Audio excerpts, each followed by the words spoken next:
In a sheltered cove off the eastern coast of Canada, a modern superstructure takes shape. The heaviest oil platform ever constructed. Designed to survive one of the harshest environments in the world. 80-foot waves, sub-zero temperatures, and multi-million-ton icebergs guard a 3 billion barrel oil field. Many men have died seeking to claim this treasure. Soon, a state-of-the-art oil platform will take to these treacherous waters, hoping to conquer an ocean never before defeated, and become the first superstructure to survive the Grand Banks in a deadly quest for oil.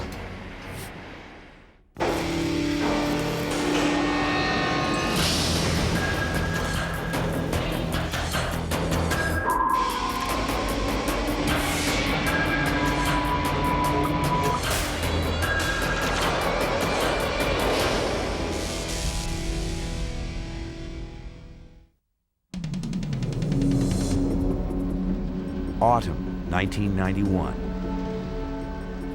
Near St. John's, Newfoundland, a massive superstructure sprawls out along the edge of the North Atlantic. Each day, 3,000 workers brave 30-degree temperatures and Arctic winds to complete a monumental task: the construction of the Hibernia GBS. When it's finished, powerful tugs will tow this huge oil rig 200 miles out to sea.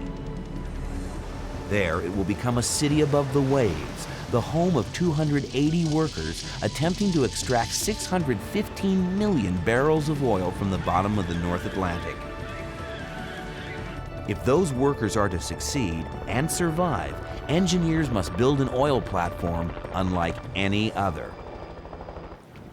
Most oil rigs float on the surface of the sea, but a GBS is a fundamentally different design. GBS stands for Gravity-Based Structure, a colossal concrete tower cemented to the ocean floor. From this concrete base rise 4 360-foot concrete and steel shafts, strong enough to hold a 37,000-ton platform 100 feet above the sea.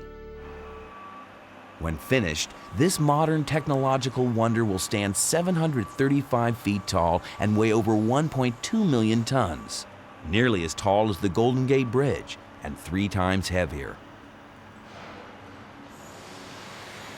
It will take 7 years to build the Hibernia GBS at a cost of $4.5 billion, 4 times the amount spent on building the world's tallest skyscraper, the Petronas Towers in Malaysia.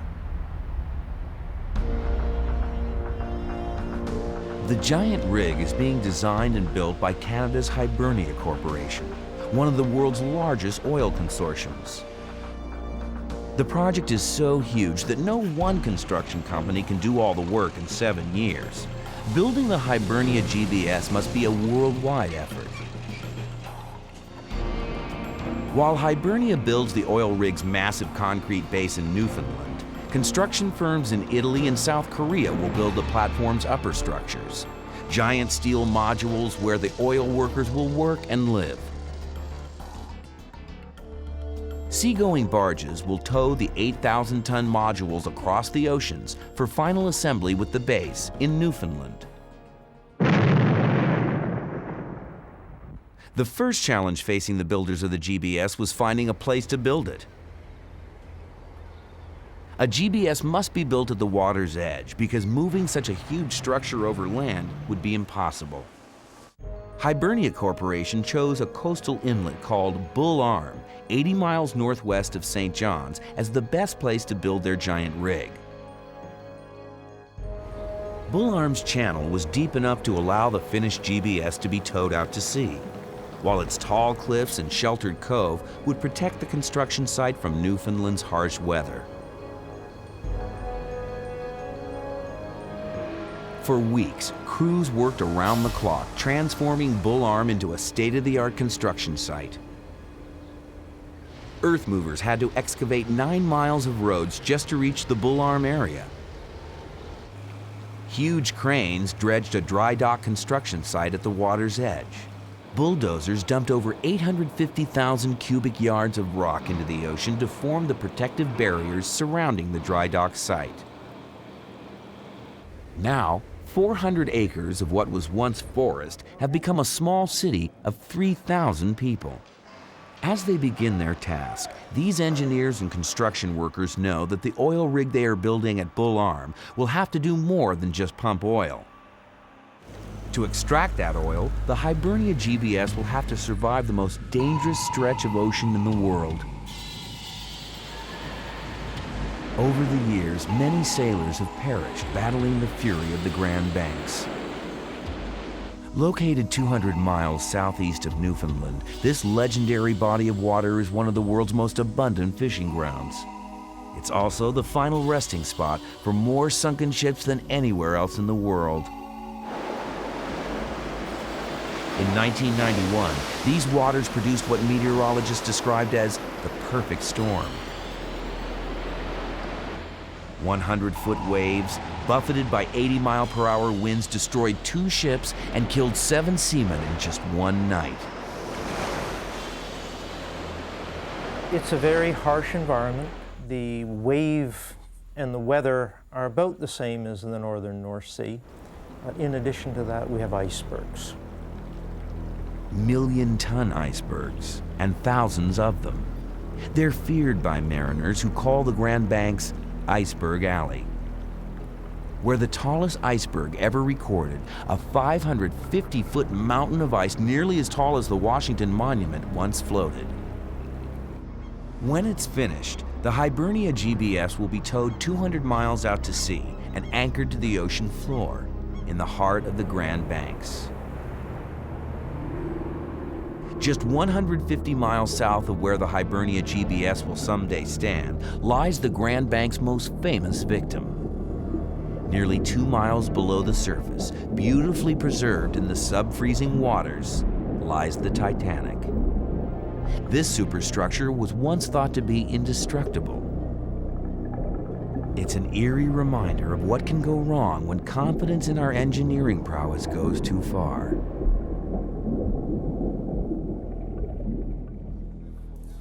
In his 30 years at sea, Captain Mark Turner has seen all too often the consequences of underestimating the North Atlantic's power. There's nothing unsinkable. There's nothing infallible, man nor machine. So it's, and we have to accept that fact. And, you know, the Titanic is a good example, but it's reality. We are man, and we're very weak in many ways. We can build whatever we choose to build.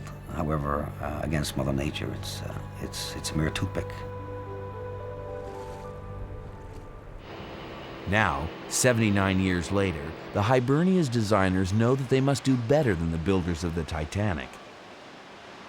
The GBS must be able to survive the Grand Banks for at least 25 years. Hundreds of lives and billions of dollars are at stake. For beneath these treacherous waters lies a petroleum bonanza.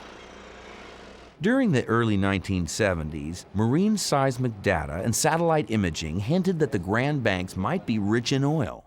Geologists suspected that 150 million years ago, the seabed beneath the Grand Banks was a fertile river system teeming with life. As the sea covered the land, layers of sediment buried dead plants and animals. Downward pressure from these layers of rock turned the decaying remains into oil. For 10 years, oil companies drilled hundreds of wells and discovered nothing. Prospecting for oil in this region is like searching for a needle in a haystack. Then, in 1979, the Hibernia Corporation discovered an immense oil field 200 miles off the coast and 12,000 feet below the ocean floor. It would prove to be the 7th largest recoverable petroleum deposit in the world, worth $11 billion to whomever could extract it. For Hibernia, it was the strike of a lifetime. The Hibernia field is a giant. We have over 3 billion barrels of oil in place. That's 3 billion barrels in the ground. Now, the trick for us as a reservoir team is how do we get that oil out of the ground? In 1982, Hibernia began exploring the new oil field. But before the drilling could begin, tragedy struck. One of the first exploratory rigs to arrive over the Hibernia field was an enormous platform called the Ocean Ranger. It stood 340 feet tall, with an upper deck the size of 2 football fields and a crew of 84 veteran oil workers. Unlike a GBS, the Ocean Ranger was not cemented to the ocean floor. It was designed to float above an undersea oil field, buoyed by 8 huge water tanks called ballasts. Floating rigs had operated safely in some of the world's harshest environments. Ocean Ranger was reputed to be the safest oil rig in the world, designed to survive 110-foot waves and 100-mile-per-hour winds. In heavy seas or high winds, water in the ballast tanks could be transferred from one tank to another to stabilize the platform. For 15 months, the Ocean Ranger successfully withstood the Grand Bank's onslaught of wind, ice, and wave. But on February 15, 1982, the unthinkable suddenly became a reality. It was cold. It was freezing spray conditions, extreme weather conditions. Sea conditions were between 50 and 60 feet. Everybody was trying to work as best they could, but the weather conditions were so extreme, it made things close to impossible. 80-mile-an-hour winds and 55-foot waves pounded the 25,000-ton Ocean Ranger. The crew radioed for help. Controllers worked frantically to stabilize the rig as the platform began to list heavily to one side. Emergency crews desperately tried to correct the problem, but the pounding waves made it impossible. The captain issued the order to abandon the rig. 20 minutes passed before the first rescue vessels arrived. The rescuers discovered the platform of the Ocean Ranger floating upside down. The storm's massive waves had flipped the giant rig. For 7 days, search teams looked for survivors. They found none. Only 22 bodies were recovered. All 84 men aboard the Ocean Ranger had frozen to death in the icy North Atlantic. We'll never forget about Ocean Ranger here in Newfoundland. Catastrophes such as those, I think, will stay etched in all of our minds. As they build the Hibernia GBS, the workers are haunted by the terrible fate of the capsized rig. Almost everybody working at Bull Arm lost a friend or relative on the Ocean Ranger. But the disaster has also inspired the designers of the Hibernia GBS to construct the safest platform possible. They know the rig will have to survive 100-foot waves, hurricane-strength winds, and a collision with a 1-million-ton iceberg. The largest iceberg ever recorded, 200 feet taller and 5 times heavier than the Statue of Liberty.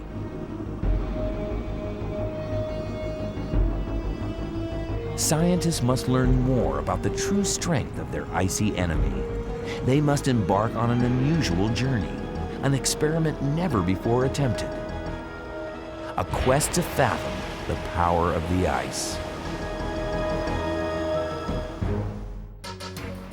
The construction of the Hibernia GBS has united American and Canadian oil companies in an historic alliance.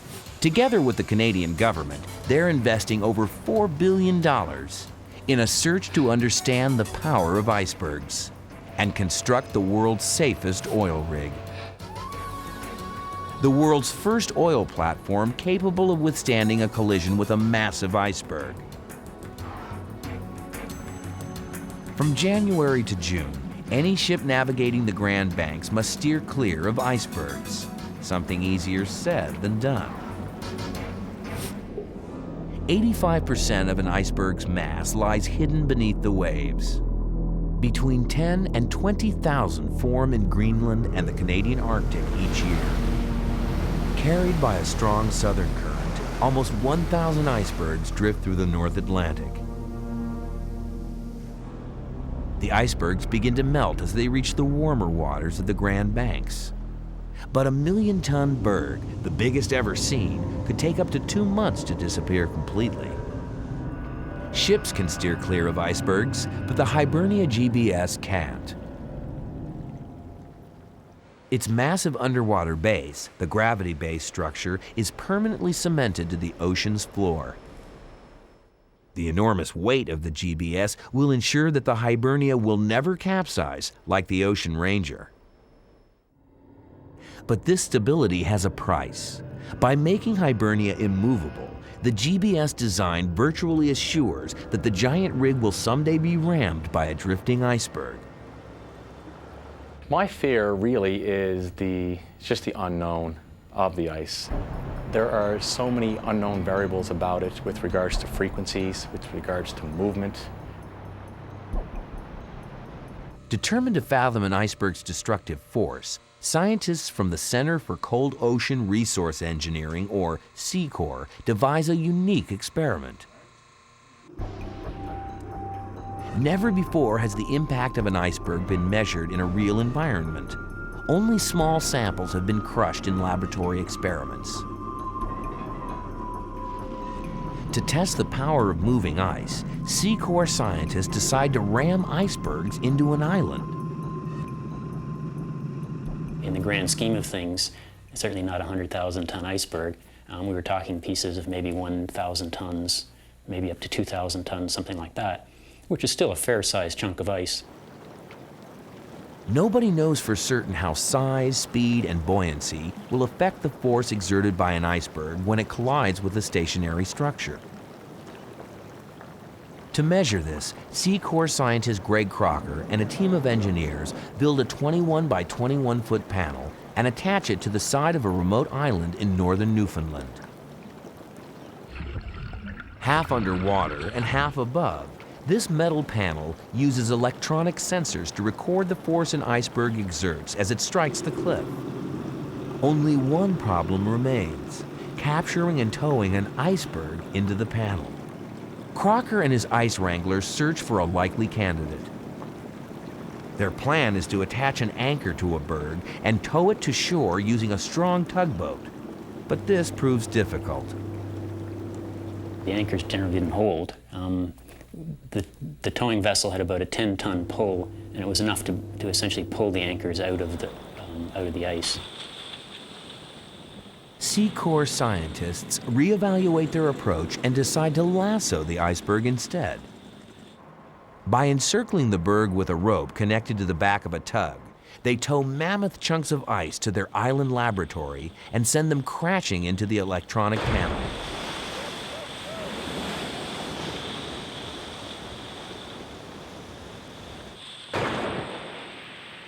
At first, the results seemed baffling. Sensors in the electronic panel recorded less force from the impacts of giant icebergs than from far smaller ice samples tested in labs.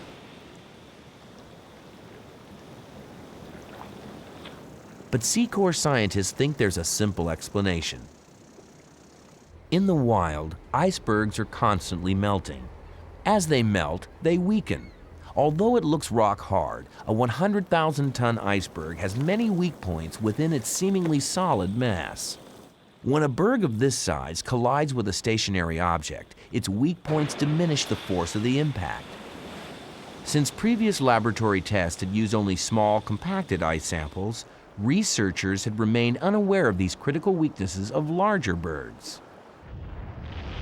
The CCOR experiments proved for the first time that internal weaknesses significantly diminishes the force of an iceberg's impact. No one had ever directly measured the forces and pressures that an iceberg exerts on a structure when they interact. And you can calculate on paper what they might be till the cows come home, but there's a lot of confidence built up when you actually have some data which tells you in the real world what those forces are going to be. The revolutionary results of CCOR's iceberg impact tests reassured Hibernia GBS designers that their platform could survive a collision with a 6 million-ton iceberg. But Crocker warns people of becoming overconfident. After all, 6 million tons of ice could crush an entire city block. You need to design for a certain ice load and some acceptable level of risk, because you can never reduce risk to zero. We don't try and deny that those risks are there. We try and design structures that are safe within that environment. Over 30 GBS platforms operate in the North Sea off Scotland and Norway, where icebergs never come. These rigs have tall, slender base frames designed to offer minimal resistance to powerful waves. An iceberg's force would crush them. To extract oil from the Hibernia field, a rig must sit directly in the iceberg's path. The Hibernia's designers must invent a new defense against this deadly threat. They decide to build a huge ice wall surrounding the underwater base of the platform. At first, the ice wall appears to be a disorganized mesh of steel rebar and concrete, but it's actually an intricate plan, inspired by designs which strengthen the foundations of skyscrapers to withstand a magnitude 8.0 earthquake. Following a detailed map, workers place each steel beam in an exact location. These beams will help to reinforce the strength of the concrete.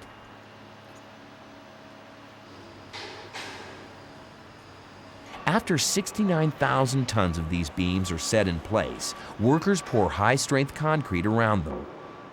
It's essential that the pouring of the 400,000 tons of concrete be precise.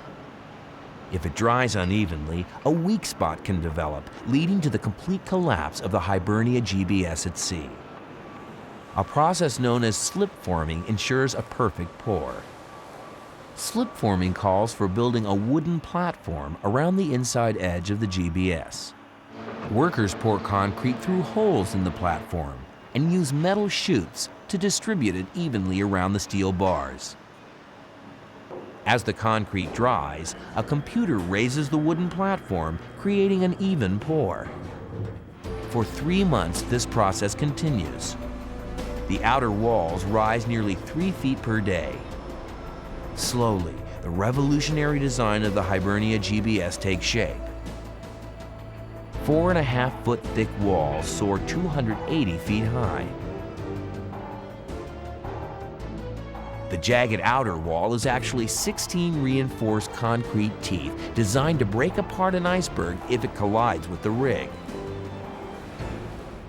Inside the massive concrete shell, engineers install a 50-foot thick ice belt.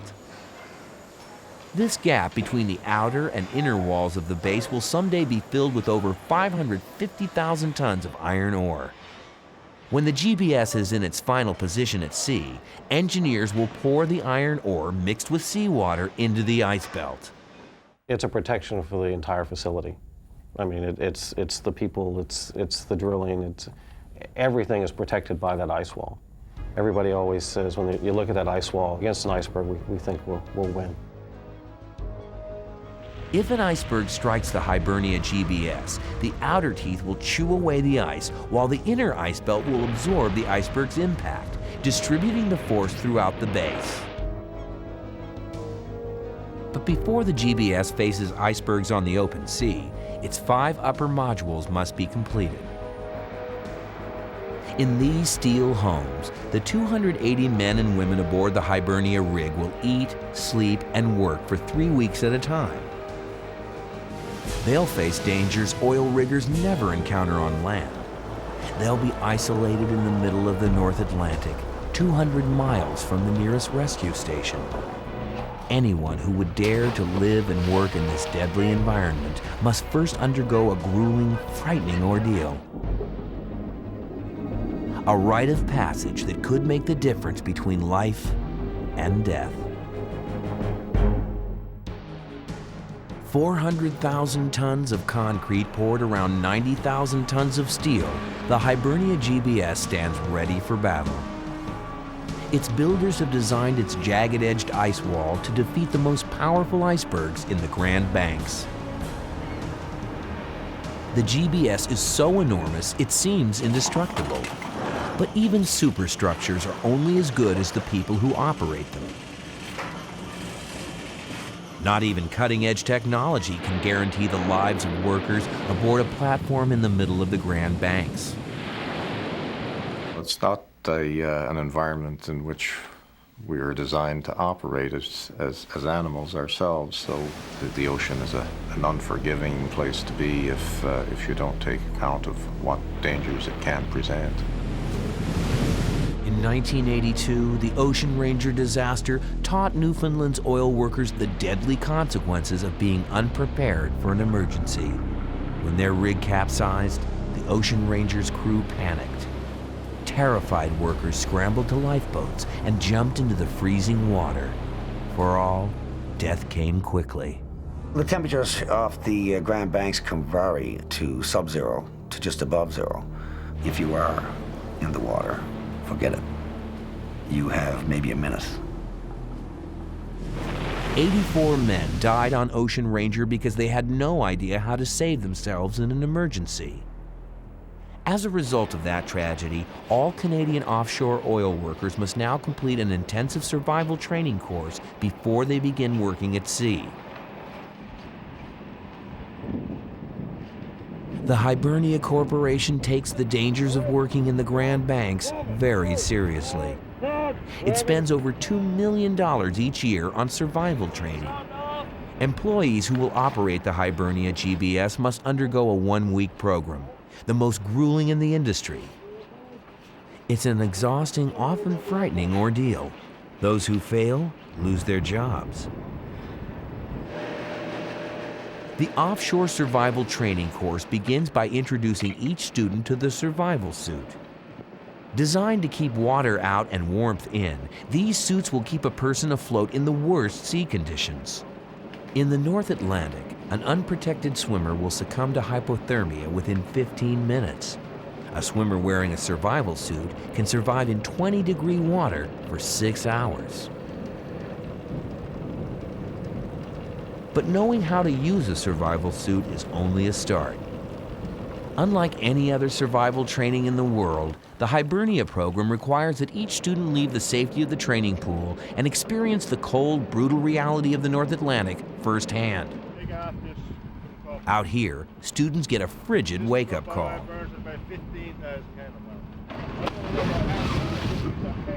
At sea, you have a different attitude. You realize that, gee, this is the real thing. I have to perform. I have to. Now my training is actually going to surface, and I've got to use that training. At sea, each student must demonstrate his or her ability to swim in the ocean, jettison life rafts, and board rescue boats. They're taught to work as a team. In the middle of the Grand Banks, teamwork is essential. If one person panics, many may die. It's better to have a cool mind, appreciate that you work as a team, and that you're as one integral unit. And that way you will survive. You have to think positively. Situations occur. But if you're well trained, you can deal with those situations, and you can save not only your own life, but those of your friends next to you. To save lives, the Hibernia GBS is equipped with 8 state-of-the-art lifeboats. Each lifeboat is self-contained, motorized, and impossible to capsize. They're designed to survive a storm as powerful as the one that destroyed the Ocean Ranger. But mustering everybody to a lifeboat station and launching the craft takes time. Time offshore oil workers may not have. So the oil platform is equipped with 3 Salantic Skyscapes. Located at each lifeboat station, these nylon chutes propel a person 100 feet down to the ocean's surface to a waiting life raft. Using the Salantic Skyscapes and the lifeboats, the entire crew can quickly abandon the platform. Unfortunately, a fast evacuation may be necessary. Sitting on top of combustible oil and gas, any oil rig must be prepared for the possibility of a devastating explosion.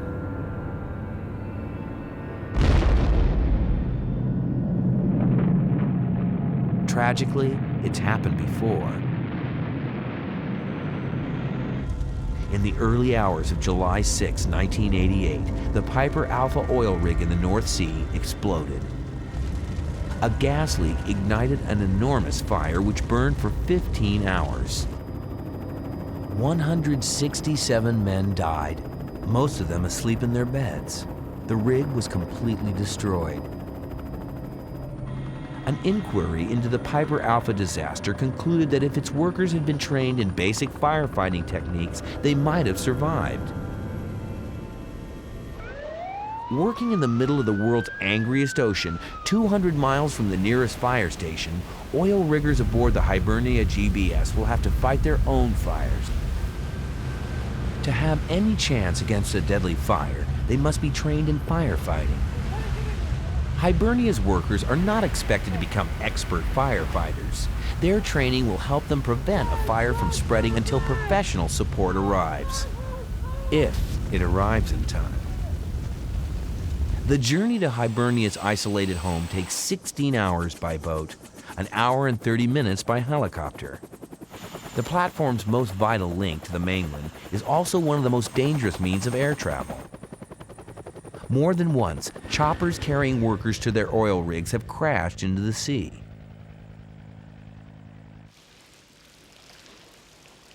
For this reason, any person who will someday fly to the Hibernia GBS must first pass the most frightening test of all, the helicopter dunk tank. The helicopter dunk is the be-all end-all. I think that is the clincher for people. Just the fact of doing several trials of being dipped in a prototype of a helicopter and trying to get out through the window. On this final day of their safety training, students experience what everyone hopes will never happen. When a helicopter crashes into the sea, there's very little time to react. To survive, passengers must keep calm and know exactly what to do. Immediately, they have to knock the emergency windows out. If the helicopter sinks, the water pressure will make it impossible to open anything. Then they must suppress their overpowering urge to flee and wait, because most helicopters will quickly flip upside down. Only then is it safe to escape. It's amazing how disoriented you are initially, because, I mean, everything's turning and all of a sudden you're hanging there upside down. And again, it's the training that helps you. And because what you find is they said, as we do this, hold on to the window frame. And so when you're upside down, all of a sudden you realize, hey, there's my window frame, I'm oriented, you pull yourself out the window, and you're up to the surface. Over 3,000 men and women push themselves through the offshore survival training program each year. Most make it, but when some are faced with the sobering reality of what might go wrong, they walk away. 1% of those who begin the survival training program never make it to the end.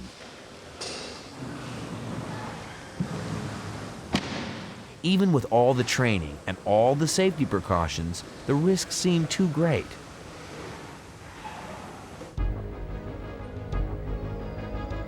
As the final assembly of the Hibernia GBS nears, the specter of the Ocean Ranger tragedy rises once again.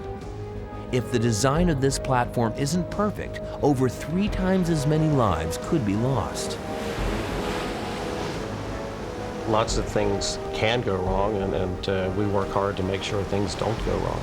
Safety is really number one for us, and I mean, if you don't get that right, all these other things don't matter, because we've got 270 people that call that little platform out in the middle of the North Atlantic home.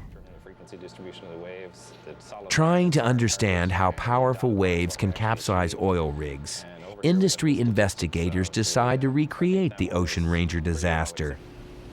To accomplish this, they turned to the National Research Council of Canada's Institute of Marine Dynamics, or IMD, and its indoor ocean. Nearly as large as a football field, this huge basin holds up to 1.5 million gallons of water. It can accurately recreate the stormiest ocean environment. We'll put a structure or a ship in the basin, and we can have waves coming from one or more directions, much like the real ocean. And in addition to that, we can superimpose a current on top of that. Working at a scale of 40:1, Institute engineers build a model of the Ocean Ranger rig and place it in the center of the indoor ocean. Using large metal flaps along the edge of the basin, they create a 1.5-foot wave, the indoor ocean's equivalent of a 60-foot swell. To everyone's surprise, the Ocean Ranger stays afloat.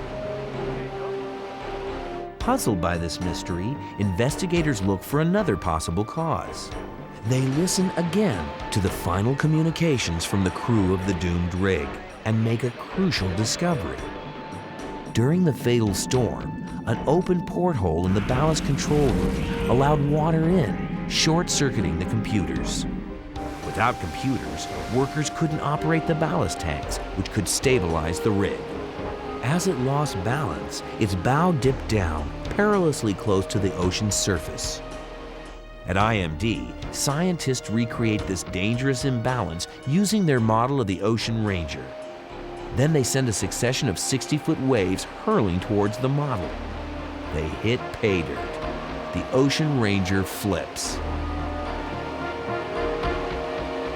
I think most of the problems with the Ocean Ranger were sort of a combination of incredible bad luck and a lack of training. In fact, the rig was quite stable. It wanted to stay afloat. It was just a combination of an extremely large wave that ultimately flipped the rig over, or an exceptionally poor ballast condition. The sobering revelations from IMD's investigation strengthen Hibernia's resolve to build the safest oil platform in the world. A rig capable of surviving 100-foot waves in the open seas. The platform must pass one more crucial test, or risk being battered to pieces by the fury of the North Atlantic.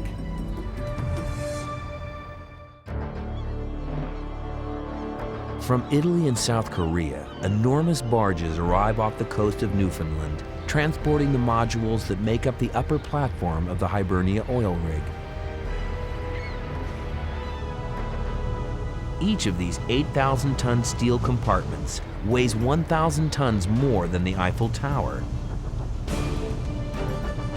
Carefully, workers offload the 5 modules onto a pier and spend 7 months welding and bolting them together.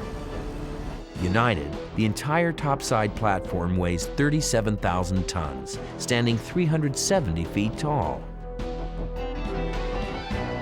Once mated to the GBS, the Hibernia rig will become a 1.2 million ton superstructure, towering 735 feet from top to bottom. But even an oil rig of this size is destined to receive a battering from the huge swells of the Grand Banks.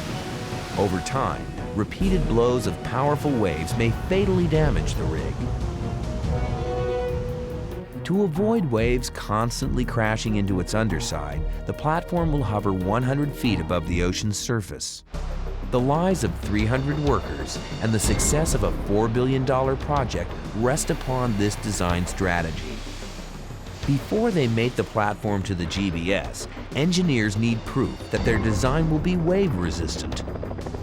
Once again, they turn to the indoor ocean in St. John's, Newfoundland. Here they will test whether the distance from the bottom of the upper platform to the sea's surface is high enough to prevent waves from battering the platform's underbelly. It's much better to fail here or find out the events that are going to cause a failure here than it is in real life, of course. I mean, model tests are not cheap, but they're certainly cheaper than the real thing. The full fury of the Grand Banks is unleashed in miniature. The unique design of the Hibernia GBS sends waves crashing higher than any other oil platform ever has. Engineers are worried. They send 75-foot waves, the largest swells generated by most Atlantic storms, barreling towards the platform. When they strike the enormous base, the waves cascade upward. But the underside of the topside platform remains untouched. The Hibernia GBS defeats the indoor ocean. Reassured that the platform's design will survive the force of even massive waves in the Grand Banks, engineers prepare to connect the topside platform to the sunken base. The mating procedure begins with the flooding of the dry dock construction site and the tow out of the GBS to deeper water 1 mile from shore. There, workers add water to the ballast tanks, lowering the GBS until only 18 feet of the four 364-foot shafts are above water. They position the platform over the sunken GBS with two huge barges. Lining up the two structures perfectly, they slowly raise the base to meet the topside platform. The GBS is already in position at the deep water site. Only the positioning of the platform over the base remains. For 48 hours, 5 tugboat captains positioned 2 gigantic barges under the pier holding the 5 modules. They must evenly distribute the weight of the topside platforms across both barges to ensure a safe trip to the sunken GBS. It will take 12 hours to position the topside platform over the base. Precision is essential. We had to float it something like 2 kilometers, 1.6 or 1.7 kilometers, and then position it within a thumbnail over another structure that's equally as massive, but weighs something like 550,000 tons. The barges creep towards the sunken base at barely 1.5 miles an hour. They must float to within 20 inches of the connection point. As the topsides reach the GBS, a winch system takes over, connecting the barges to the sunken base, moving the 5 modules into exact position. Engineers carefully check the placement. They believe it's right on the nose and give the order to raise the GBS. Workers pump water out of the GBS ballast tanks. Slowly, the base rises up to meet the topside platform. 5 years after its construction began, the Hibernia GBS oil platform stands as a completed structure. As more water leaves the ballast tanks, the Hibernia platform rises further above the sea, a new giant in the region. The mating procedures were fantastic. It was an unbelievable feat. And I sincerely believe that, yes, it can certainly last 15 years or 20 years. Towering over the coastal cliffs of eastern Newfoundland, the Hibernia GBS seems indestructible. This superstructure of concrete and steel now weighs over 600,000 tons and stands 735 feet, 4 times taller and 10 times heavier than the Titanic. With such weight and height, it would seem that here, finally, is a man-made structure capable of defeating the Grand Banks. But one more challenge remains. The Hibernia GBS must leave the calm, protected waters where it was built. For the first time, the platform will be exposed to the extreme conditions of the North Atlantic's open sea. Only then will its builders know whether they have succeeded or failed.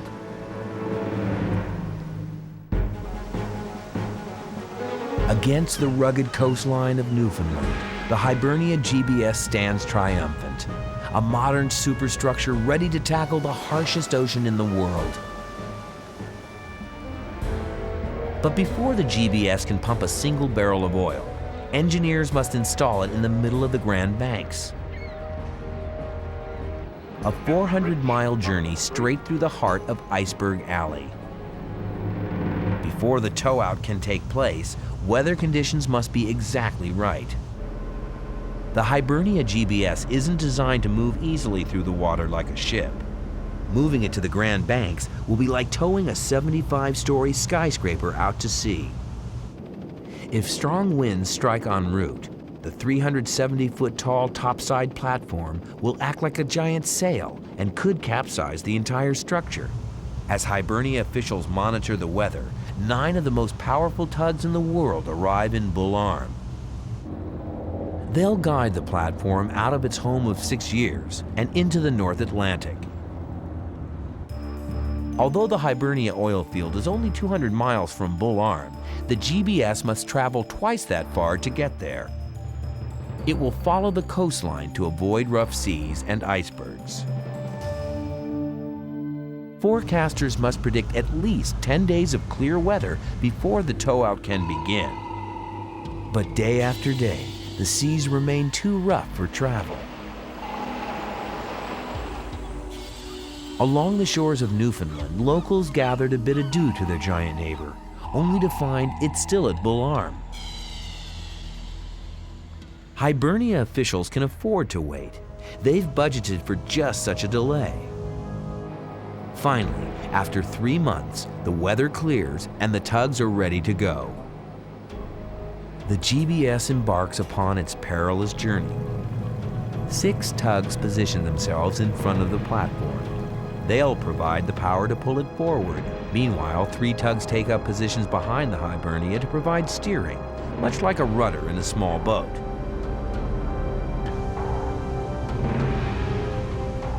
With good weather, calm seas, and a well-mapped course, the Hibernia GBS has no problem navigating out of her protective cove. Traveling at 2 miles per hour, she's able to cover nearly 60 miles per day. But as the platform reaches its final destination, a storm kicks up high seas. Tugboat captains halt the tow-out. We arrived at the Grand Banks in very good time, but then we had to wait 7 days before we towed it into position because it was very shallow water. Although they're more than 200 miles offshore, the Grand Banks are not very deep. Beneath them lies North America's continental shelf.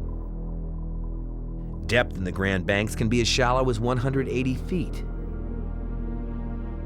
Engineers plan to anchor the Hibernia GBS to an underwater peak just 260 feet below the surface. But the oil rig's concrete base extends over 250 feet deep. As the tugboat captains maneuver it into position, there will be only 10 feet of clearance between the GBS and the ocean floor. This will be the most dangerous time of all. Large waves or gusty winds could make the rig bob violently in the water and send it crashing into the seabed. The storm rages for almost a week. The tugs can only wait. Finally, the weather clears. The tugs begin the final phase of the tow-out. For 70 tense hours, tugboat captains carefully maneuver the Hibernia toward a target zone just 33 feet long, no bigger than a semi-trailer truck.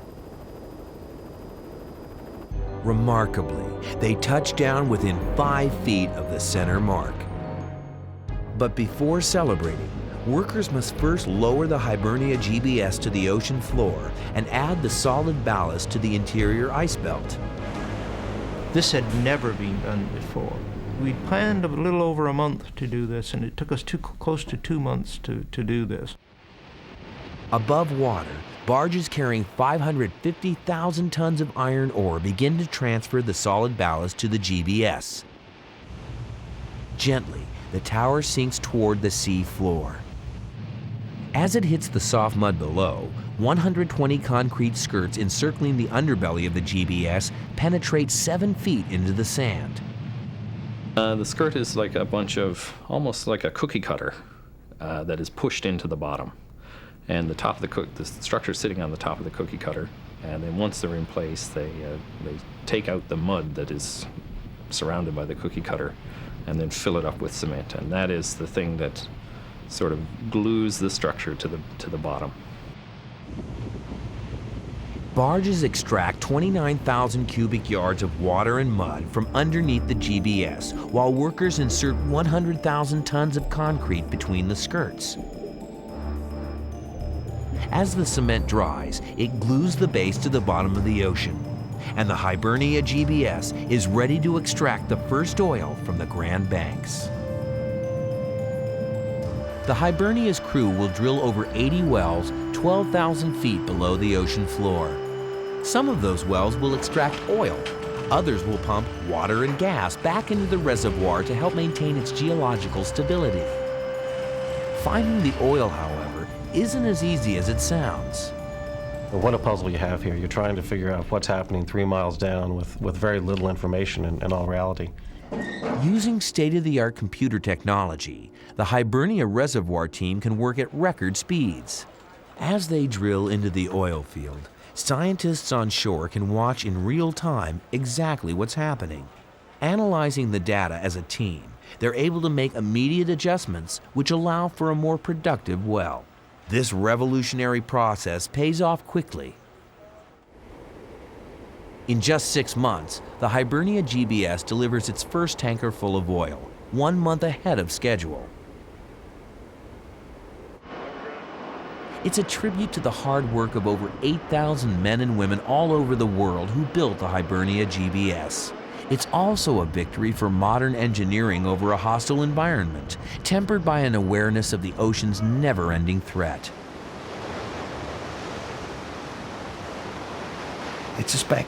We're all specs. It's a very small piece of equipment out there in the North Atlantic. But for now, the builders of the Hibernia GBS can savor their accomplishment. The platform's success has already sparked a search for other lucrative oil reservoirs in the Grand Banks. Geologists now speak of drilling in even more remote regions, like the Arctic, long thought to be too dangerous for oil platforms. The future of the offshore oil industry rests upon this million-ton superstructure anchored in one of the deadliest oceans in the world. As it towers above the waves, the Hibernia GBS is a proud symbol of human ingenuity's triumph over nature's challenge.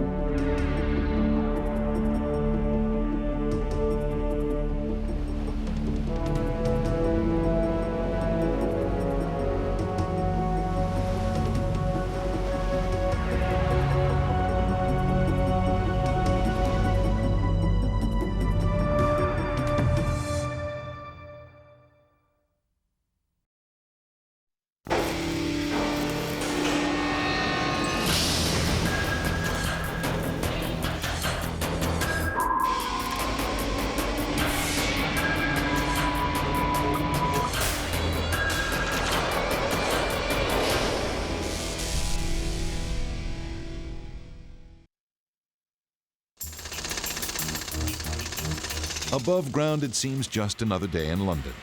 But 60 feet down, beneath the historic streets, an army of 20,000 people are laboring on Europe's most massive engineering project since the Channel Tunnel.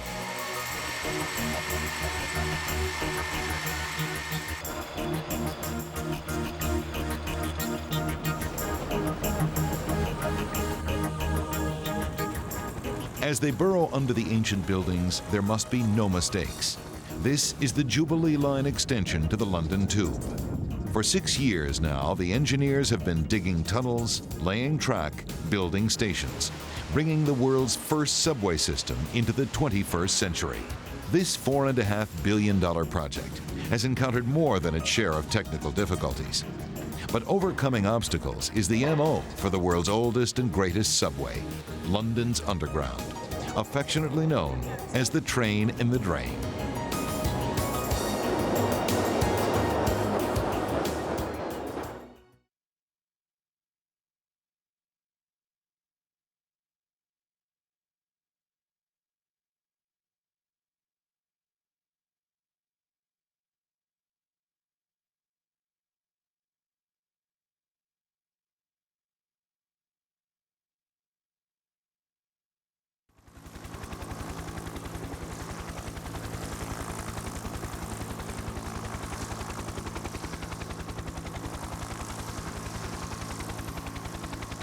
London is an ancient city.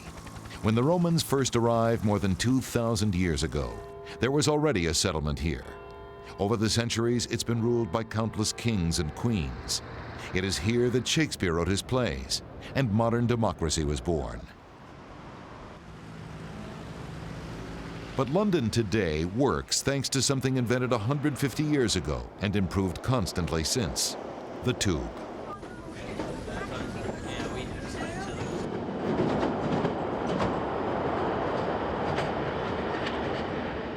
You can appreciate the importance of the tube to London when you think of one of our little tube lines is the equivalent of 7 lanes of highway each way if you did it by car. Put that on a map of London, put the car parks in, there is no London left. And I think if you think of London and London Underground, you're thinking of the arteries of a body. And you're thinking about the thing that runs deep through its heart and keeps it alive.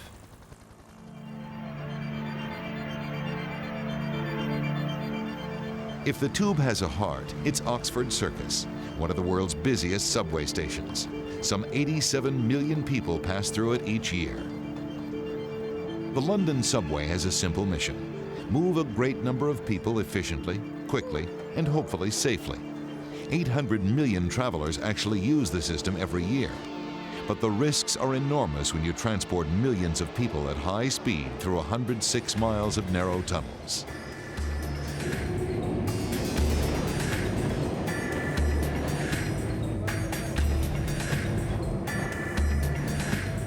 The tube has seen its share of accidents, bombings, and fires, and it's been more than just a transport system.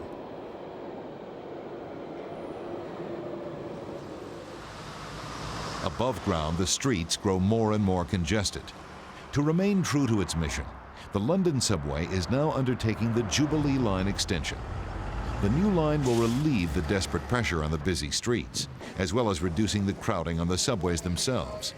It will also provide Londoners with a safer, more efficient way of traveling.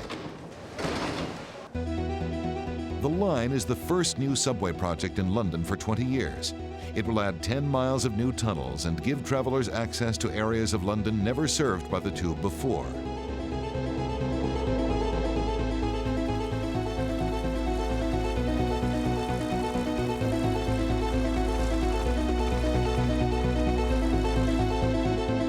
It will link to the new business complex at Canary Wharf, and when it's finished, will be able to carry 50,000 passengers an hour to the Millennium Dome.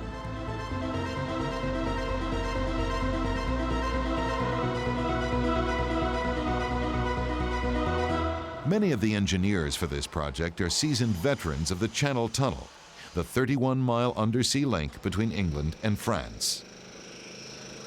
But the Jubilee Line presented these veteran engineers with a greater technical challenge than the Channel.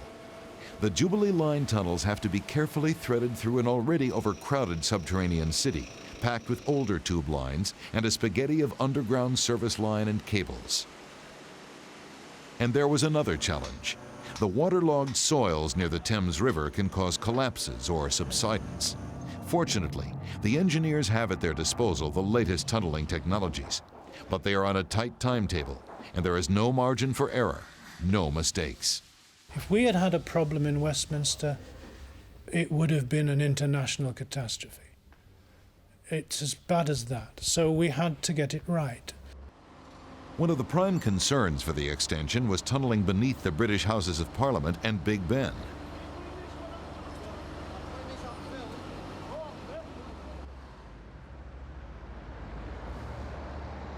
Big Ben may be an international landmark, but the Victorian builders gave it poor supports. Unfortunately, 2 new Jubilee Line tunnels pass a mere 20 meters from the building's frail foundations. If you can imagine Westminster itself, to one side you've got the Big Ben structure and all the Westminster structures tied in with that building. You've got the District and Circle line, you've got a major sewer running longitudinally with us, 8 feet in diameter, taking half of London's sewage through it. We've got water mains, gas mains, and really it's amazing that we managed to hold everything up. The bane of all tunnelers is subsidence. When tunnels are dug, especially through water-filled soil, there is a natural tendency for the ground above to sink. To check the subsidence, the engineers came up with an ingenious solution. Some 7,000 electronic monitoring points were clamped to the historic and the not-so-historic buildings surrounding the Westminster area. Any movement would instantly be detected by the sensitive monitors.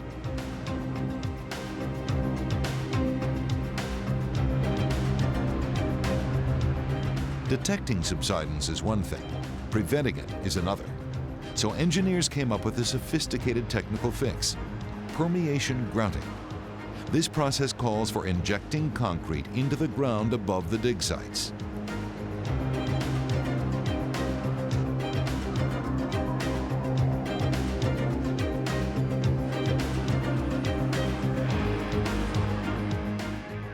First, large main shafts were dug. From these shafts, smaller injection tubes, marked in red, spread out under the buildings most at risk. Into these shafts and tributaries, the cement was carefully injected, stabilizing the soil.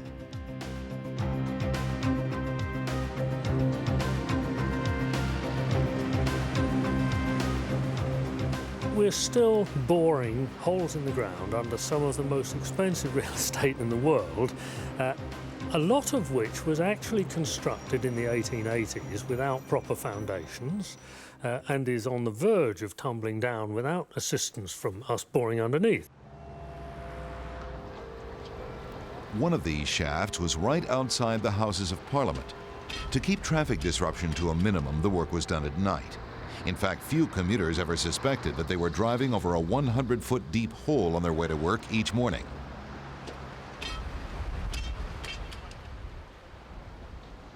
The Jubilee Line has been an enormous achievement. It's surpassed anything in the tunnelling terms that has ever been done in this country before.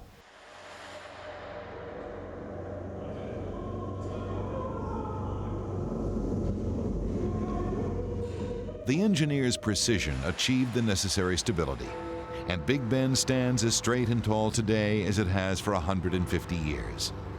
The difficulties faced by the Jubilee Line engineers and their ability to devise imaginative solutions are an integral part of London's subway's proud engineering tradition, a tradition stretching back to its very beginning.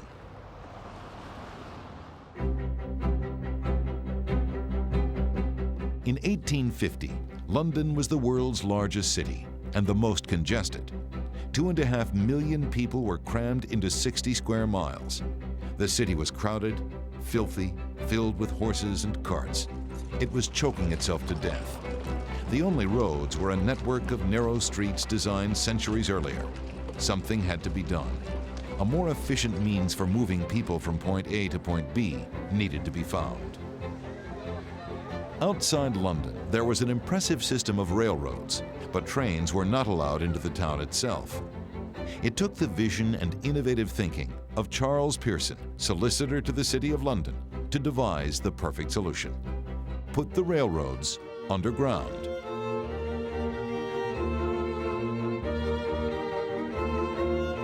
It was a bold idea. There was only one problem. It had never been tried before, and it might not work. The Metropolitan chose to dig its route by cut and cover largely, which of course is basically digging a trench and then covering it over. And the easiest place to dig a trench then was in the middle of the road. So it became natural in effect to construct an artificial cutting and go down below. It was a relatively simple method in terms of technology. It is just a trench and then roofed over. One final challenge confronted the engineers of the Metropolitan line. The engines were steam-powered. In the confined tunnels, passengers would be poisoned by the engine's toxic fumes. The solution was a steam engine that piped its exhaust into two huge holding tanks on its side. Called condensing engines, these engines made possible the world's first underground railway. Unfortunately, the solution wasn't perfect. The holding tanks quickly filled up with fumes and needed to be emptied. So how could the tanks be vented in an enclosed underground environment?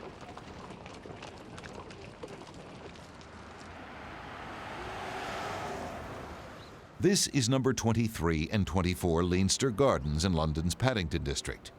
To the casual observer, these houses are like any other on the street. But on closer observation, it becomes apparent that the windows are false and there are no mailboxes. It is only from above that one can see the real purpose of these fake houses. They cleverly hide the subway's vent holes, where the engine's holding tanks could be cleared safely.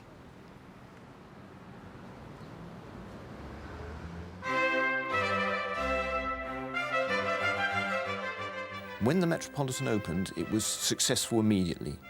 Large numbers used it right from the beginning, and it was successful commercially. It was paying a dividend within 1 or 2 years, which was considered very good, 4 or 5%.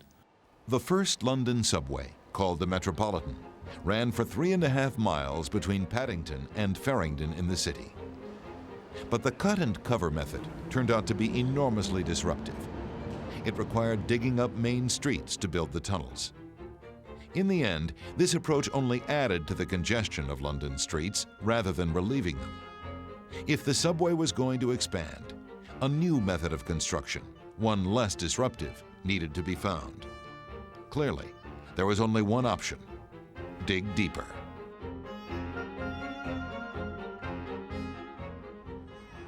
Today, for the engineers handling the Jubilee Line project, digging deep underground is a well-mastered science. What continues to be a challenge, however, is digging through the waterlogged soil under London's River Thames. Watery soil is much heavier and more likely to collapse than normal soil. In all, the Jubilee Line will tunnel back and forth beneath the Thames 4 times. The man who first devised the technique was a British engineer. Mark Isambard Brunel was a celebrated engineer. He built the first major canal in America, the Lake Champlain Hudson Waterway. In 1825, he started work on a tunnel for pedestrians under the Thames. In undertaking this project, Brunel had to solve difficulties that had no easy answers. Brunel was very worried that he was going through soft mud at the bottom of the Thames, and there was a distinct possibility that the whole thing would fall through on him.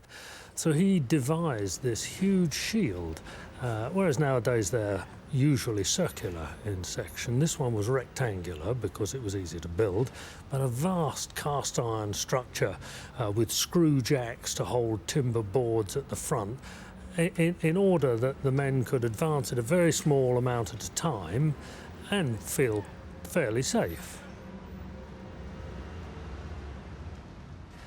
The machine that Brunel devised is the forefather of all modern tunneling machines. His innovation was to design a solid roof or shelf over the heads of workers to protect them as they clawed their way through the earth. But his design was not without faults. During the construction of his pedestrian tunnels, there were 2 collapses and 10 people drowned. But after 15 years, the 500-yard-long tunnel was completed. In 1880, plans were made for a new pedestrian tunnel beneath the Thames. The engineer, James Henry Greathead, decided to improve on Brunel's design. His tunneling machine was smaller and lighter than Brunel's, and most importantly, it was circular in shape, giving it optimum strength for tunnels.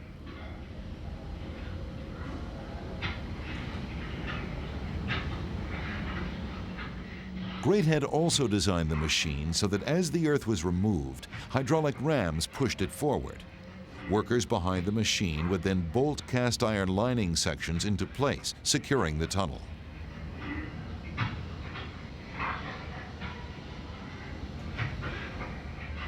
Finally, cement would be pumped into the area between the iron lining and the surrounding earth, ensuring a tight and waterproof fit.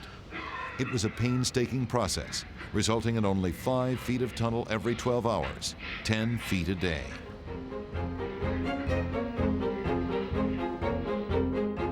Greathead's new tunneling machine presented the Metropolitan with a technology that would allow the subway for the first time to be dug deep beneath the city. Construction could go on without disrupting traffic above. In 1886, Greathead, with his new digging machines, set to work constructing an additional 4 miles of tunnels linking King William Street with Stockwell. It's important to remember that the vast bulk of London's tube network was actually built by hand. It was tunnelled by hand and dug by hand.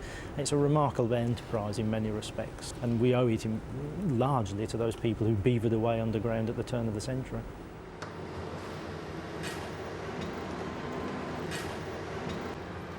But now, with deeper tunnels, London's subway had a major new problem to overcome. Steam engines were useless in tunnels 60 feet underground. There was nowhere to vent their deadly toxic fumes. But the Germans had been experimenting with a revolutionary means of locomotion: electricity. Electric engines proved to be the answer.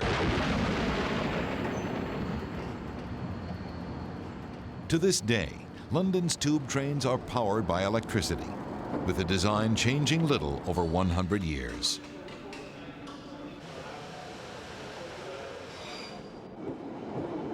Each line has 4 rails, 2 for wheels, and 2 live rails that carry 630 volts of electricity. The current is picked up from the live rails by shoes on the train, powering the electric motors.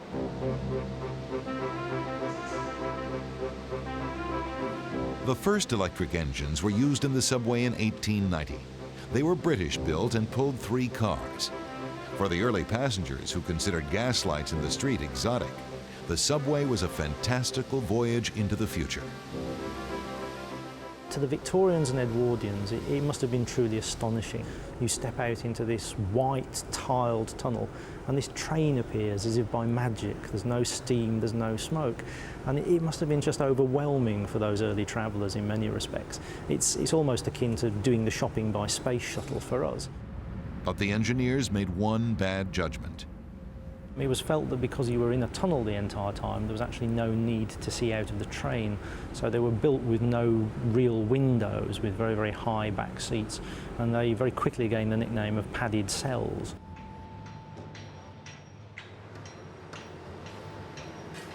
The Victorian engineers had solved the major early problems plaguing the subway by developing deep tunneling techniques and electric locomotion. The stage was set for the subway to expand. But there was still a problem. Where was all the money going to come from to electrify the lines and dig the new tunnels?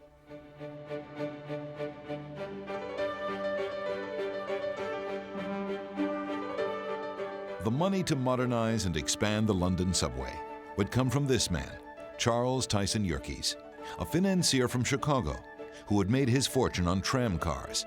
He was to become the driving force behind the great expansion of London subways at the turn of the century.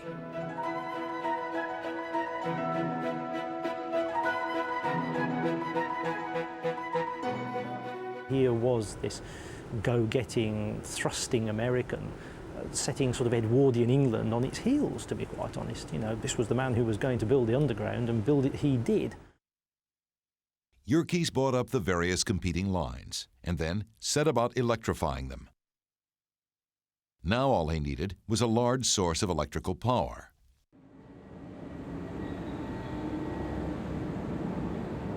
His solution was big, bold, and expensive. Build the world's largest power station.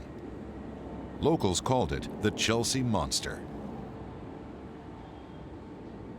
The size of Lotts Road was a major increase on anything which had been done before that. When it opened in 1905, it was described as the largest power station in the world and was at least twice as large as that at Niagara, which of course is a hydroelectric station.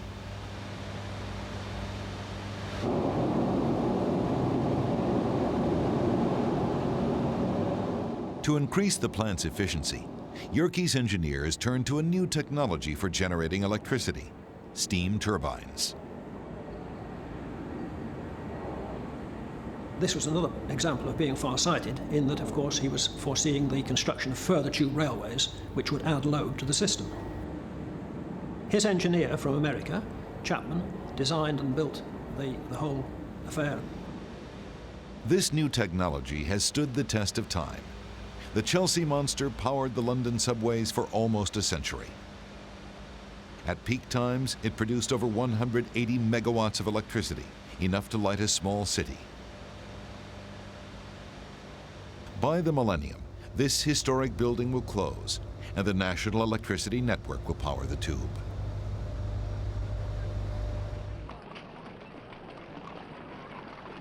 With the subway tunnels now up to 100 feet below street level, it became inconvenient to move large numbers of passengers up and down from the street by endless flights of stairs. Yerkes' first solution was to use elevators, but they were soon overwhelmed. Another approach was needed.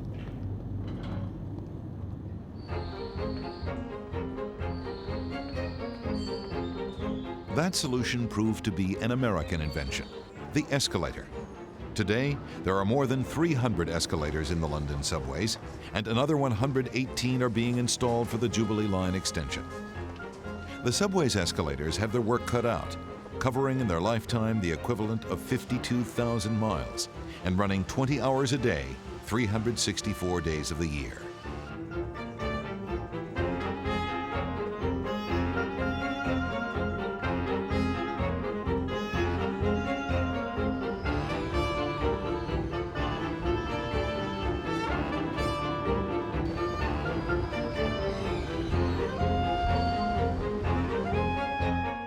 The first escalator was installed in 1911.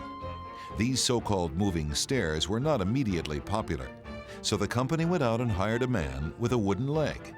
His job was to ride up and down the escalator all day to reassure the passengers of its safety. The American influence on London's underground went further than financing and technical solutions. Yerkes and his company left many legacies. Right down inside the cars.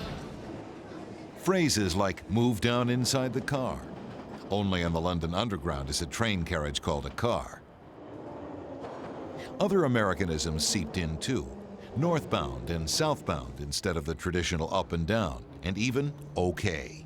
I think we've got a lot to thank Yerkes for. It's interesting to note that after the Yerkes group of companies, stopped digging, there wasn't another tube line in central London for the best part of 50, nearly 60 years.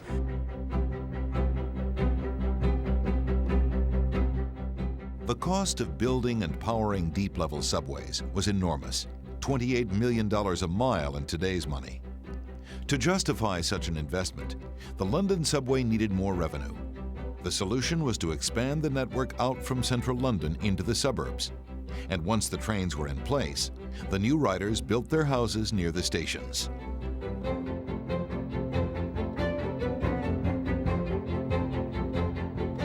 At the same time, the subway tried to entice travelers to come back into the city. Posters tempted people out of the suburbs to venture into London's West End at night. Without television, of course, people tended to go out to entertain themselves. So the Underground really pushed the idea of travelling into exciting, electrically lit central London to go and see the latest film. And our publicity was very much geared towards that. I mean, certainly, given the fact that there were very few private cars at the time, the vast bulk of people who came into central London for an evening's entertainment normally travelled by tube. It was an enormously important market to us. Travelling by tube then was as much part of the evening out as seeing the film or seeing the play.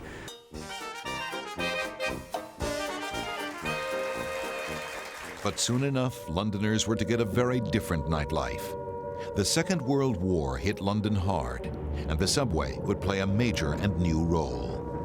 Between August 1940 and July 1941, German planes dropped over 40,000 high explosives and millions of incendiary devices on London. It was known as the Blitz. By the end, 32,000 men, women, and children lay dead, and 30% of the city was in ruins. There were few bomb shelters in the early days of World War II, so in desperation, Londoners turned to the tubes. Because of their 100-foot depth, they offered shelter from the inferno above.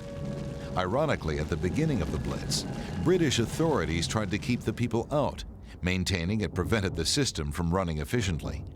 Londoners simply ignored the ban and just bought tickets, camping out on platforms, in passageways, and even on the escalators.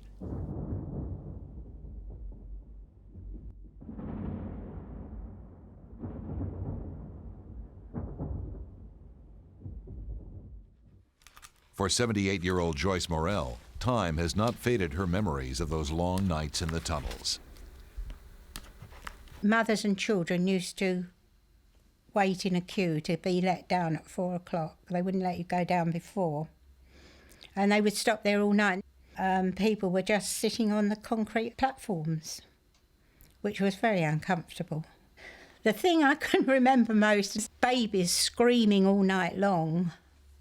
Parents going to sleep and leaving the babies screaming. Accepting reality, the subway authorities came up with ways to serve its new overnight visitors better. Some trains were converted to tube refreshment specials, providing hot chocolate and buns for everyone. London had gone underground.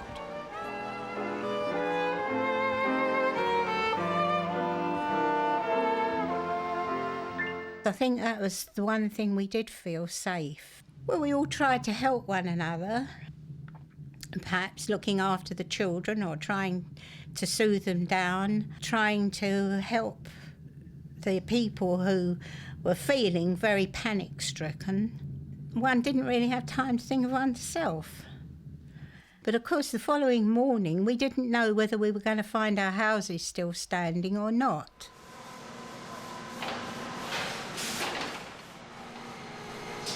The tube took another wartime role. Some of the tunnels were converted into factories. One housed 2,000 workers who built aircraft parts for the Royal Air Force's Spitfires, Hurricanes, and bombers.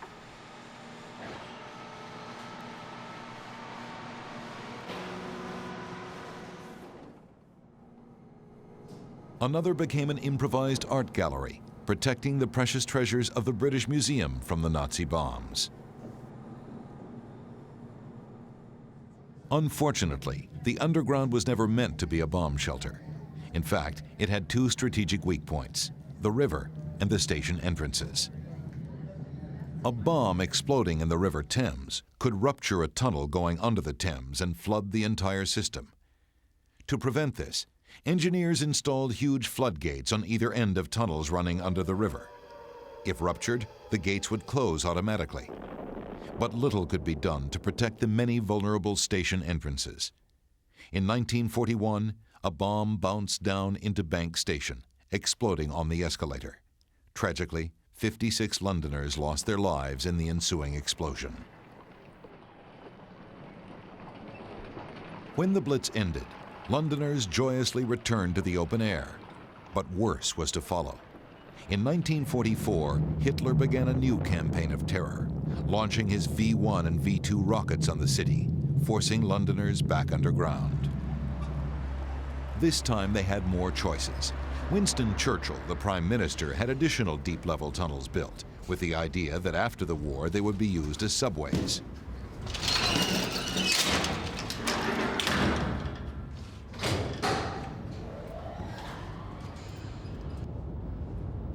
In all, 8 tunnels were built, and many survive to this day, although they were never integrated into the system. One tunnel is still used for government document storage.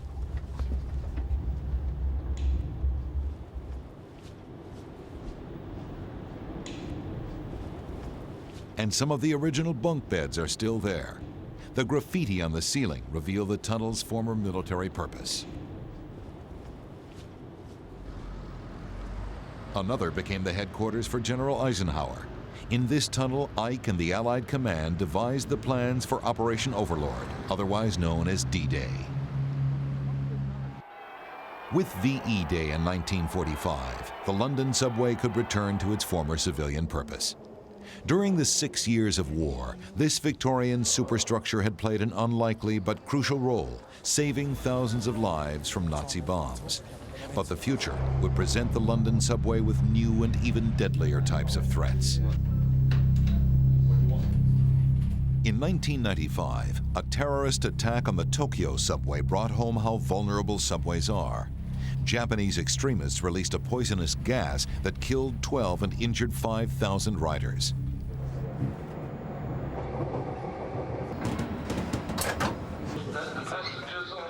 Since 1990, the London subway has received over 10,000 terrorist alerts, an average of 3 a day. The confined, crowded stations are a perfect target. In the closed space of a subway, there is no escape from the blast and destructive power of a well-placed bomb. For those responsible for the tube's security, that threat demands constant vigilance.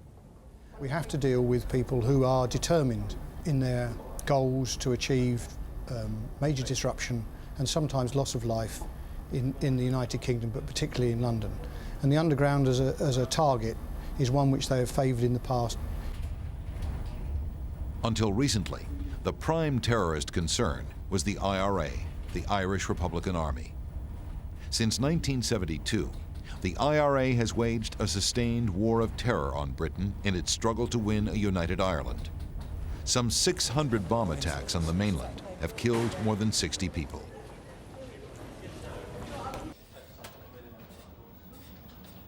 To fight the terrorists, London's subway police force has gone high-tech. Since 1987, millions of dollars have been spent on video surveillance equipment. The subway's Communications and Surveillance Center is a state-of-the-art facility. It provides authorities with instant access to nearly 1,500 video cameras. The cameras closely monitor all the comings and goings of the subway stations. If you entered the system anywhere on the underground, we would be able to collect you on the network system, pick it up in here, watch it on the television camera and follow you through on the trains. So if you boarded a train going eastbound, you'd have to get off the train going eastbound at the next station. We can pick you up and follow you across the whole system. It's probably the prime tool that keeps the policing costs at a sensible level. If we didn't have the cameras, we'd have to replace them with people, and people are a very expensive resource. An added benefit of the cameras is a reduction in subway crime. By providing police with 24-hour monitoring, the London subways are now an unfriendly place for criminals. In fact, crime has fallen by 40% since the cameras went up. As a result, London is one of the safest metro systems in the world.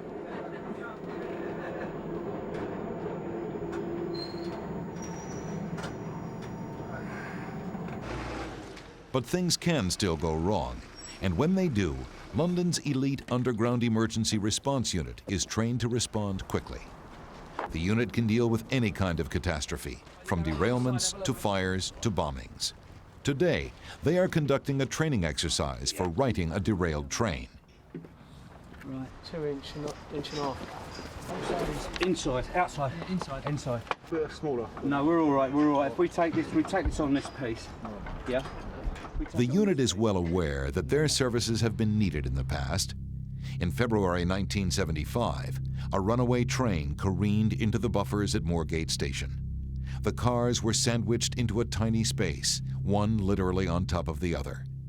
In all, 42 people lost their lives, and another 150 were seriously injured. The cause was never determined. It's thought the driver might have had a heart attack, but it took the rescuers a week to reach his mangled body, and no one could ever be sure. 12 years later, tragedy struck yet again. At 7:30 p.m. on a brisk November evening, a terrible, all-consuming fire broke out at King's Cross Station, one of the system's busiest. The underground emergency response unit was called into action. This was no training exercise. Before it was over and the inferno brought under control, 31 people would be dead, all the result of a cigarette that had been innocently dropped on the station's old wooden escalator. As the fire spread, passengers crowded onto the narrow platforms, blinded by dense smoke and overcome by the intense heat. Chaos. It seemed, as we pulled up, you would have believed that you was looking at a film shoot. There was cars, there was trucks, there was blue lights. It just seemed like this is a film set. So you was waiting for the word cut, and it just never came. I was totally shocked when I went downstairs. It was very dark and there was nothing left. It was just, I recall this very, as if it was just yesterday. There was just strips of metal of the ticket hall, which, in the heart and bustle of commuters, you'd have to sort of dodge to one side to get through.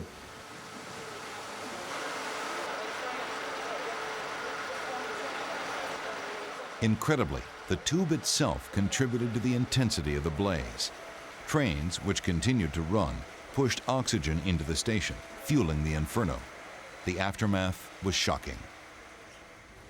It was like I was standing in a field. There was just nothing left. The fire was out, but it was just very hot. There was the smell of burning in there, and it wasn't just of the wooden particles and materials in the place. It was of human beings.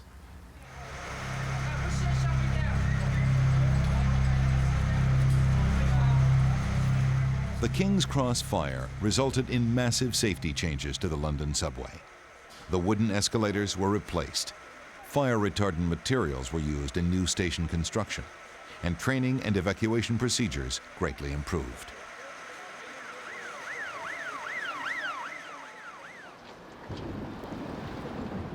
For maintenance workers, the fire brought home the sad fact that the main enemy of the underground is its age. Much of the London subway is over 100 years old. As a result, the system is increasingly dilapidated and in dire need of a massive overhaul. Yet there is little time for upkeep because the system runs 20 hours a day, 7 days a week. Repairs can only be carried out during the 4 hours after the subway shuts down at 1 a.m. By 5 a.m., all the work must be completed, so the subway is ready for the next day's service. The loneliest overnight maintenance job is track walking. Every single inch of the underground network is carefully inspected on a regular basis. For Charlie D'Elia, that means a 5-mile constitutional through the tunnels each and every night to check the track.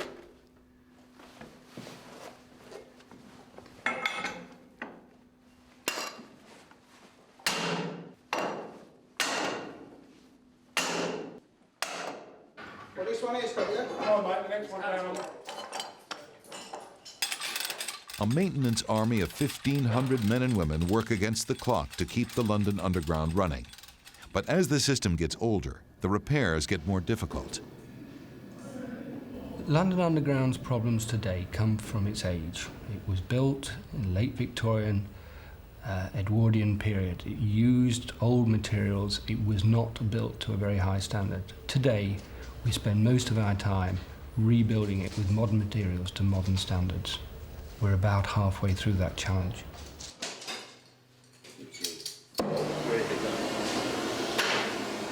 It's estimated that $16 billion is needed to bring the underground up to date. It costs $400 million a year merely to repair and renew the current system. The only technology that has stood the test of time are the iron tunnel linings.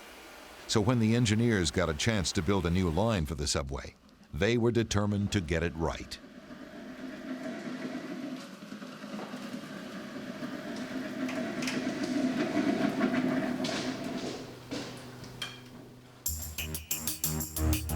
The design of the Jubilee Line extension is aimed at ensuring that tragedies like the fire at King's Cross or the accident at Moorgate never happen again.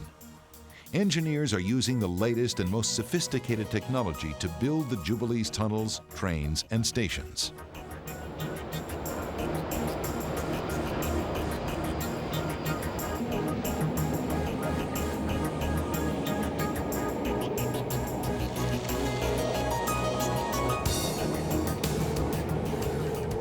The thing that bedevils the underground is that it may have been built with vision. It wasn't built with foresight. All the holes are too small. When you get to the Jubilee Line extension, all the holes are the right size. It's also having to tackle one problem that until now subway engineers have mostly managed to avoid: the complex and challenging geology of London itself. London is split in two by the River Thames. The bulk of the tube system was dug north of the river for one simple reason: the thick layer of clay on that side of the Thames is ideal to tunnel through. South of the Thames, the clay is much thinner. Just beneath the fine clay strata is a porridge of water-bearing soils and gravels. Engineers say that tunneling through these soils is like digging through a waterlogged beach. The biggest hazard, I suppose, for life and limb in constructing tunnels is water. We're always very anxious to keep away from water. It's why we didn't build tunnels in the gravel south of the Thames. There are ways, of course, of building tunnels in water-bearing ground, and traditionally the principal aid was compressed air. This technique for working in waterlogged soil was first pioneered by James Henry Greathead when he built the subway tunnels in the late 19th century. High-pressure air is pumped into a sealed chamber at the tunnel's face. The air pressure keeps water away from the digging surface, allowing engineers to tunnel more safely.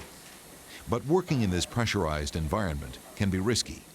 The high pressure necessary to hold water back is equivalent to being 40 feet below sea level.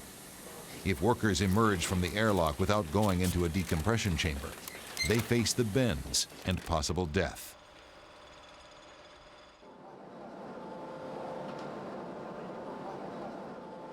But the Jubilee line is using a new kind of tunneling machine that pressurizes only the very front of the machine where the cutting blades are, leaving the actual workers to do their job in a normal pressurized environment. By carefully regulating the rate at which the earth is removed during the drilling process, engineers can maintain the proper air pressure at the front of the tunneling machine, keeping the water at bay. The Jubilee tunneling machines and all modern tunneling molds are direct descendants of the early British tunneling machines of the 19th century. But these new machines operate on a much more massive scale. In the past, it would have taken dozens of men to do the work of these mechanical molds with their enormous cutting blades.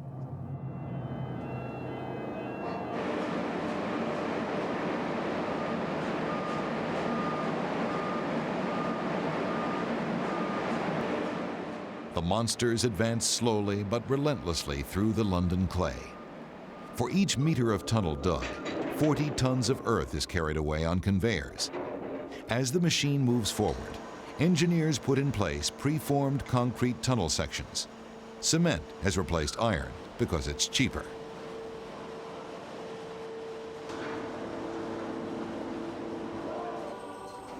From time to time, these monsters bump up against London's past.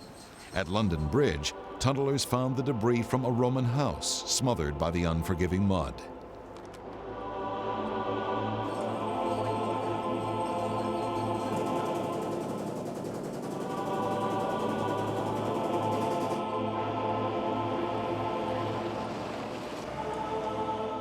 At the new train depot at Stratford, a burial ground for Cistercian monks was discovered. This was the site of a monastery built in 1134 and destroyed by Henry VIII in 1538. All told, archaeologists removed 678 skeletons for a respectful reburial before work started up again.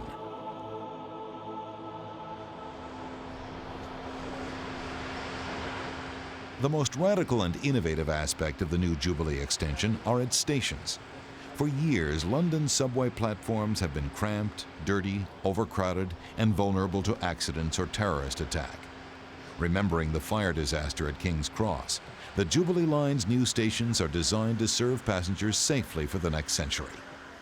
We wanted to make stations that were convenient and that also lifted the spirit, that they were practical, common sense, and optimistic, that made people feel better.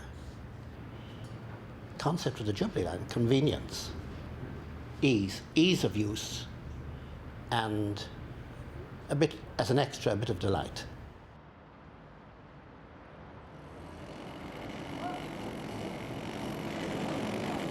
The new stations are enormous. The Canary Wharf station, for instance, is larger than the massive skyscraper which overshadows it. They're designed with safety in mind. Platform edge doors line each platform, greatly reducing the wind effect that fed the flames at King's Cross. And the doors also reduce access to the tracks. This will cut down on suicide attempts.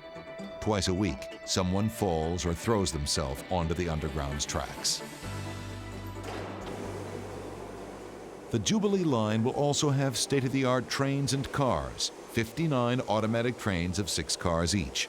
They will run every 2.5 minutes, moving 50,000 passengers an hour.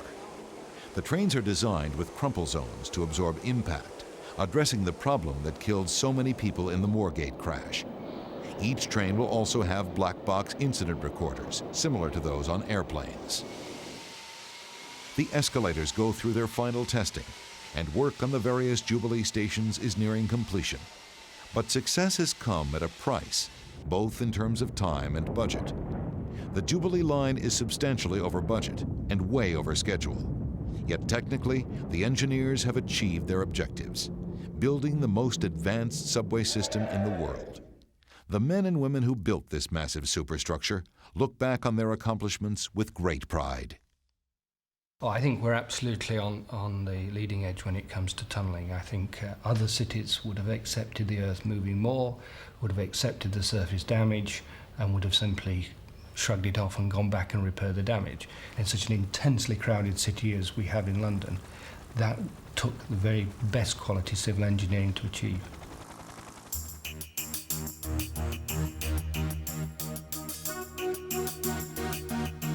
The demand for technically advanced subways like the Jubilee Line grows in direct proportion to the increasing congestion in urban areas. All around the globe, cities are developing new mass transit technologies to move people. In Paris, the French have recently built their new Meteor subway line with fully automatic trains.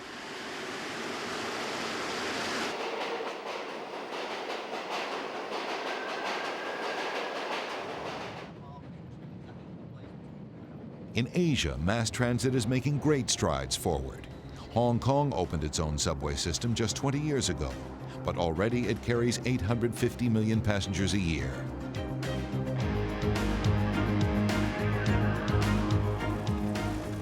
Now, Britain's engineers too are trying to learn from the mistakes of their predecessors. They will need all their ingenuity and skill to turn the legacies of the past into the subways of the future. On the drawing board is a new type of subway train for London, the Space Train. It will increase passenger capacity by over 40% without changing the size of London's narrow tunnels. The Space Train is pioneering the concept of micro-wheels, which allows for a much larger cabin for the passengers. The Space Train also has no split cars. It's all one long tube.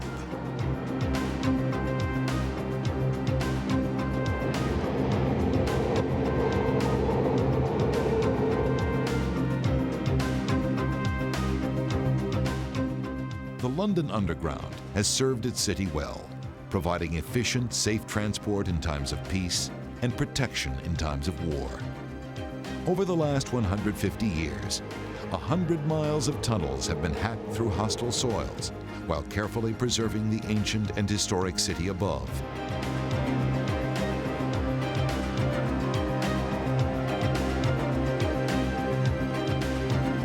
Today, thanks to the technologically advanced Jubilee Line, the train in the drain continues to be the world's leader in mass transportation, keeping its proud place as a superstructure like no other.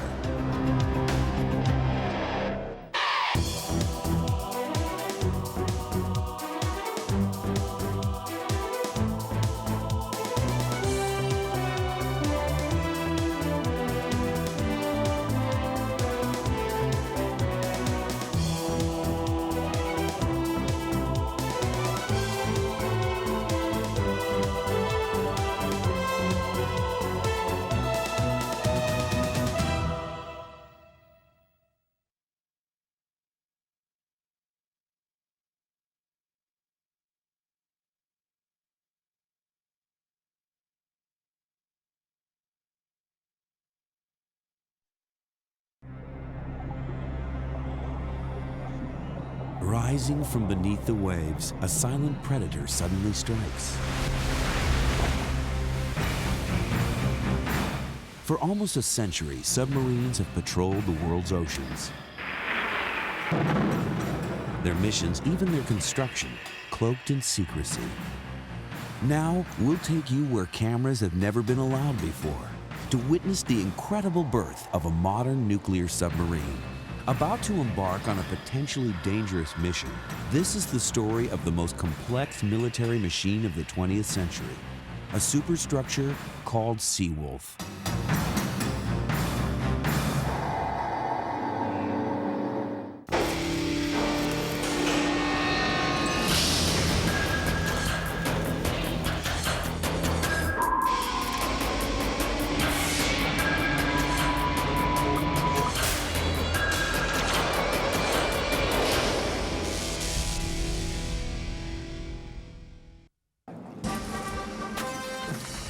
It's a ritual like no other. A centuries-old tradition of pomp and pageantry welcoming a new ship to the fleet. But while the christening of this vessel follows a time-honored custom, that's where tradition ends. Navigator bridge, 27MC, that's that. Sonar gone high. This is a ship for the next century. An entirely new class of submarine meeting the water for the first time. Bearing 188, ATFSB 11. 400 feet coming 800 feet. A showpiece of revolutionary design and construction techniques. The nuclear-powered USS Seawolf takes its place in the ocean as the most advanced and lethal submarine ever created. Stay on the course 080. It's taken over 3,000 workers more than a decade to build what the Navy calls the most complicated machine on Earth.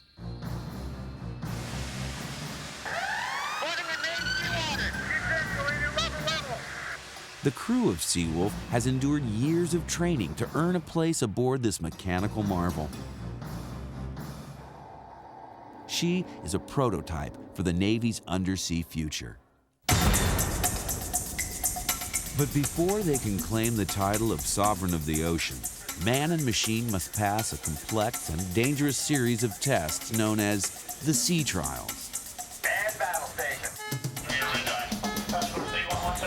Sierra 3-2, a submerged contact. My intentions are to engage this contact and stay course 120. The stakes could not be higher. In the post-Cold War era of budget cutbacks, the Navy is relying on Seawolf to prove it can do more with less. Contact Sierra 3-2. If this ship fails her sea trials, the entire future of the Navy submarine program will be affected. Firing point procedures. The 14 officers and 124 enlisted men of Seawolf are well aware that they and the submarine's builder are under intense scrutiny. Shoot on generated bearing. The number of Seawolves approved for construction has already been slashed from 30 to 3. Workers at the electric boat company who built Seawolf have seen their numbers drop from 25,000 to 7,000. To them, a successful sea trial could mean the difference between economic life and death. Very well, steady course 050. 050 online. Chief of watch, stand down from battle station. But as the world's most sophisticated weapon slowly descends beneath the waves, the ultimate test will come from the ocean itself. At bone-crushing pressures deep below the surface, there's no margin for error.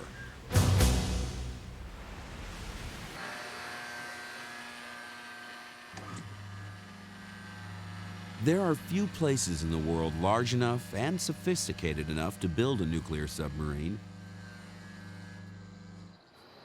This is one of them, the Electric Boat Company's machine shop in Quonset Point, Rhode Island.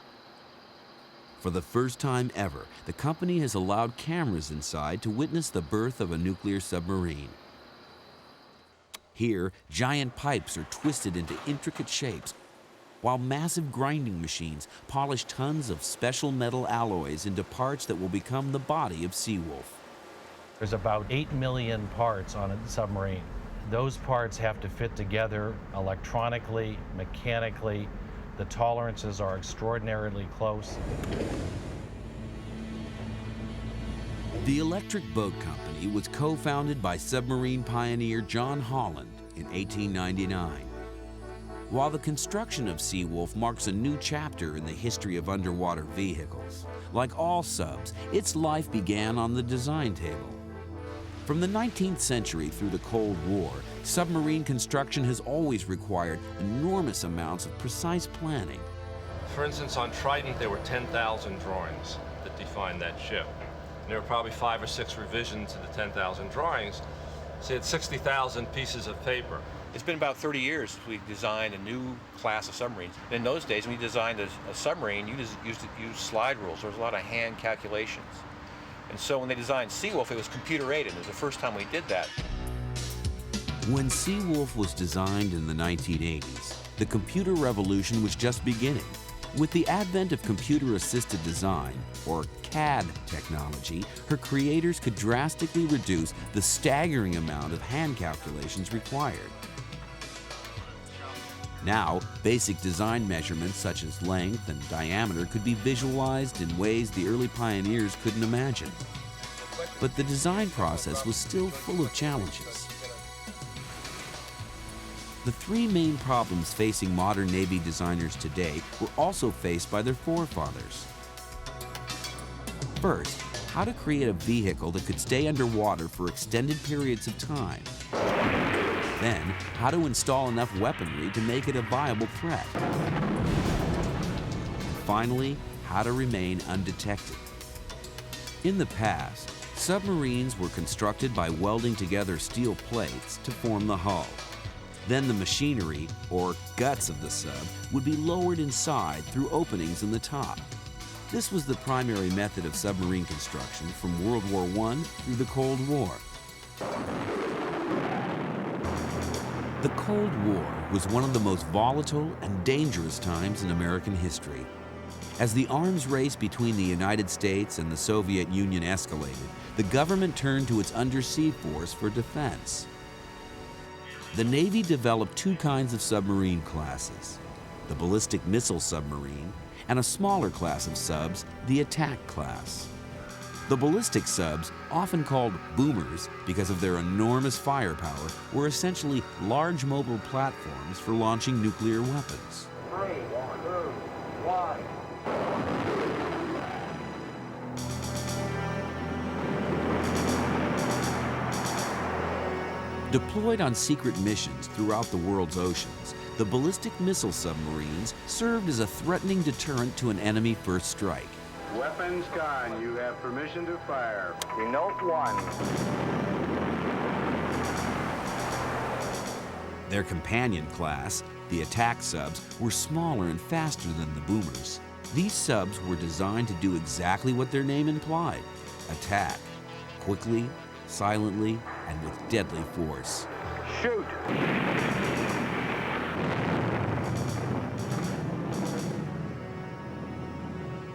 Following the Cold War, the threat of a superpower conflict decreased, while the likelihood of smaller regional conflicts increased.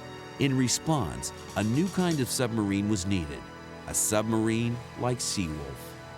The Gulf War with Saddam Hussein actually started, the attack started with a couple of missiles out of a submarine, hundreds of miles away.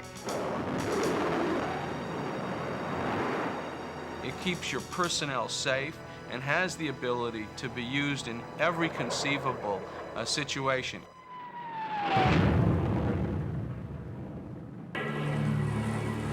For this new class of submarine, a new building approach was employed.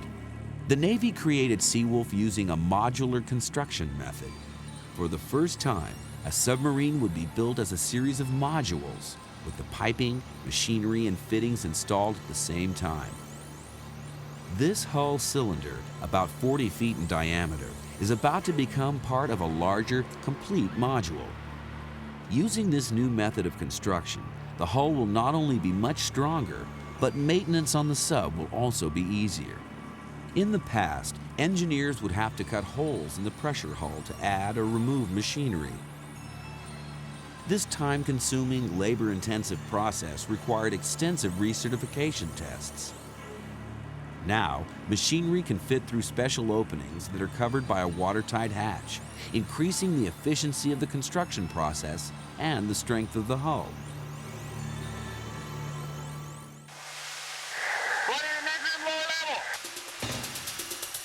Even a pencil-sized puncture in the ship's hull would bring in water with the velocity of a bullet fired from a rifle.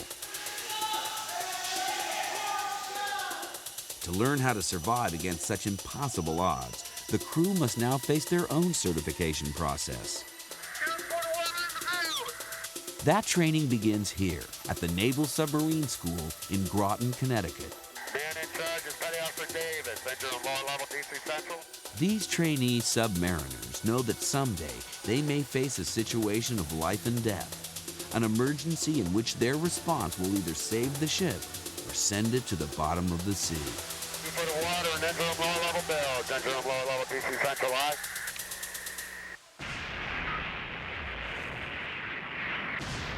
During World War II, submarine crews in the Pacific faced impossible odds with terrifying regularity.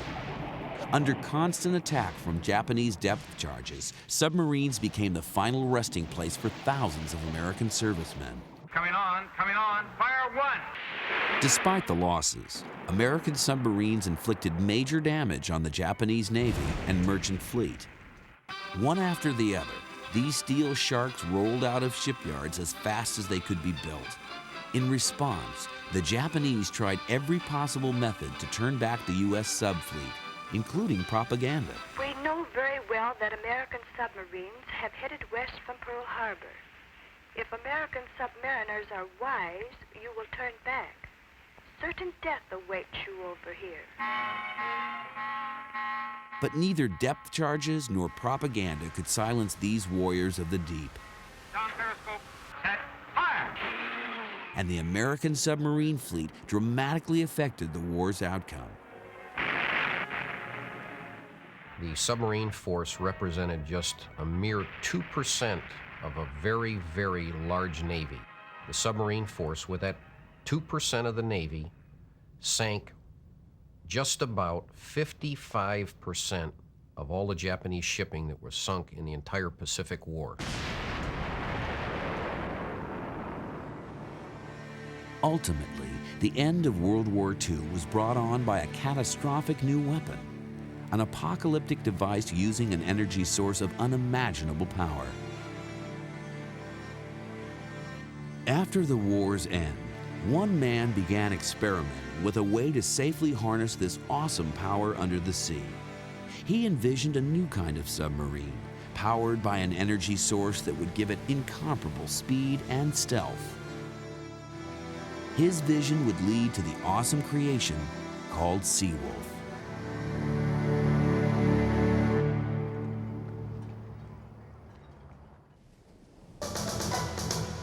Somewhere off the Atlantic coast, the world's most advanced submarine has begun its most crucial test. Make your depth 300 feet. Outship deck, ship is on order depth. Called the Alpha Trial. This is the first of 3 sea trials which will determine whether USS Seawolf is ready to join the fleet. Officer deck, make your depth 750 feet, 25 down. Make my depth 750 feet, 25-degree down angle, aye, sir. As it cuts silently through the water, its nuclear reactor provides an almost limitless supply of energy. 4 pounds of enriched uranium will provide the same amount of energy as 10 million gallons of fuel oil used by early diesel-powered subs. The advent of nuclear power was the most important development in the history of submarine construction. And now, as the most sophisticated submarine ever built continues its top-secret mission, it does so because of the dream of one man, Navy Admiral Hyman Rickover. A qualified submariner and engineer with a strong faith in both the practicality and necessity of atomic propulsion. He was a visionary of this business before we had the word vision. His convictions and determination soon made him a dedicated and efficient spokesman for a nuclear navy. Admiral Rickover was the first person to realize that nuclear power could turn the submarine into the most feared weapon on the planet. With this new power source, Rickover reasoned he could counteract the submarine's Achilles heel, the need for frequent resurfacing, which made them vulnerable to attack. With no precedent and no technology available for such an undertaking, he had to start from scratch. Prior to nuclear propulsion, particularly during World War II, submarines were essentially surface ships that were capable of submerging once in a while. But with nuclear propulsion, now you had a ship that was truly submersible. But translating nuclear fuel into a practical energy source presented Rickover with a paradox. On one hand, harnessing the power of the atom on a submarine would be extraordinarily complex. But once accomplished, using that power to propel the sub would be relatively simple, utilizing the same principle as a steamboat. The process begins with a nuclear reaction. As control rods carefully reveal uranium in a sealed container, extraordinary heat is produced. Liquid is then pumped through the system. It carries that heat away from the reactor core and circulates cooler temperatures back to the nuclear fuel. The liquid then flows through a heat exchanger, where the high temperatures are transferred to water coursing through thick pipes. This assures there can be no release of radioactive materials during the energy exchange process. This tremendous heat turns water into saturated steam. The steam powers a turbine, which drives a generator supplying all the electrical energy needed to operate the ship. Excess power is diverted to energy reserves, stored in massive banks of batteries on board. Admiral Rickover understood that nuclear engines could not only generate more power, they could give submarines virtually unlimited range. Underway on nuclear power. That was the terse message that sent the Nautilus and her crew into service. In 1955, Rickover's theory was put to the test as USS Nautilus became the world's first nuclear-powered submarine. Although the Nautilus' speed is a secret, it is known to be by far the fastest submarine in the world. 3 years later, Nautilus proved the submarine was now master of all the oceans, even those that were largely unexplored. In her historic 4-day journey, Nautilus opened a new frontier when it crossed from the Pacific to the Atlantic under the ice of the Arctic Ocean. Passing directly under the ice packs of the North Pole, Nautilus completed the first undersea transit of this hostile environment. A tumultuous harbor greeting is given the record breaker. The ship returned to a hero's welcome. A tribute to exploits that mark a new age in man's progress. A great step forward in the mastering of the 7 seas. Well done. Very well done. Later in that same month, the crew of a different atomic submarine would establish a new endurance record for underwater operation. For 60 days, between August 7th and October 6th, 1958, the crew of this ship remained submerged beneath the forbidding ice floes of the North Pole. The name of that ship was USS Seawolf, predecessor to today's nuclear-powered wonder.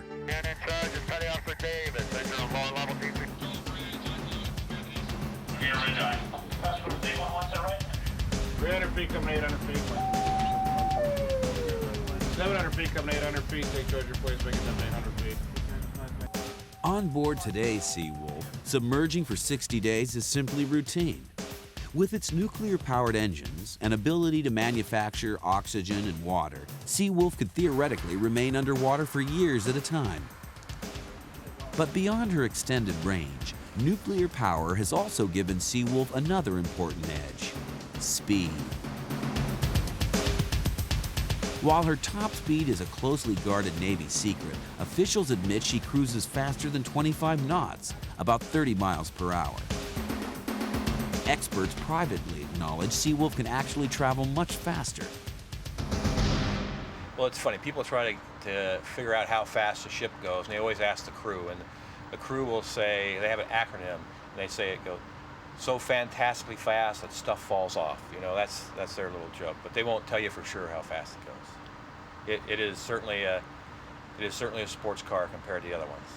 Helm left 10 degrees rudder, steady course 080. In fact, even the designers of this undersea sports car were surprised by how fast she really is. The ship is tremendously faster than what they expected, and people don't believe it. You go back to some of the scientists who did the original calculations, they refuse to believe it. For all its high-tech power, Seawolf is still a warship. And life aboard this ship is no pleasure cruise. Every square inch of Seawolf is designed for maximum efficiency, which doesn't leave much room for human comforts. The crew eats in shifts.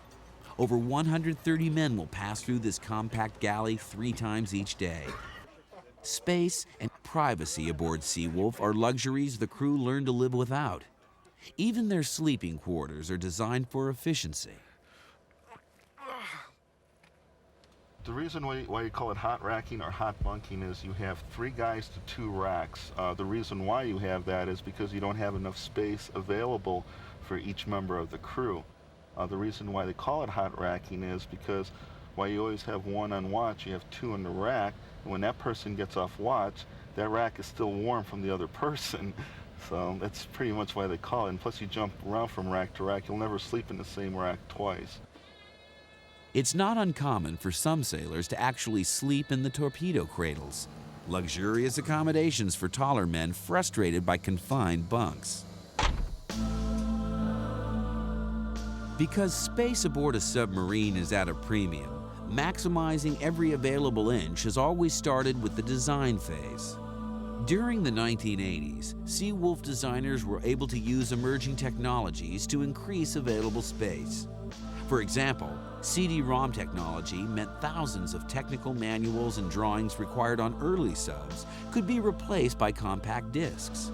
No minor achievement, this freed up 350 cubic feet of space and eliminated over 6 tons of paper on board. A major tactical advantage of Seawolf is her arsenal of computers. This massive network of incredibly powerful machines are the most ever used on any naval vessel. Her communication software alone uses 6 million lines of programming code. Seawolf submarine is probably the most complex product built by man in the world today. If you took the floppy disks, 1.4 megabit floppy disks, and took the data that's in this submarine and stored them in those floppy disks, they would be taller than the World Trade Center. There's just an enormous complexity of material, science, machines, computers. Detection bearing 073, classified biologics. The computer-driven sensor systems on Seawolf are so advanced, they can even pick up the most minute, natural sounds of the deep.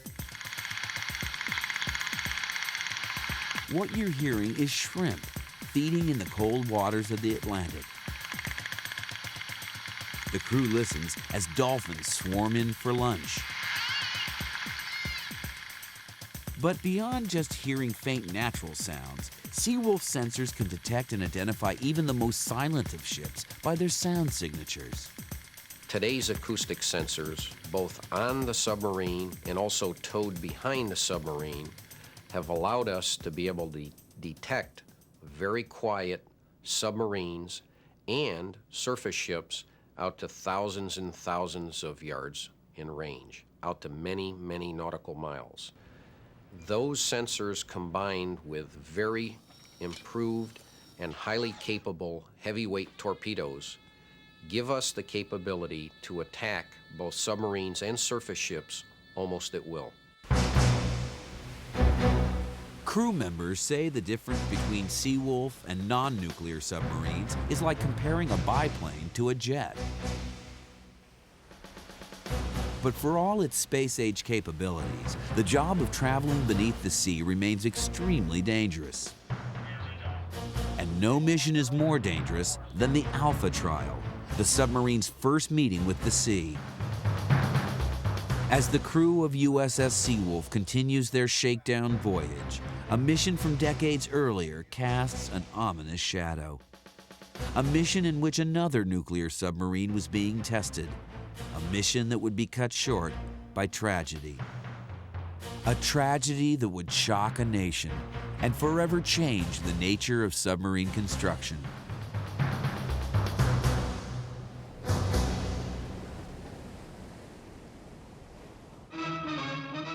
The Navy's newest nuclear submarine, the Thresher, is launched at Portsmouth Naval Shipyard. When USS Thresher was launched in July 1960, she was the first of her kind, a new class of submarine. Like the crew of Seawolf, Thresher faced a regular series of tests designed to further submarine exploration. But on April 10, 1963, the incredible danger associated with any undersea journey became all too clear.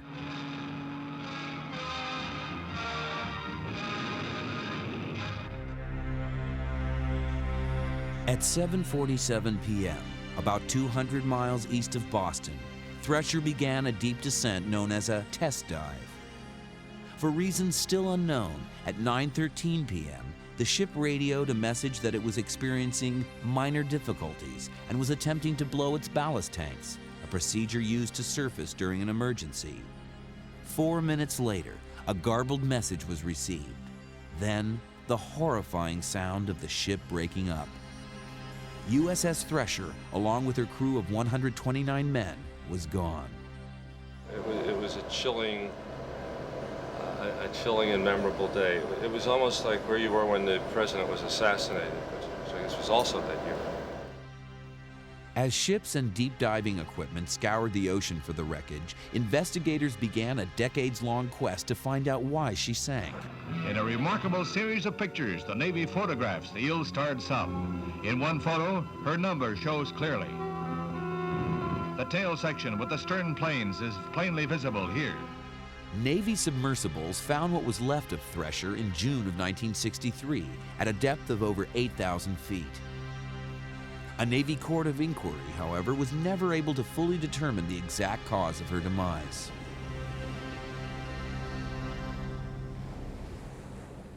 No Navy official was more devastated by the loss of Thresher than the father of nuclear submarines, Admiral Rickover. While some critics attacked the performance of the ship's nuclear reactor, Rickover believed that submarine construction itself must change. He lobbied for improved fabrication techniques, better inspection methods, and more attention to emerging technologies and new ways of thinking. When we lost the Thresher, we went from what had been a proactive approach to building submarines to a very strong reactive approach, and it focused our engineering discipline into what do we have to do to make a submarine safe for the people in the harsh environment, not just in wartime, but in peacetime too. And so Thresher is not only historical memory, we remind people of Thresher as part of our submarine education and training. We go around and remind them the consequences of not adhering rigorously to the technical specifications and the processes. So it's still the backdrop for the SubSafe program. You know, here it is 34 years later. The design and construction of submarines are highly specialized crafts, constantly being revised to accommodate new technologies. As technologies develop, the workers who build subs must also adapt, continually undergoing rigid certification tests which measure their skill and expertise. Even the body of Seawolf is made from a new material. The hulls of early subs were made from a high-strength steel called HY80. This material could withstand pressure of 80,000 pounds per square inch. The Seawolf class submarines are created using a new super steel called HY100, able to withstand 100,000 pounds of pressure per square inch. This means that designers can now create submarines which can dive deeper than their predecessors of the same weight, although just how deep is classified. Or they can create new lighter weight subs, capable of reaching the same depths as the earlier heavier subs. But regardless of its weight, a submarine's effectiveness has always been judged by its ability to remain undetected. Once at sea, an engine hum, a mechanical noise, even a crew member's conversation could reveal the ship's location, with deadly consequences. Stealth is the most important thing. A submarine maintains its capability and its safety by never being detected. For example, if there's a conflict, a hot conflict somewhere in the world, submarines, especially U.S. submarines, usually the first war-fighting or peacekeeping platform on the scene, and it does that without being detected. It can then provide information with surveillance, feed that information back to the president, and so that the decisions can be made. And the submarine has the capability of doing that quietly, quickly, and it's virtually undetectable. Two things you know. They know we have them and we can be there fast. And two, even when they don't know we're there, they're not sure we're not there because these things are stealth. So they could be thinking that, well, maybe around the corner there's an American sub, or maybe it's just off a little bit. And that will prevent countries, I think, from doing foolish things. And after all, that's much preferable to actually going to war. To maintain stealth, every joint and substructure within the ship is designed to minimize sound and vibration. Even operating at top speed, Seawolf will be quieter than the older submarines were when idling at the pier. It's quieter than any other submarine in the world, and that required an enormous amount of technology in quieting things like switches and valves and hydraulic piping. The ship's inner decks are not attached directly to the hull, but rest on rubber mountings to reduce vibrations. Other sophisticated anti-detection strategies are also integrated into the construction process. Propellers are designed to produce minimal noise. Anti-detection tiles made from sound-absorbing plastic compounds line the inside of the hull. And finally, an additional layer of sound-absorbing material is applied to the hull's exterior when finished. While the ship is cloaked by a silent defense, its stealth-like capabilities also create a formidable offensive weapon. Whether gathering covert electronic intelligence, monitoring an enemy's shipping lanes, or detecting and deploying mines, Seawolf will be able to get in and out of dangerous waters faster than any warship ever created.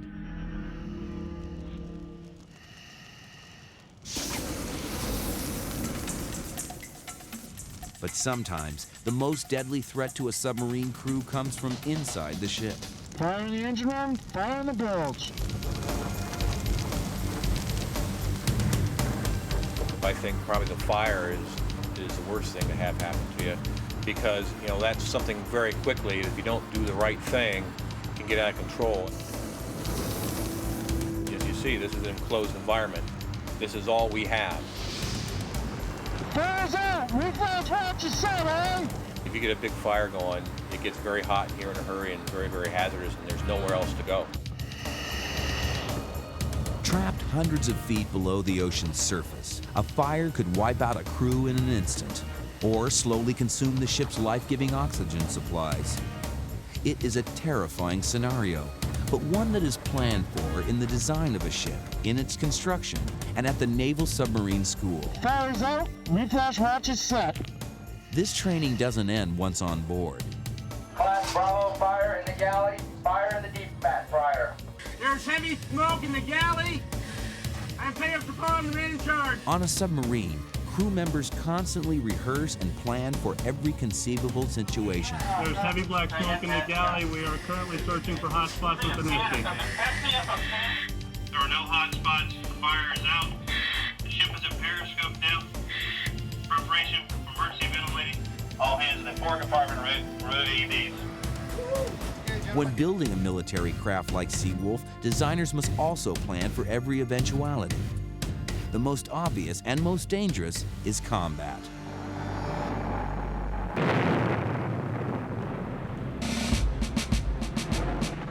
Like an aircraft carrier, a submarine is divided into separate watertight sections.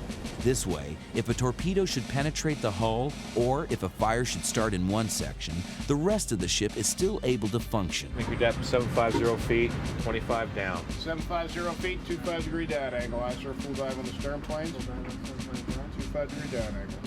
If the crew of USS Seawolf can pass its sea trials, it will be judged ready for combat. Close about 2,000 yards. In about 4 minutes, we'll be at the firing point.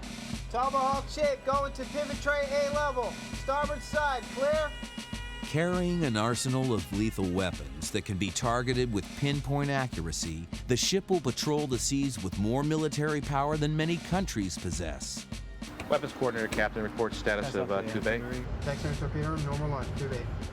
A silent and deadly predator, Seawolf will be the most advanced, heavily armed attack submarine the world has ever seen. All stations, arrival path is direct path. Carry on.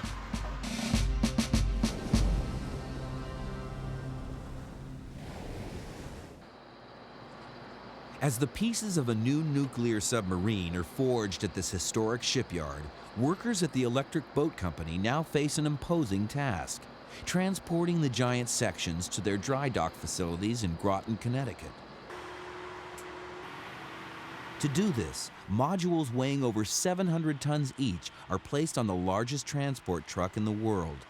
There are only 2 such vehicles in existence, and both were specially made to assist in submarine construction.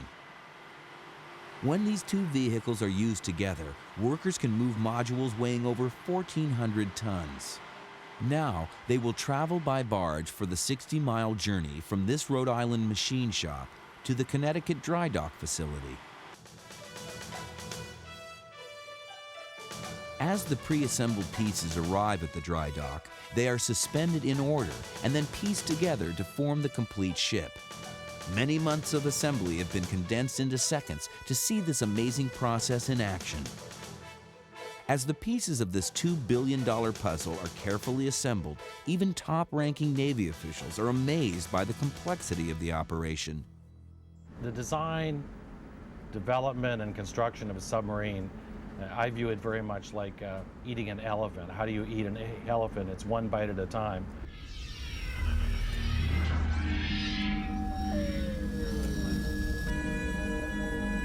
If the assembly of this submarine happens one bite at a time, then these are its sharpest teeth, the weapons systems.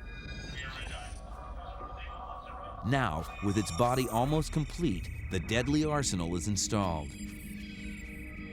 On board Seawolf, 4 levels of robotically controlled storage racks can deploy a lethal force on a moment's notice. Manned battle station. Its Tomahawk cruise missiles can be placed with pinpoint accuracy, guided by a global positioning satellite. I guess we could talk about San Diego to San Francisco. That's about 520 miles. I would say that if this missile took off from Jack Murphy Stadium, you could put it right about between Pitcher's Mound and second base down there in Candlestick Park. Seawolf's anti-submarine missiles make her a fearsome underwater force as well. She has stealth, she has improved sensors, and she has maneuverability. Everything that makes a fighter aircraft superior is what Seawolf brings to that underwater dogfight.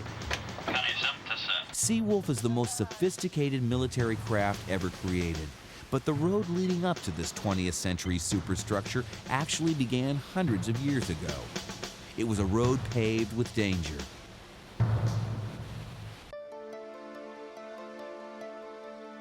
In 1775, only 25 miles from the site of the Electric Boat Company, a young Irishman named David Bushnell built this device called the Turtle.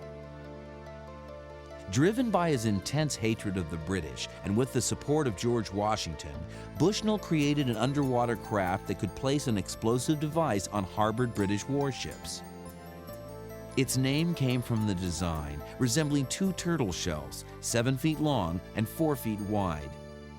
This craft of wood, iron, and leather could approach an enemy ship with a hand-cranked propeller and was able to stay submerged 20 feet below the surface for almost 30 minutes. Unfortunately, when Bushnell's device was tried on a British man of war, the attaching screw could not penetrate the copper sheathing on the hull.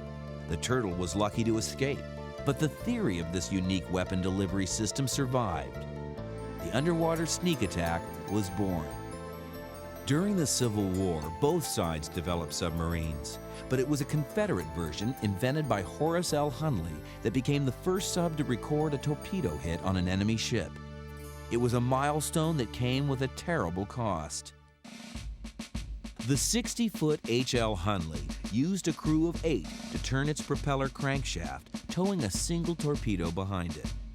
In 1864, in the Charleston, South Carolina harbor, the Hunley delivered its deadly cargo against the Union's USS Housatonic. The attack did little damage to the Union ship, but the exploding torpedo sank the Hunley. As primitive as these early craft appear, they actually use the same engineering principle as today's modern subs, the ability to submerge and surface by adding or subtracting ballast. I went at 750 feet, used 25-degree down angle ISO. During her sea trials, one of Seawolf's most critical challenges will be her ability to perform deep dives. Inside the hull are ballast tanks designed to temporarily fill with water.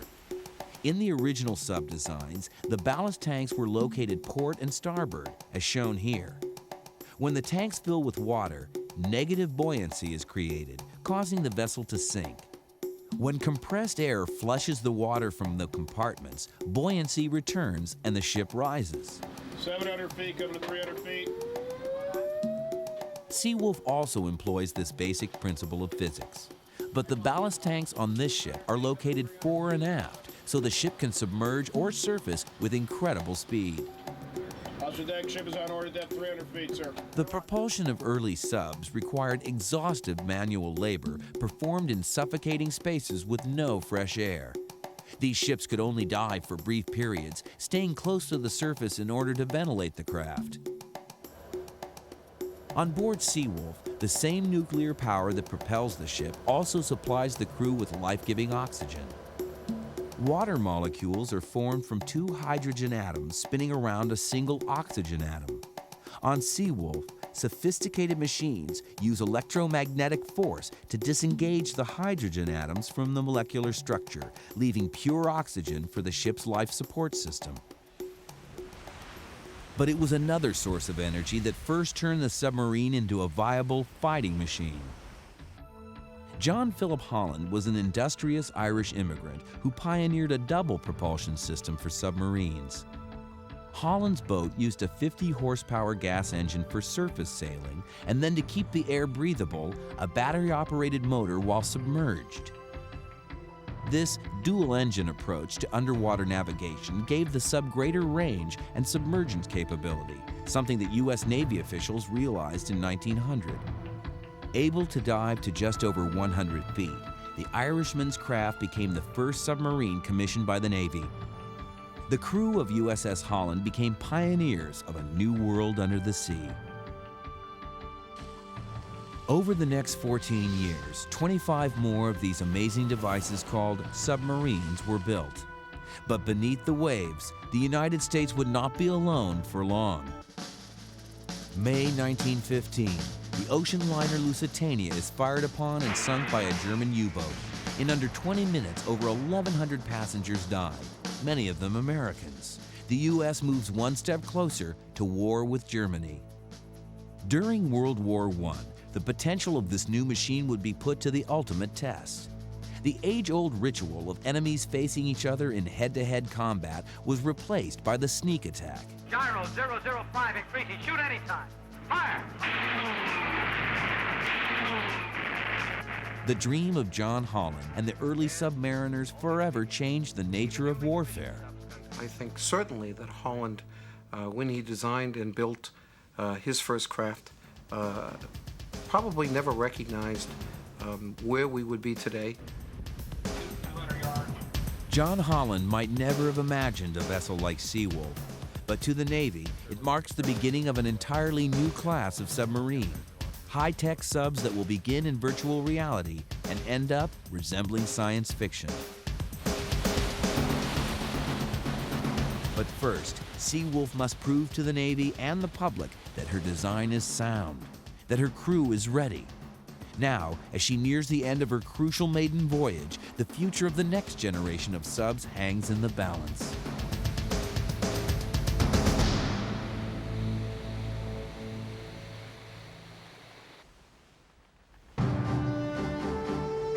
Her propulsion and life support systems have been tested. She has performed rapid dives to classified depths. Under stressful warfare scenarios, she has been deemed combat ready. As the end of USS Seawolf's maiden voyage draws near, Captain Dave McCall has witnessed what billions of dollars worth of machinery and a highly trained crew can really do. While young in age, McCall's crew are ready to become submariners. It's $2.3 billion for this ship. And the first underway watch station an 18-year-old stands or occupies is he's driving this ship. He has his hands on the wheel of a $2.3 billion sports car. And that's a lot of responsibility. You have to want that kind of responsibility. You have to be ready to take it, and they choose themselves. They have trained, rehearsed, and drilled. Now it's time to come home.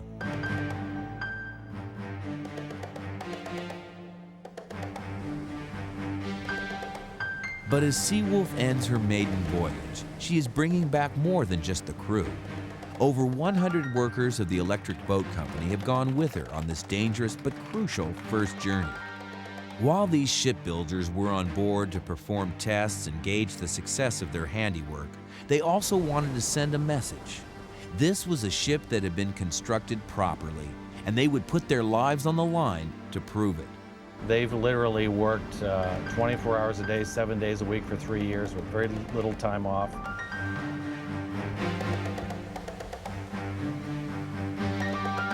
Years of hard work and grueling training have led to this one moment, the return of USS Seawolf to her base in Groton, Connecticut. To the trained observer, the presence of a simple wooden broom attached to the ship's superstructure tells them everything they need to know. The ship has performed a clean sweep of its first major test. The mission is a success.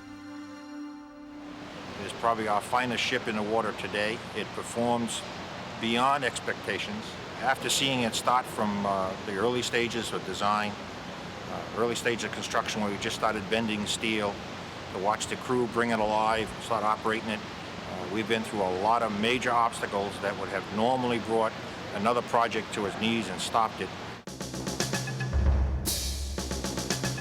Against a backdrop of budget cuts and shifting political power structures, the designers, builders, and crew of USS Seawolf have achieved a stunning victory. Under a mandate to do more with less, they have rewritten the book on how to build a submarine. Now, the success of Seawolf will provide a blueprint for the submarine of the next century. A vehicle known simply as the new attack submarine. When production of these sleek new subs begins, they will be able to do everything Seawolf can, but cost less to build. That's because advancements in computer technology, just beginning when Seawolf was constructed, now provide designers with incredible new tools. Tools today give us collectively as a community, the Navy, Electric Boat, our suppliers, the ability to go in fact integrate the very best design very early in the program. This 3D generated sailor named ErgoMan is an example of this new space-age technology. Virtual reality programs like these enable designers to see what these subs will be like for human inhabitants before construction even begins. We got to verify how low can we drop the sump. Another significant change based on Seawolf's success is a brand new approach to the management of sub construction. In video teleconferences like this, the workers who will build the sub and the men who will travel in them interact with the designers and engineers at every phase of development. Jimmy, if you just want to circle that, so our friends down in Washington can see that. That flange we're possibly talking about eliminating. Today, we're not interested who comes up with a good idea.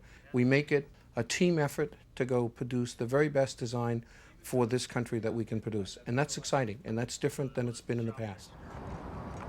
Seawolf and the new attack submarine are designed to evolve with technologies of the future. Soon, even the venerable periscope itself, a staple of submarines throughout history, may be replaced by powerful liquid plasma display screens. With the success of their first sea trial, the crew of Seawolf will continue a long and distinguished tradition. Even though this is a new ship with a young crew, they are traveling in the footsteps of those who have gone before, many of whom did not return. These are the names of United States submarines lost in the service of duty with all hands on board. Submariners say these ships and the men aboard them remain on eternal patrol. We'll also be checking the tubes, shooting. No one is more aware of the dangers of the deep than the men who will ultimately certify the vessel as being ready to join the fleet. Good. Yes, sir. We'll head this way. I am the person who signs for a submarine that it's ready to go to sea and it's sub-safe.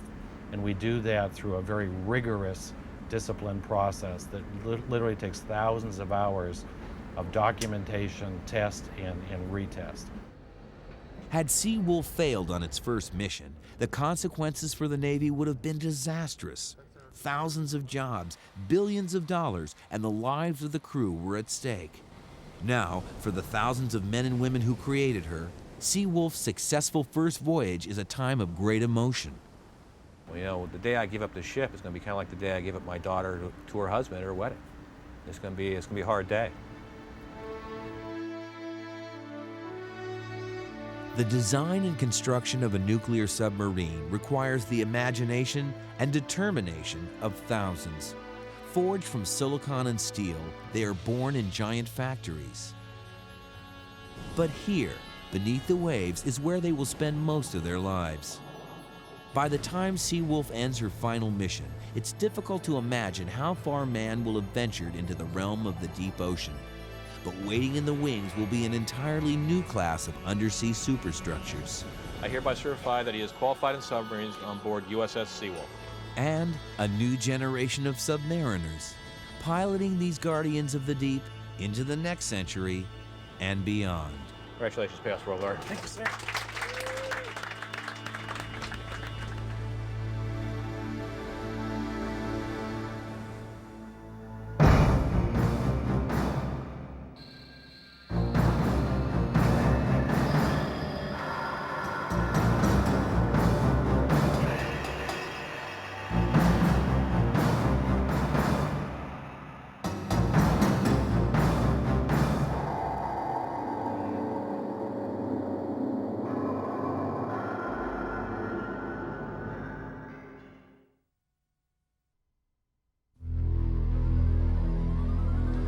They seem to defy gravity.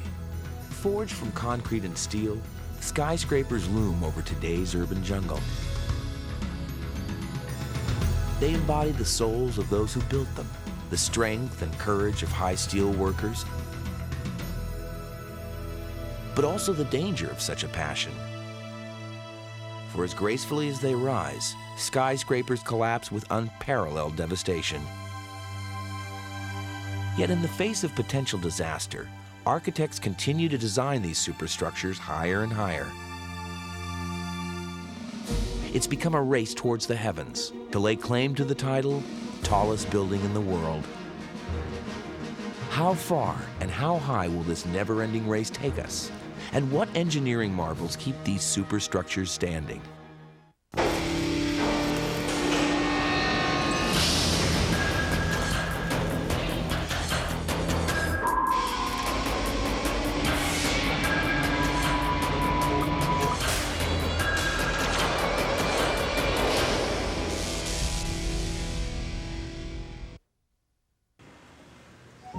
In Nagoya, Japan, despite continual rainstorms, work progresses on one of the world's largest skyscrapers. The JR Central Towers, still in its infancy, is being built in the middle of a crowded city and on top of a busy train station.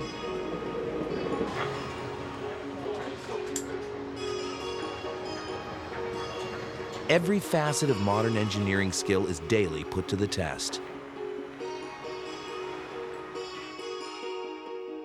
When completed, this enormous skyscraper will encompass over 4.5 million square feet.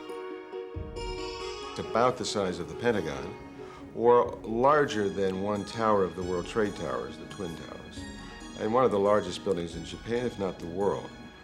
Engineers in Nagoya, like many throughout Japan, have no choice but to build up. Land is scarce, and real estate prices are soaring. To meet the needs of a growing population, skyscrapers are the only answer. In the capital of Malaysia, space isn't an issue. Land for construction abounds. Yet in Kuala Lumpur, a modern 1,400-foot skyscraper is being built. The Petronas Towers are an amazing structure of glass and steel. With 88 floors and 100-foot spires, these twin towers are a monument to architect Cesar Pali's dreams. Whether built out of need or inspiration, constructing these mammoth skyscrapers relies heavily upon technological advances. But modern science isn't perfect, and tragedy follows when one comes tumbling down.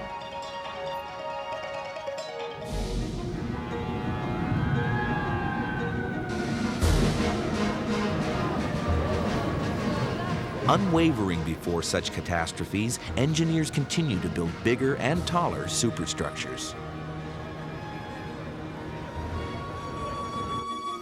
Well, I think man has always wanted to get higher and higher. He always climbed the mountain to see beyond. It's also getting up to be taller, to overlook everyone else, or to be recognized or to feel more powerful. To build these modern-day monoliths, architects and engineers first had to conquer the force of gravity. During the mid-1800s, the only means of vertical transportation, other than climbing stairs, was a rope and pulley system driven by a steam engine. However, the system was too dangerous for passengers since the ropes often broke. Frustrated, Elisha Otis invented a safety brake that locks the platform to its guides. In 1852, what seems a minor invention paves the way for the modern elevator. Slowly, the public begins to trust the Otis elevator. Upper-level floors become fashionable and profitable as architects quickly adopt this new means of vertical transportation. Even with the use of an elevator, buildings rising above 200 feet remain a dream. The building materials of the day, bricks, stones, and mortar, are simply too heavy to allow great heights. But in 1885, with the invention of the steel cage structure, the modern skyscraper is born.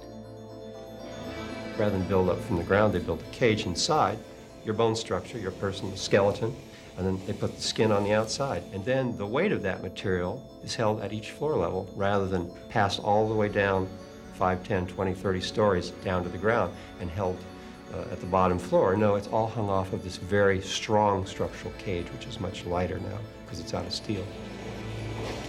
Because the steel structure bears the majority of the weight, the exterior, or skin of the building, can now be made of much lighter materials, such as glass and aluminum.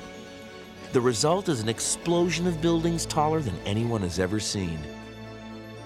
The limits on masonry buildings were about 200 to 250 feet, which is equivalent to about 20 stories. With the advent of the separation of the two systems, the skeleton from the skin, we became capable of pushing higher and much higher, up to 50, 70, 80, or the Empire State Building type, up to 100.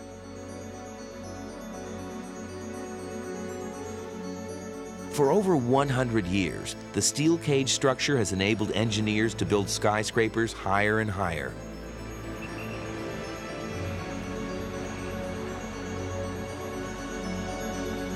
It's the backbone of every tall building's design, even the 800-foot JR Central Towers in Nagoya.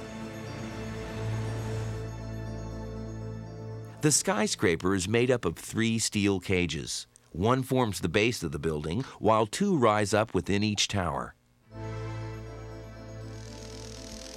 Without this technology, skyscrapers rising above 20 stories wouldn't be possible. In Malaysia, over 26,000 tons of steel and 160,000 cubic meters of concrete have been used in the framing of the Twin Towers.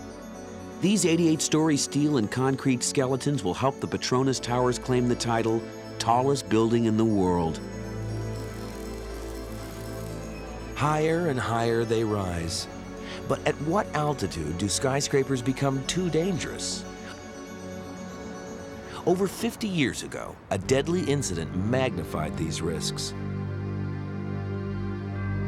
In 1945, the tallest building in the world is New York's Empire State Building, rising an incredible 1,250 feet.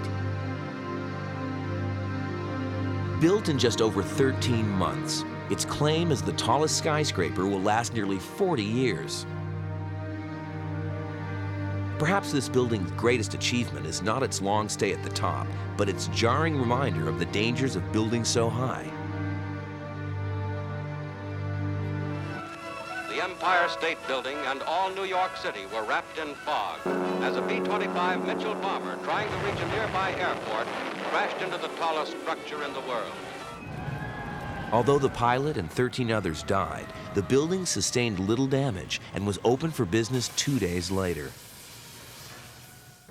Its ability to survive a collision with a World War II bomber seemed to validate modern engineering technology. Soon, a skyscraper building boom swept across the United States.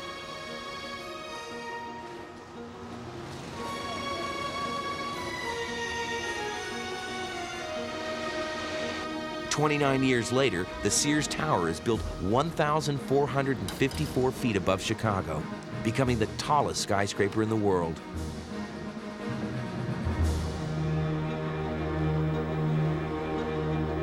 While skyscraper construction within the United States has steadily declined since the early 1970s, the JR Central Towers and the Petronas Towers are at the forefront of a building boom along the Pacific Rim.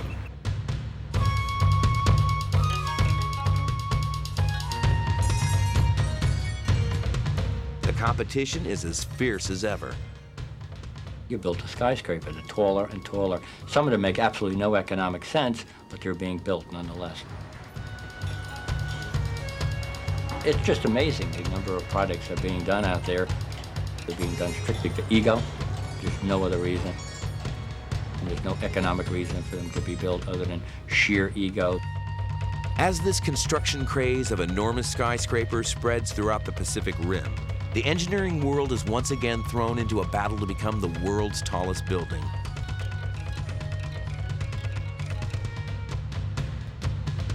The Petronas Towers are planned to top off at 1,476 feet, 22 feet taller than the Sears Tower.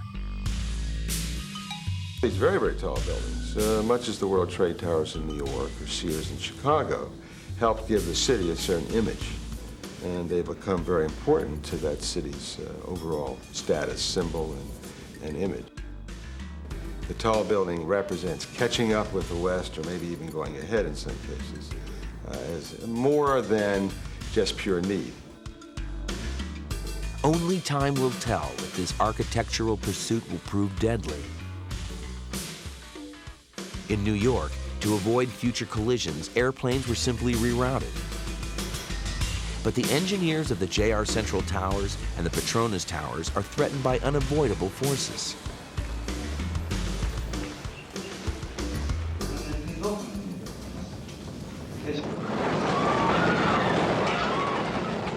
They're building skyscrapers in one of the most seismic active regions in the world, where the threat of a major earthquake is constant.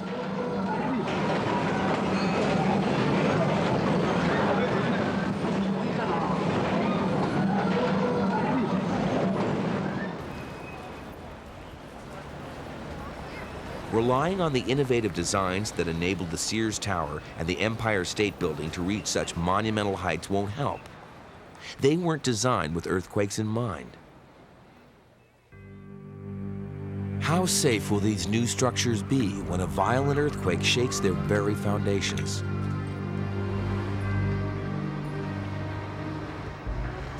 As construction continues on the JR Central Towers, the Petronas Towers nears completion. Engineers of both buildings hope their state-of-the-art technology will pass the test. If it fails, these latest additions to the tallest buildings in the world could come tumbling down. Modern building design will be pushed to its limits when Mother Nature strikes.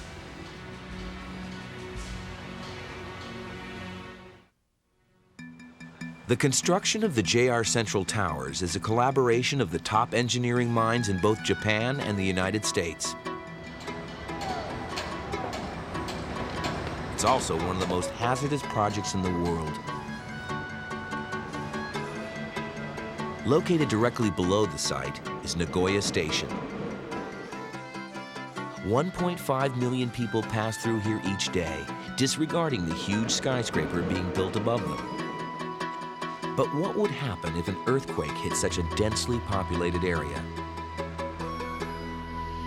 It's happened before. September 19th, 1985. A killer earthquake registering 8.0 on the Richter scale rocks Mexico City. Sigue temblando un poquitito, pero pues vamos a tomarlo con una gran tranquilidad. Vamos a esperar un segundo para poder hablar.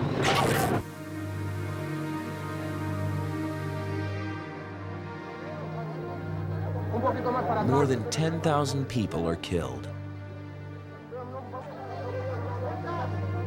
And over 100,000 are left homeless as the quake damages nearly 3,000 structures. 400 totally collapse.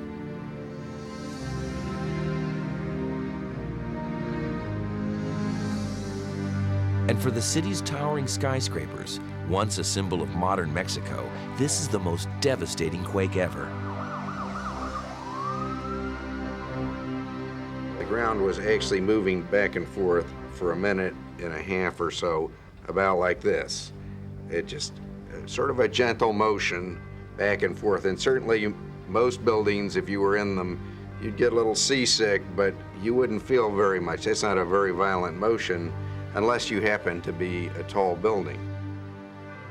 During the 90 seconds of shaking in Mexico City, some skyscrapers swayed 6 feet, 3 times farther than what is considered safe. Neighboring buildings slammed into each other, causing major damage. 10 years later, a small office in the Japanese city of Kobe is tossed upside down. Just one of the many casualties in a town devastated by a 7.2 earthquake. Over 100,000 buildings are destroyed. Another 80,000 are severely damaged. And in downtown Kobe, home to most of the city's skyscrapers, 60% of the buildings sustain significant structural damage. Over 20% are completely destroyed.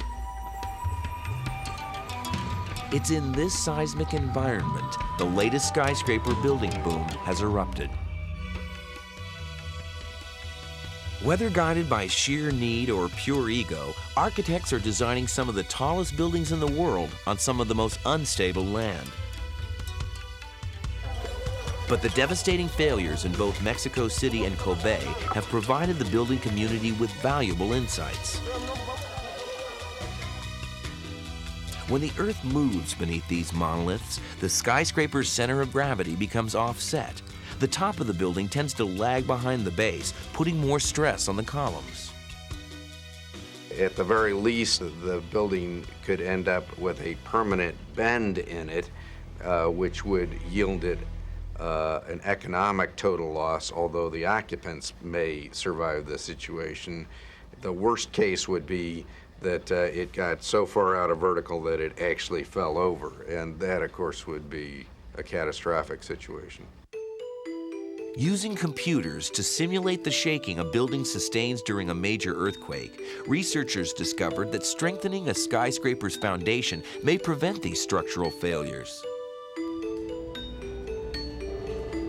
In Nagoya, Japan, only 140 miles from Kobe, the engineers of the JR Central Towers are putting this latest research to the test.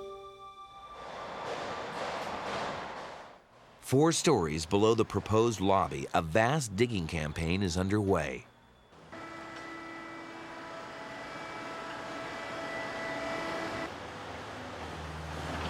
In this subterranean cavern, architect Paul Katz hopes to build the strongest foundation ever constructed for a skyscraper.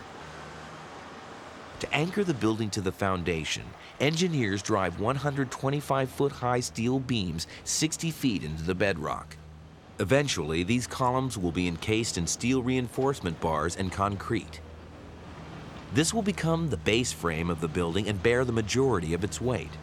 You can see here the tremendous amount of reinforcement that is needed not only to carry the weight of the building, but this is where all the forces of the building come down. And in earthquakes, this is the part of the building that resists the lateral shaking that an earthquake will affect on a huge structure like this. As an added precaution, engineers will then fill the entire cavern with over 1.5 million cubic feet of concrete, creating what is called a mat slab foundation. Is what we're seeing in the excavation here is entirely going to be filled with concrete, 5.5 meters in height, which in a way the whole building then floats on and helps support the building from tilting and unifies the entire building. For a mat slab foundation to work, steel piles must be anchored in solid bedrock. Once in place, they're locked together into a stronger structure by the cement slab poured around them. Finally, the steel structure of the skyscraper above ground is bolted to the foundation piles below. This becomes the skyscraper's skeleton, a single rigid structure anchored by a cement slab able to absorb most of an earthquake's lateral force. The mat slab foundation prevents the steel cage structure above ground from swaying too far during an earthquake. The taller the building, the larger the foundation necessary. Because of the limited space surrounding the skyscraper, the JR Central Tower's foundation is forced to be excavated in an underground cavern, while the Petronas Tower's foundation will spread out, covering over 1.5 acres. The building that will become the tallest skyscraper in the world requires one of the largest mat slab foundations ever constructed.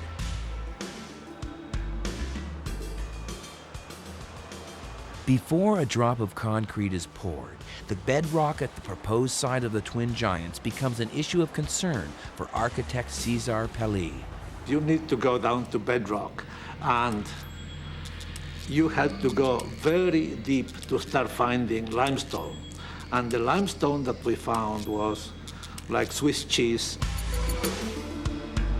This fissured limestone requires drilling the building's foundation piles extraordinarily deep, over 400 feet underground, or more than 6 times the depth needed to build the JR Central Towers. Once the foundation piles are in, over 70,000 tons of concrete are cast into the mat slab. Pouring round the clock, the work continues for 3 straight days. This was the largest single pour of concrete ever done. Timing and precision of the pour must be perfect. If one side of the foundation were to dry and settle before the entire job is completed, an uneven base would result. If the skyscraper were built on an uneven base, the building's weight distribution would be uneven. Out of balance, an earthquake could easily bring it tumbling down. But will these enormous mat slab foundations safeguard the buildings during a major earthquake?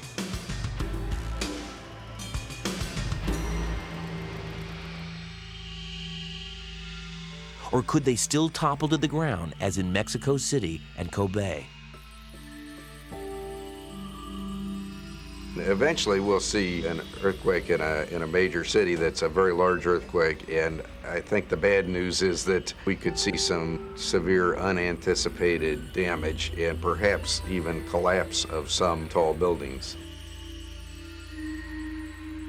The JR Central Towers, soon to be Japan's tallest building, is designed to withstand a magnitude 8.0 earthquake. Its engineers believe the skyscraper is safe, built to withstand the types of earthquakes that frequently strike the island nation. A similar faith in building design has guided engineers in Los Angeles for years.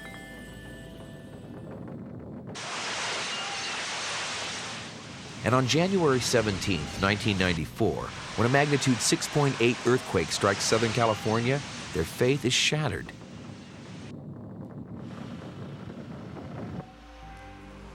In some areas, engineering fails and structures crumble. Amazingly, none of LA's skyscrapers collapsed. But an inspection of their inner steel cage frames reveals major damage in the welds connecting the vertical columns of many buildings to their horizontal beams. The cracks did not only remain in the body of the weld that connected the two pieces. Once it started, it propagated. That crack had the effect like a zipper effect. It went right through the main body of the column element, and it ruptured the column horizontally. Luckily, the Northridge quake was short, only 20 seconds. Laboratory tests showed that had the shaking lasted as long as either Mexico City or Kobe, these cracked beams would have ruptured completely, causing structural failure in many of these buildings. While Los Angeles struggles to repair its damaged skyscrapers, the sobering news has sent shockwaves throughout the engineering world. The steel cage structure, once thought safe, is now vulnerable during a strong earthquake.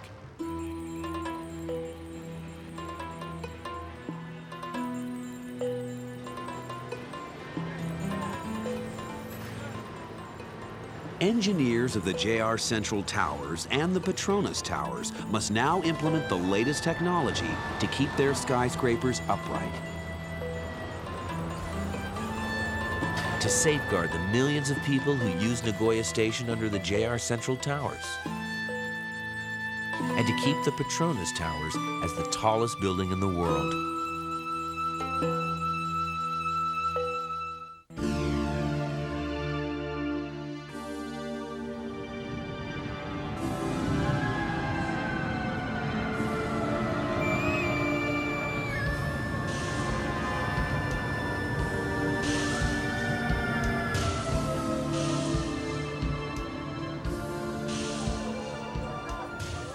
In the aftermath of the Northridge earthquake in Southern California, tall building engineers have answered a troubling question.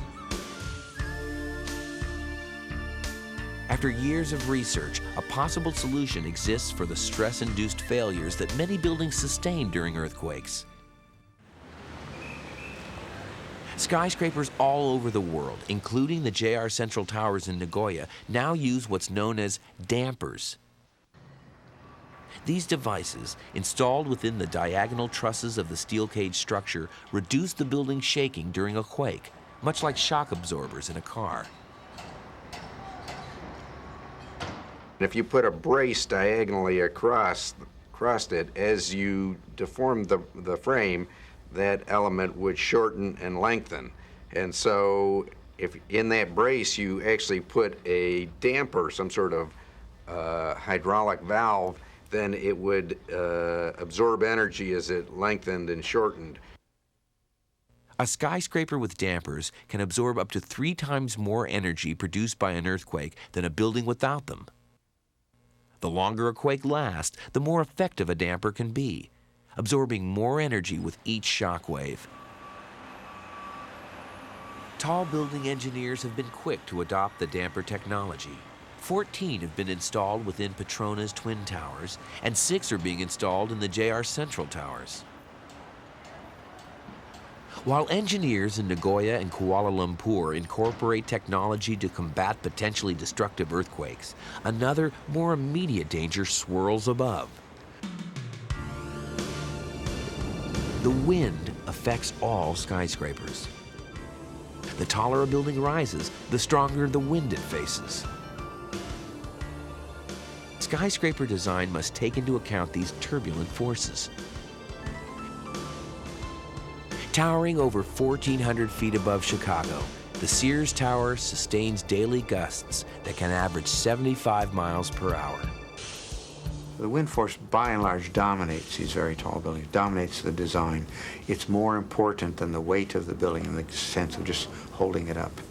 It is the dominant force. The wind is what drives the design of very tall buildings.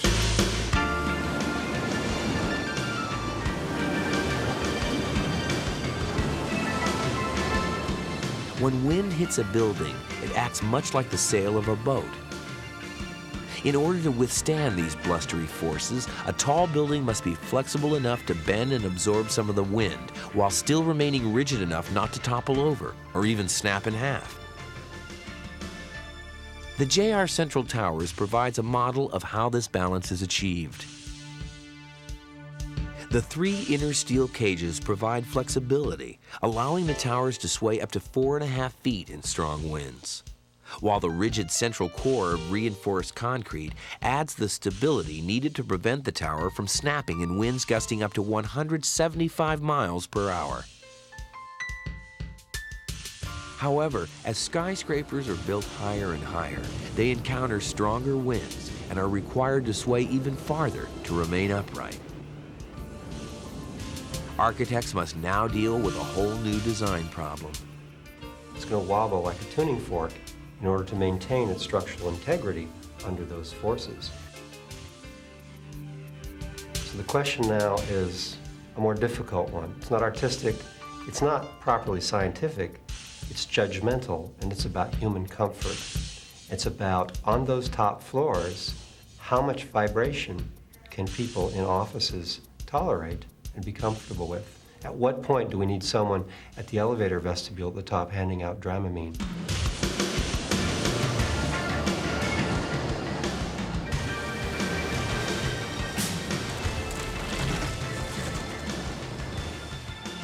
If a swaying skyscraper can cause motion sickness in average high wind conditions, then the occupants of the Petronas Towers had better prepare for a wild ride. Reaching nearly 1,500 feet, the Twin Towers are designed to withstand the devastating winds that strike the region. These swirling gusts can reach over 90 miles per hour.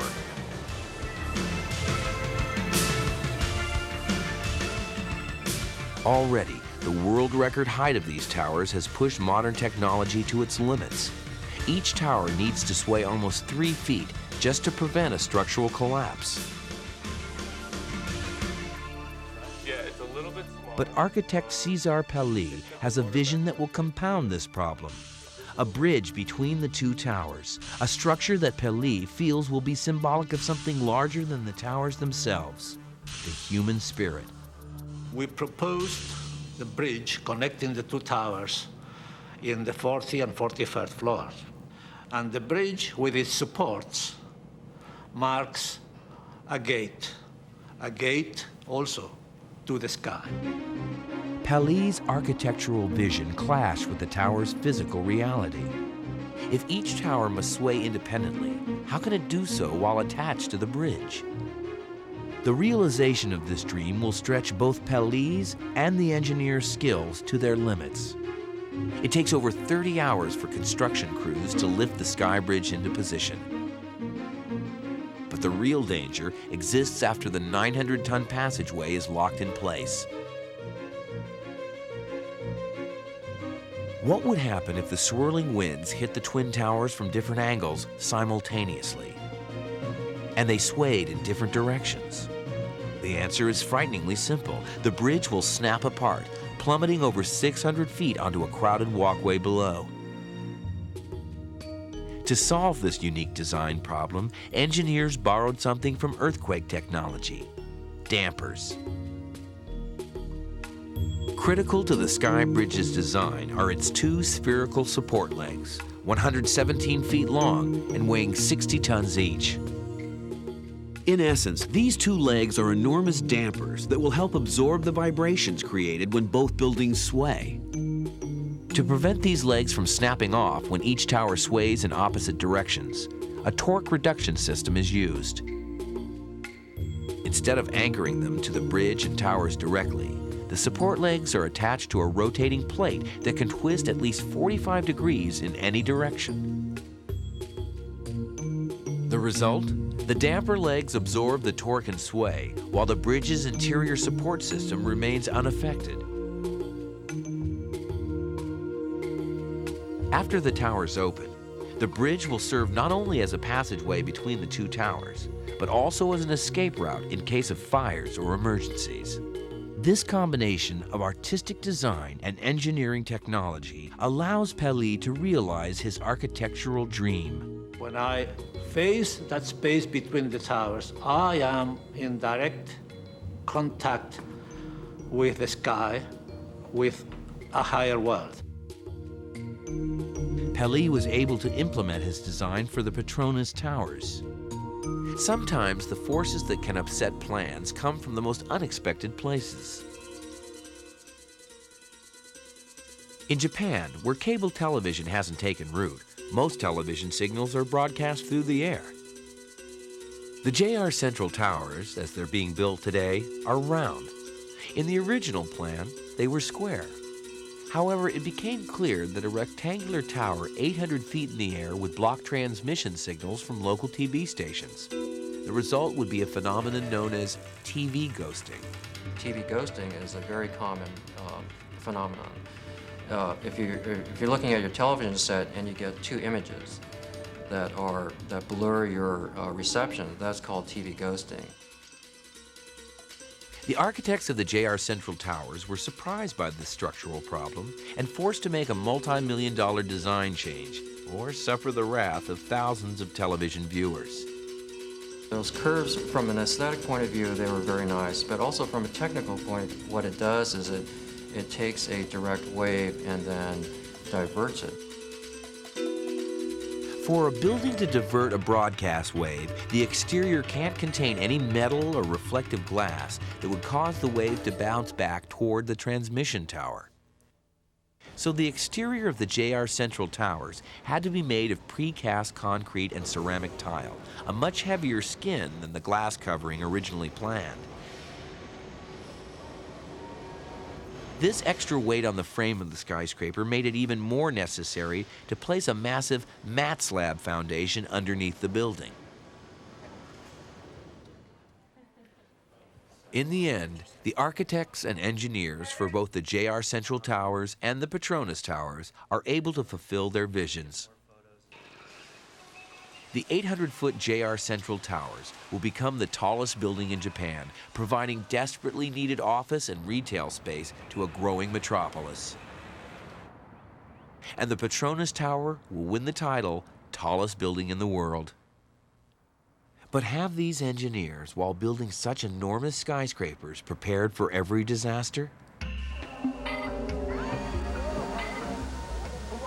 Or is it impossible for an architect to prepare for the insanity of man?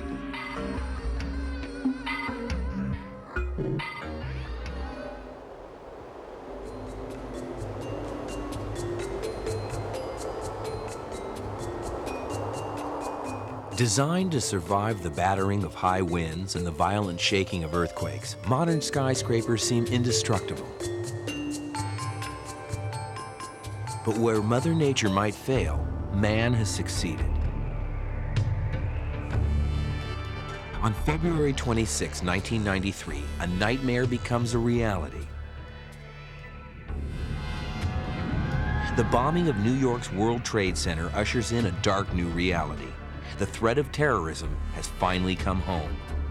The blast kills 6 people, injures over 1,000, and causes millions of dollars worth of damage.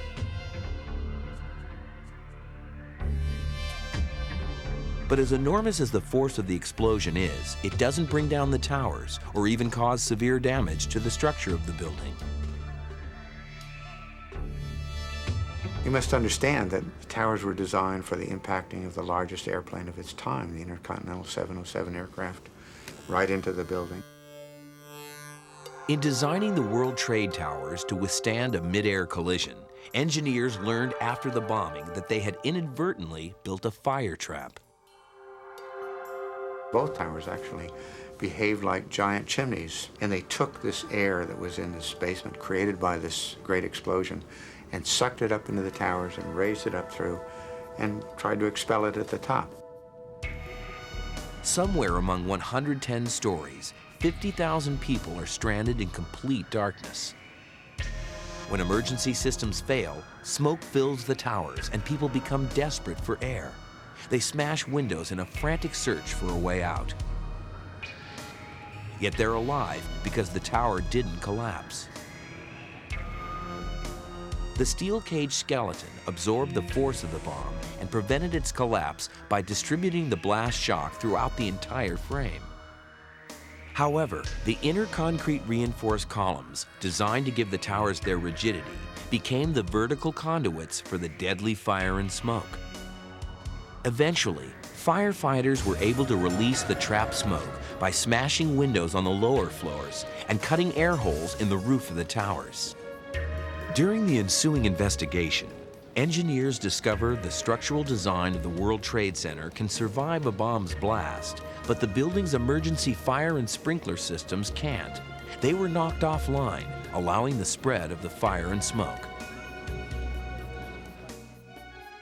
Since the current steel cage structure is essential to building a skyscraper, architects can't change this design component. Yet disasters like the World Trade bombing and the MGM hotel fire of 1977 can turn skyscrapers into towering infernos. Engineers are now challenged with developing an advanced infrastructure to ensure that the air, water, and fire systems can function under extreme situations. Once again, as architects continue to design skyscrapers higher and higher, engineers struggle to invent new systems to support these record heights. For the engineers of the Petronas Towers, simply providing water to the entire building becomes their biggest obstacle. Over 600 pounds of pressure will be needed to pump water to the pinnacle of this skyscraper, nearly 1,500 feet into the sky. Simply attaching a faucet or sprinkler to such highly pressurized water would be like trying to drink from the end of a firefighter's hose. To solve this problem, engineers decide to pump water to the very top of the building and then let it cascade down to pumps located in the maintenance floors below, losing its pressure as it trickles down. At each floor, the water is then distributed throughout the tower. In order to achieve this, 3 entire floors within each tower are dedicated solely to maintenance systems. Located at the 7th, 43rd, and 81st floors, these control areas handle the water, air, and electrical distribution for the floors attached to their zone. If during a fire or explosion one of these maintenance floors is destroyed, the other 2 can operate independently to suppress any fire and ventilate any smoke. During the World Trade Center bombing, once the main control area was knocked offline by the blast, all emergency systems throughout the skyscraper were lost. The 3 independent control areas in the Petronas Towers are designed to avoid just such a fate. This decentralized plan provides a reliable means to a more comfortable environment for the tenants. You take it for granted that you're cool, you're warm, there's lights on, the bathrooms work, and there's some very, very sophisticated systems in your building, particularly today. These high-tech solutions to old problems have made possible the continued growth of modern skyscrapers. But this technology doesn't come cheap.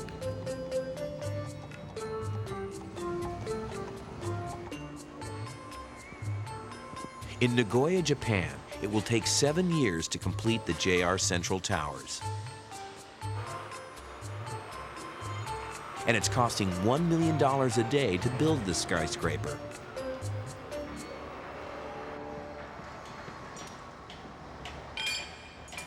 But for all the money that's spent, it's the skill of the high steel worker that makes all skyscrapers possible.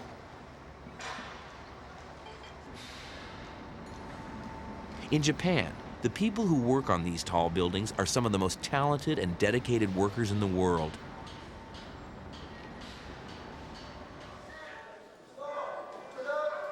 At the JR Central Towers, the project is viewed as a team job.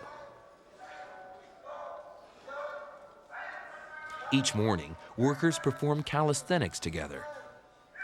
A detailed briefing of precisely what work needs to be completed that day follows. The coordination between departments is so precise that the day's work is planned down to the minute. The skill of the worker in Japan is at a very high level. They devote their lives to the construction industry.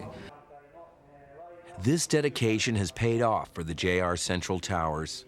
Construction is on schedule and under budget, with workers completing an astonishing 3 floors per week. Elsewhere around the world, the completion of 1 floor per week is acceptable. But for the many workers on the high steel in Nagoya, being average is not acceptable, and their passion is spreading.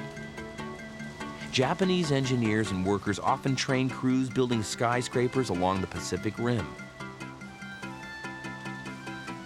They came to Kuala Lumpur, and the results stand before all the world to see. Highly skilled workers, technological advances, the dreams of architects. These are the ingredients to build the modern skyscraper. It's guided engineers to build the JR Central Towers 800 feet above a crowded metropolis in the heart of earthquake country. And it's inspired Cesar Pali to design and erect the tallest building in the world as a monument to a proud city. But in this race to reach new and unimaginable heights, how high is high enough?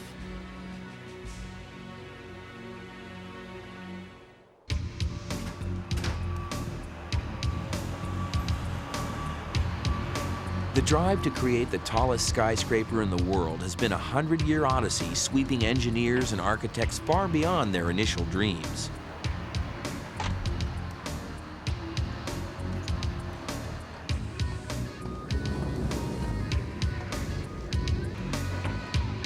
This ambitious race has led Cesar Pelli and the engineers of the Petronas Towers to the forefront of modern building design. The $800 million invested by their builders have made the Petronas Towers the tallest building in the world. Their 88 floors soar 1,483 feet into the air. Or is it? Engineers of the Sears Tower say their building still retains the title, since it has 110 floors to Petronas' 88. But Pelli's building includes an enormous spire that tops the building off 22 feet higher than the Chicago skyscraper. Sears Towers officials counter that if Petronas' spire is counted, then the antennas on their skyscraper should be counted too, which raise its height 231 feet taller than the Malaysian giant. Pelli argues that his spire is integral to the design of Petronas, and the Sears antenna are just that, antennas. But if the height to the tallest antenna is the standard, then isn't New York's World Trade Center the tallest building in the world at 1,758 feet? This debate will become more intense very soon, because in Shanghai, ground has broken on the Mori Towers project. When finished, it will loom over this ancient Chinese city at a height of 1,509 feet, taller than both Sears and Petronas. In Hong Kong, Manila, and Tokyo, the city skylines are punctuated with buildings under construction. Is this where the next Petronas will rise?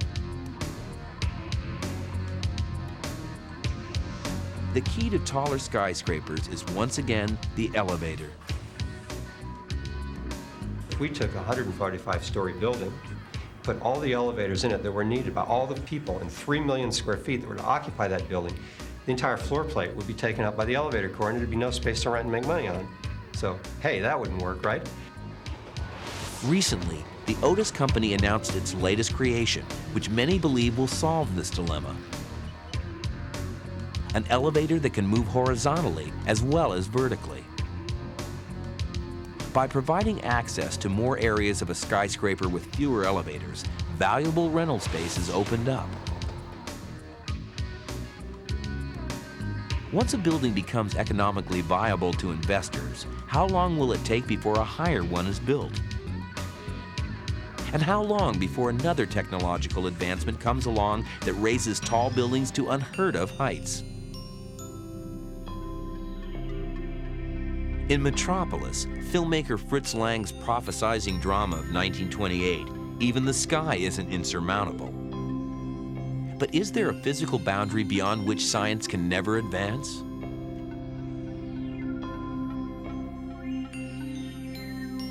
Years ago, a mile-high building with atomic-powered elevators connecting over 528 floors was designed by American architect Frank Lloyd Wright. If built, a skyscraper this tall would stand over 5 times the height of today's tallest structures. 40 years ago, a mile-high building seemed a futuristic folly. But is it still?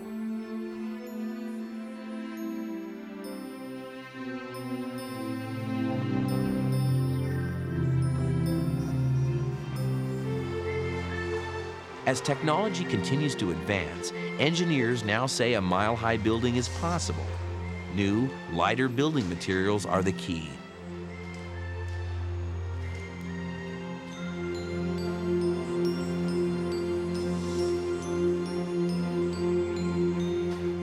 Already, ceramics are being used in the exterior walls of the JR Central Towers to lighten the total weight of the building and reduce the stress on the earthquake-sensitive foundation. The future is going to be you do not limit yourself to natural materials like steel or aluminum or masonry, where you compose materials and you create new properties out of hybrid materials, alloys or ceramics or plastics, carbon fibers, or mixes of all this.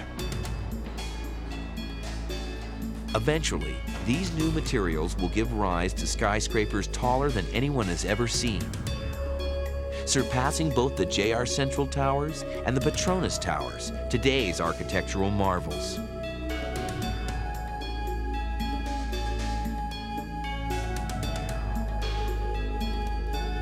These monoliths of the future may also be closer to Lang's vision of the future. Not just a tower of office space, but self-contained cities within a building. Everything is in one building. You can have retail, you can have hotel, office, apartments, and you can have transportation, all in one single building. You can go to one location and get everything you want. Since their earliest beginnings, skyscrapers have evoked unexplainable emotions in us, from pride to awe to fear. Have they evolved to become buildings that provide the space needed for a growing population, or just an exploitation of those needs? A justification to build what Cesar Pelli calls a gateway to the skies. I do not know if it's innate in human beings or acquired culturally, but there is something magic and extraordinary on a structure that grows from the ground and moves up and reaches the sky. When you are up on a building, you and the ground are one. Somehow you feel that through your body, through your feet, through the structure of the building, you are still rooted on the ground, but you are looking above all other buildings. And there is just something extraordinarily satisfying. I imagine the tallest oak in a forest or the tallest sequoia must feel the same thing. Perhaps these monuments that we leave behind tell much of the human story itself. They speak with stunning eloquence of our ambition and our brilliance, but also of our frailty. As they puncture the skies above our urban landscape, skyscrapers also punch holes in our preconception of what's possible. What was impossible yesterday now stands before us.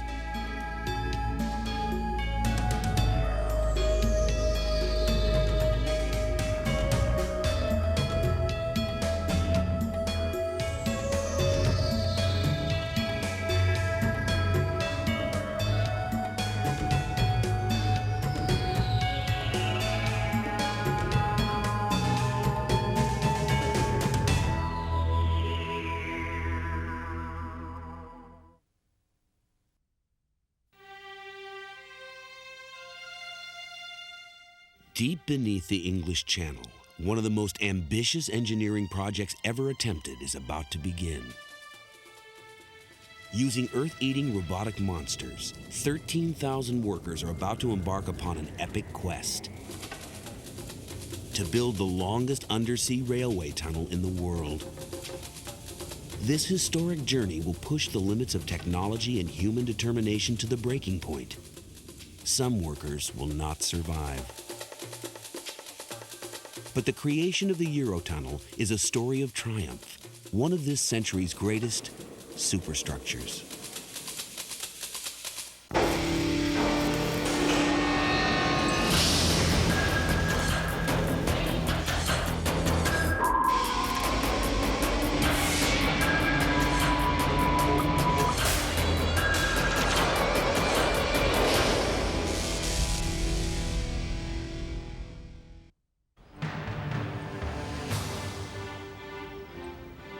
Ever since the Ice Age ripped them apart 10,000 years ago, a small finger of ocean, the English Channel, has been the only path between England and Europe. Throughout history, countless lives have been lost trying to cross this treacherous body of water. For centuries, amateur designers and skilled engineers alike have tried and failed to create a safe, permanent link. The first channel tunnel design, if you can call it a design, was in 1802. But at that time, the technology was so limited that really it was science fiction. But by the end of the 20th century, the line separating technology and science fiction is rapidly disappearing. It is now possible to create machines the size of large buildings, machines that can literally move mountains.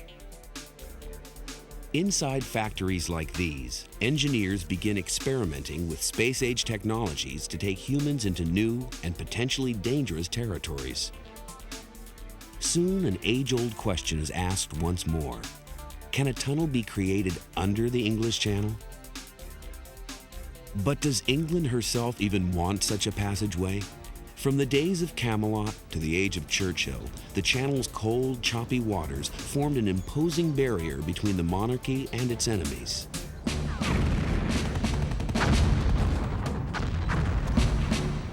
Would-be conquerors from Napoleon to Hitler developed plans of how they could first defeat the English Channel and then England itself.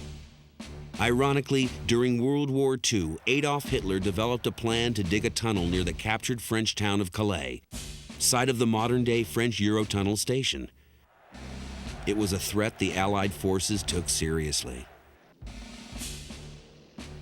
Bomber pilots were requested to report any plumes of grey material in the channel, and they actually established soldiers along the coast here with listening devices trying to detect any sounds of tunneling. But with the defeat of Germany in World War II, Europe entered a new era. The sounds of war were replaced by the sounds of commerce. By 1986, one-time rivals England and France decide the Channel has become an economic barrier, an obstacle that must be eliminated. To achieve this, the French and British governments dedicate themselves to the task of building a modern marvel, the world's most technologically advanced undersea tunnel. Engineers and business people alike dream of high-speed rail trains traveling beneath the English Channel, carrying the citizens of a united Europe into newfound economic opportunity. But before the first shovel of dirt is even dug, the project seems destined for failure. This was a nightmare at the time. We had to decide on things which we didn't really know about.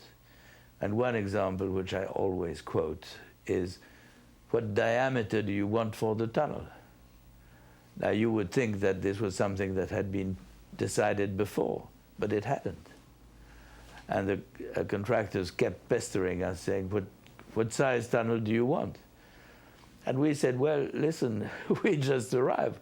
I don't know. For as long as we can all remember, people have dreamed of a channel tunnel.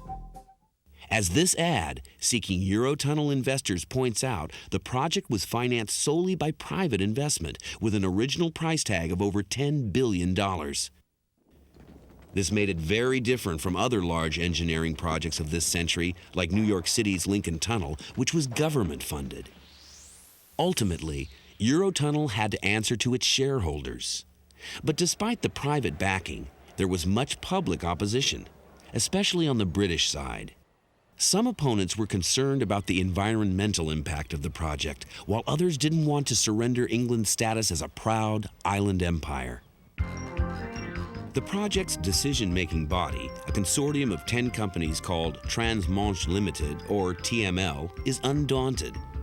They plan a design of 3 parallel tube-like tunnels. When finished, these massive tunnels will form a railway loop between England and France. Engineers envision a system that will carry thousands of passengers and hundreds of tons of freight each day on this circular 30-minute trip. Of the 35 miles between the French terminal at Calais and the British terminal at Folkestone, 24 will be undersea.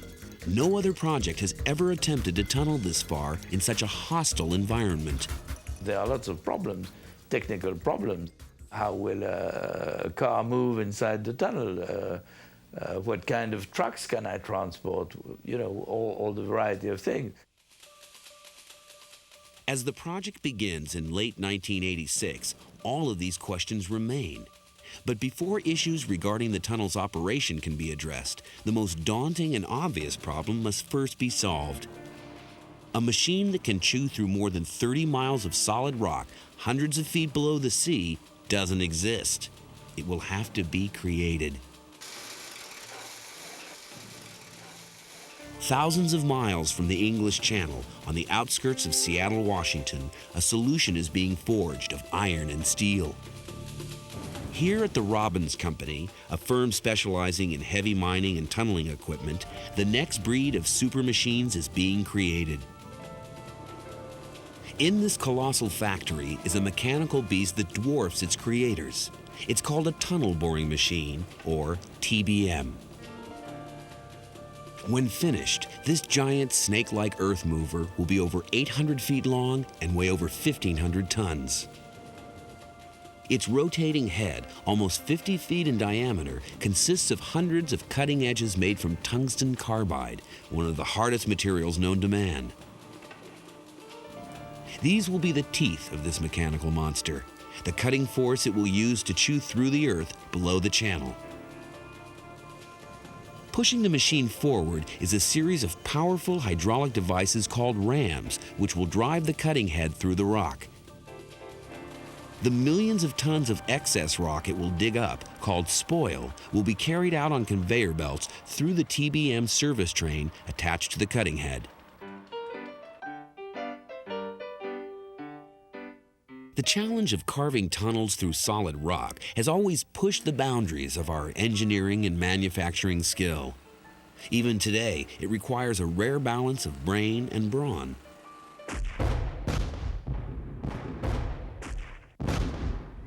When large-scale projects like the Los Angeles Aqueduct System were being created in the 1930s, tunneling technology was in its infancy. Today, the Robbins Company will replace blasts of dynamite with a computerized mechanical marvel of which the early pioneers could only dream. But the danger these modern miners face will also be unparalleled. At its deepest point, the tunnel will be 246 feet below the seabed.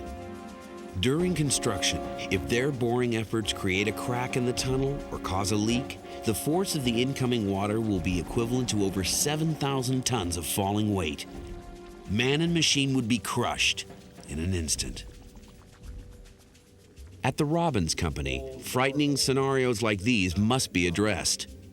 Project organizers selected the tunnel's route precisely because it goes through a layer of chalk called marl, which is well suited to their tunneling efforts. It is also the last remnants of the original land bridge that once connected England and France over 10,000 years ago. While this chalk is ideal for tunneling on the British side, the situation on the French side of the channel is far more treacherous. Here, the seabed is riddled with faults and fissures, conditions that could lead to the deadly accidents engineers must try to prevent. Of the 11 TBMs that will be created for this mission, the machine that will be used on the French side faces the most difficult job. Working at greater depths, in parts of the seabed that are far less stable than the British side, this undersea giant will have to withstand pressures twice as intense as any tunneling machine has ever experienced. So engineers decide to create a special TBM that is part boring machine, part submarine. When finished, it will be able to withstand the same amount of undersea pressure as a World War II sub. Finally, the technology behind the dream of reuniting the European continent seems to be in place. And while the project will ultimately link England and France, the massive construction process will be an international effort. Companies from Germany to Japan will add their technologies to the mix, making the Eurotunnel a truly global undertaking. While this international force rallies to overcome the physical obstacles of the channel, there are other challenges already mounting. Namely, the race to complete the tunnel on time and on budget. It is now December 1987. This is where the Eurotunnel begins. 2 huge shafts at Sangatte, France, and Shakespeare Cliff in England. Too enormous to be delivered to the site as complete machines, the first TBMs are lowered piece by piece into the darkness of the shafts 200 feet below. Going with them are the workers, the men behind the machines. They too are descending into the unknown, taking the first steps of an epic journey.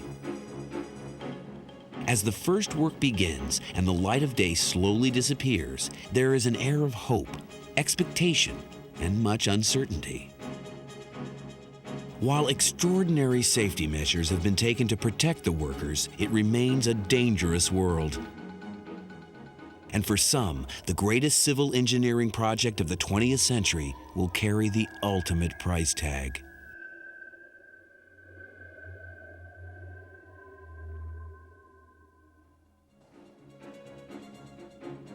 As giant mechanical earth eaters are given a final check before being lowered to their work site hundreds of feet below the ground, one of this century's most ambitious engineering projects is underway.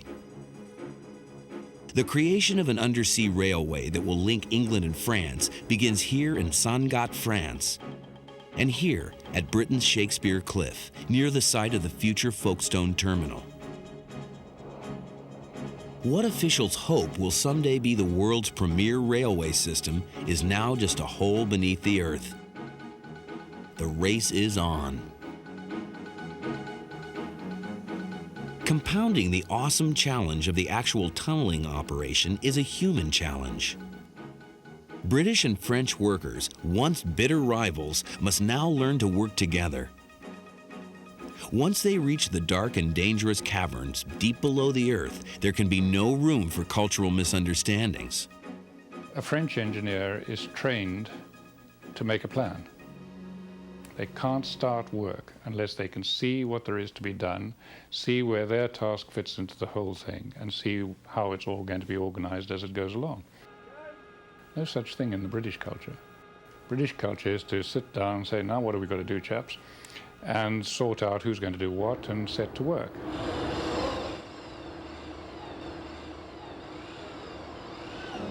One of the first problems they face is the assembly of the giant tunnel boring machines, which the workers christen the moles. Even the smallest machine takes months to build and costs several millions of dollars. The largest of these subterranean titans weighs 1,500 tons. Because of their enormous size and weight, the TBMs must be assembled on site, which in this case is far below the earth. The actual cutting head of the TBM is just the tip of its immense body. Attached to it is the service train, a multi-car train system that carries the hydraulic power to drive the TBMs forward. When connected to the cutting head, each service train is a staggering 850 feet long. One of the service train's main functions is to be a conduit for the removal of millions of tons of rock and sediment these mechanical moles will dig up. The debris will be carried by conveyor belt through the service train to a supply train and back, and finally to disposal facilities in England and France. The removal of the spoil is a major challenge. When operating at full speed, engineers estimate the TBMs will cut through 750 feet of rock per day, removing 2,400 tons of waste per hour. When the project is finished, the total amount of rock removed would fill a major football stadium 13 times. But equally important as taking material out of the tunnel is the challenge of getting materials in. And one of the most crucial building blocks at this underground work site are the 500,000 concrete slabs which will line the tunnel walls. Because these concrete rings will provide a life-saving barrier between passengers and the churning English Channel above them, their construction is of utmost importance. Special factories are built in England and France to manufacture these vital sections. Each ring is made of specially reinforced concrete, even stronger than the concrete used in nuclear power plants. It is also reinforced with a framework of steel rods for extra resistance. This is necessary because the savage ocean pressure that will bear down on the tunnel walls is equivalent to 12 atmospheres, or 12 times the pressure we feel on the surface. No human could survive under such immense force. Once the rings are finished, they are transported by narrow gauge railway to the TBMs in the tunnel and brought up through the service train. Then, a remarkable display of mechanical symmetry takes place.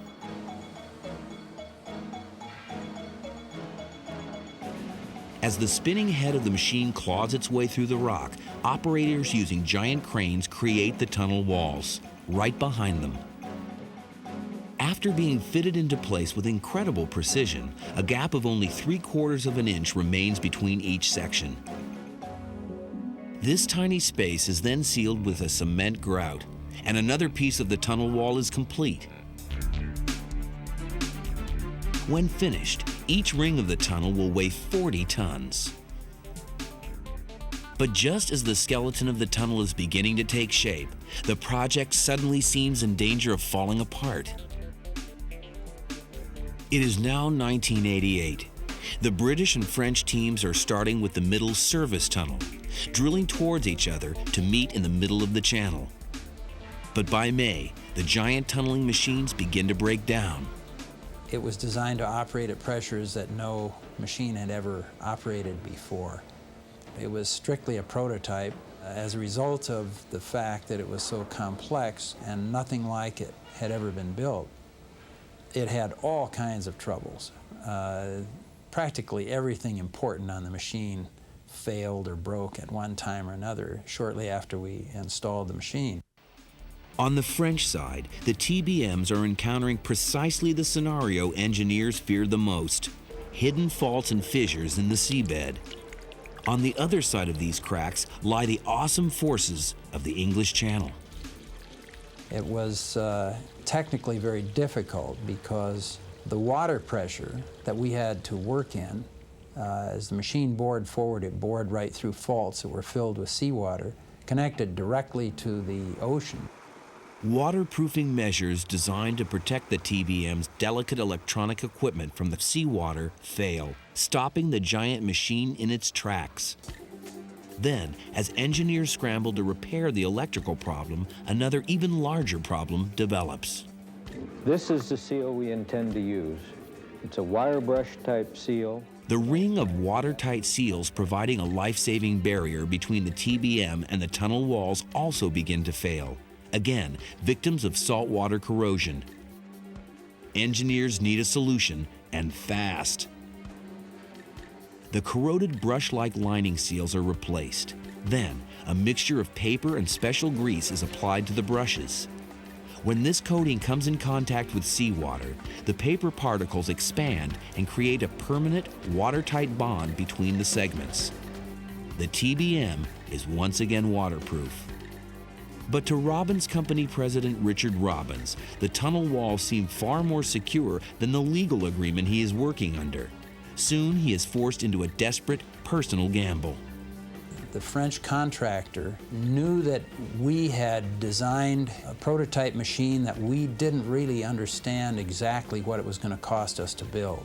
So he built into the job some interesting incentives that if we met certain project construction points along the tunnel by certain dates, we would earn bonuses. But it was so bad in the early stages that I was really almost betting the entire company that we would succeed. So it was a big risk for a small company like ours. But it isn't just contractors like the Robbins Company who are gambling their future. Because the entire project is privately funded, Eurotunnel officials must hit their own deadlines to continue to receive funding. With each new delay, the entire fate of the Eurotunnel lies in the balance. The one thing we all understood was that if we stopped, it would be very hard to restart. The relationship with the banks, the problems with the contractors, the difficulties with the governments, or just plain organizational difficulties of whatever kind, would very probably bring an end to the project. Finally, engineers are able to redesign the mechanical flaws in the French TBM and move ahead. but they are now 9 months behind schedule. To make up the time, both the British team and the French team must stay on course. But how will these mole-like machines, tunneling towards each other from opposite directions, maintain such a specific course? They are far too deep below the Earth for high-tech satellite mapping to be of any use. And even the slightest deviation in their course, a fraction of 1 degree, will mean they fail to meet up under the channel. To remain on track, tunnel engineers use a space-age laser beam guidance system.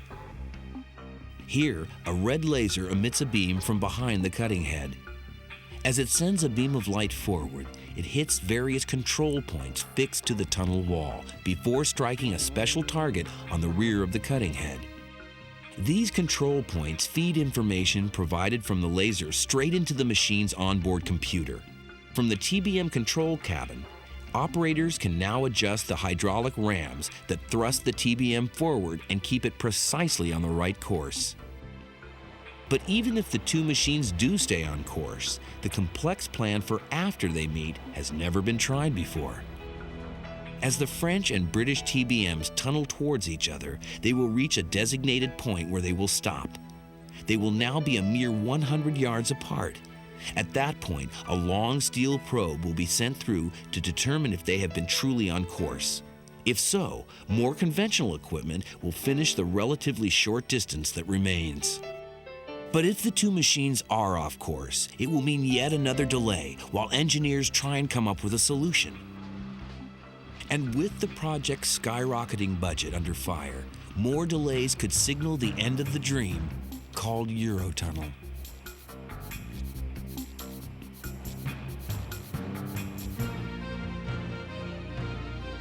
(1989). The year begins on a positive note at the Eurotunnel construction sites. The earlier problems with the French tunnel boring machines seem to be solved. One of the giant TBMs even sets a world tunneling record. For almost 3 years, work on the tunnel has progressed without a fatality. But in the first days of a new year, a time usually associated with hope and new beginnings, tragedy lies just around the corner.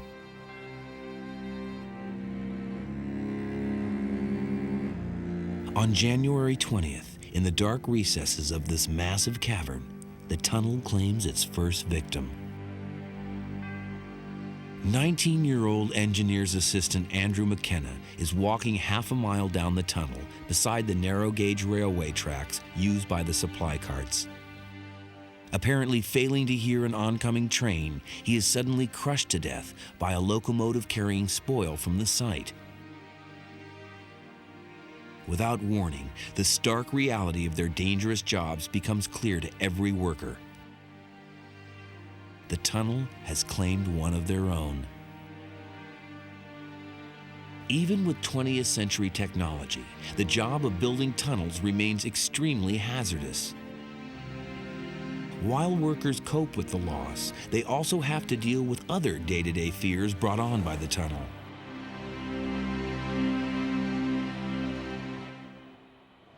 At the pumping stations, they actually went underneath the tunnels, and there would be like a little tunnel under the main tunnels, so the trains would be going above you, and you could be down working in 3 foot of water, in a little cross passage with a blank wall with nowhere else to go, and that could be very claustrophobic. And we actually experienced people being sent in to work with us who were and found out they're claustrophobic.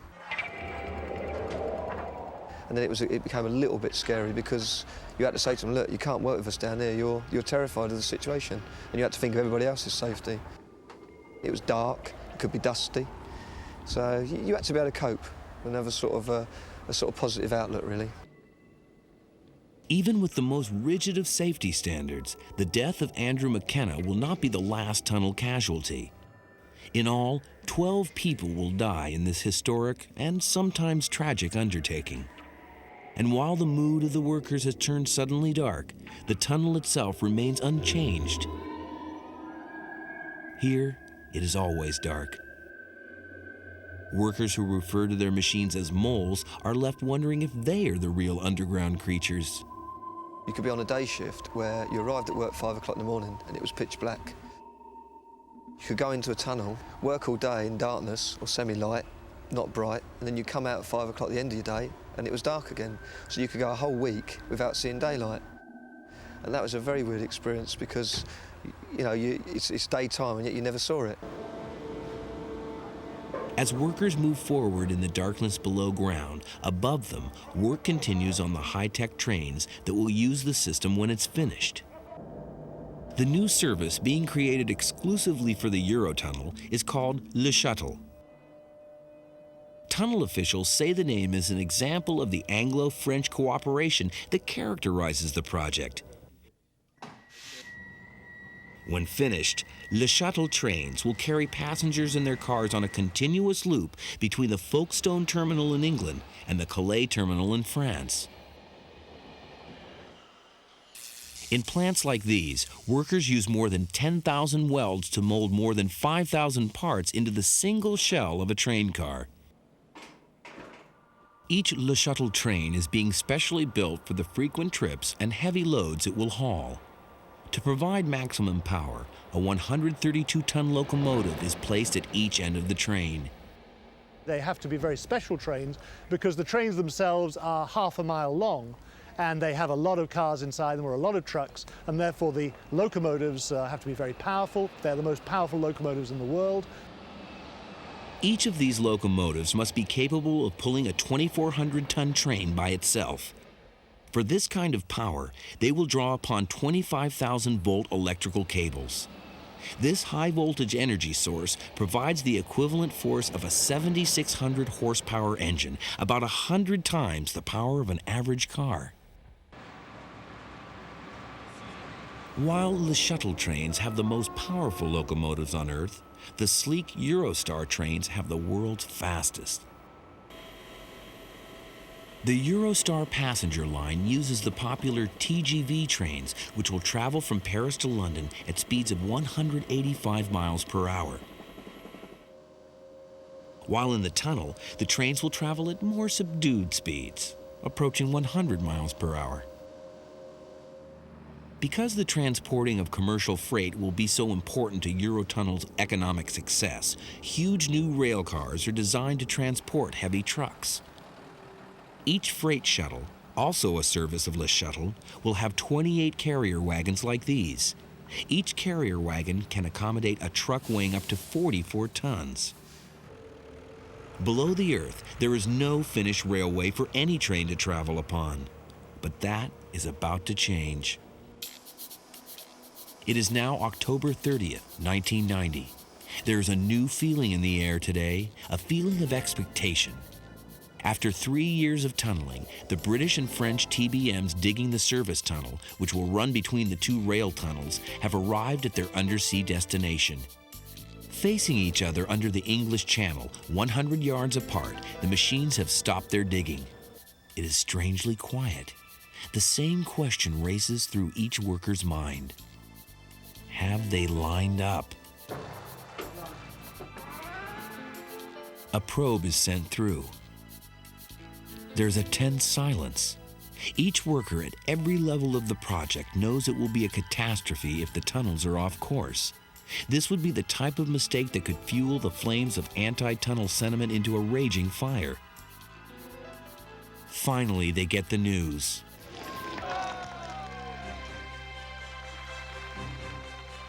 The tunnels line up.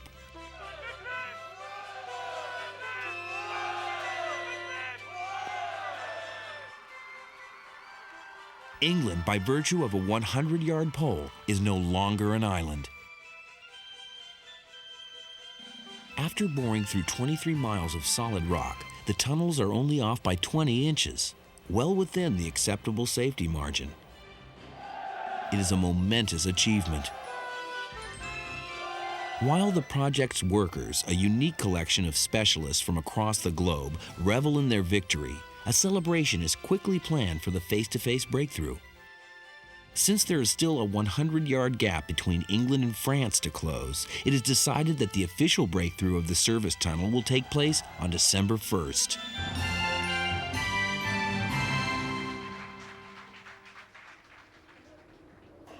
As workers return to their jobs with a new sense of accomplishment, a lottery is held to pick one worker from each country to meet in the completed tunnel. Meanwhile, there is the problem of what to do about the last 100 yards. It is too expensive to retrieve both the French and the British machines, so a unique solution is developed. The British aim their machine downward and effectively commit mechanical suicide, burying the high-tech behemoth deep into the earth. This allows the French TBM to move forward and connect with the British side of the tunnel. December 1st, 1990. Finally, the moment of truth arrives. A thin layer of chalk, essentially a prop for this massive media event, is now all that separates Frenchman Philippe Cosette and Englishman Graham Fagg. With a couple of well-directed jackhammer blasts, a barrier that has stood for 10,000 years is gone. They're through, hey! There's the handshake we've all been waiting for, Mr. Fagg and Mr. Cosette. One of the most ambitious engineering efforts of the 20th century climaxes with a simple gesture of goodwill. Hundreds of feet below the English Channel, a Frenchman and an Englishman meet through a small hole. For the first time since glaciers ripped them apart thousands of years ago, France and England are once again linked.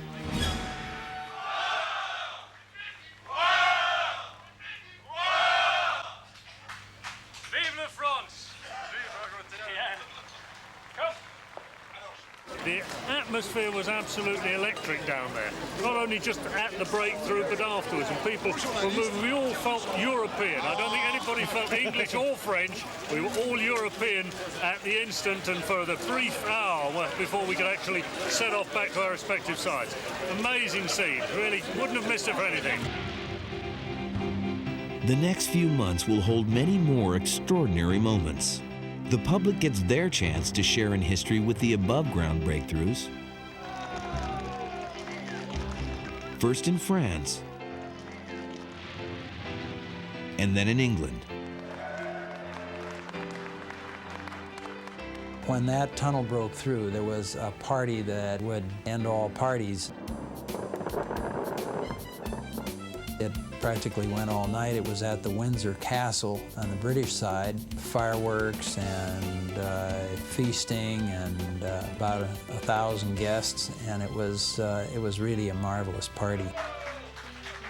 What I remember is sitting down there, having the feeling there is no more machinery running now, and a feeling in amongst the most tremendous uproar, popping champagne corks and backslapping and cheering and so on, a feeling of absolute silence. It's the most extraordinary feeling. But amidst the revelry and the silence, the realization begins to sink in that there is still a long way to go. 2 more tunnels need to be created, not to mention the installation of the high-speed railway. Work on the Eurotunnel is far from over.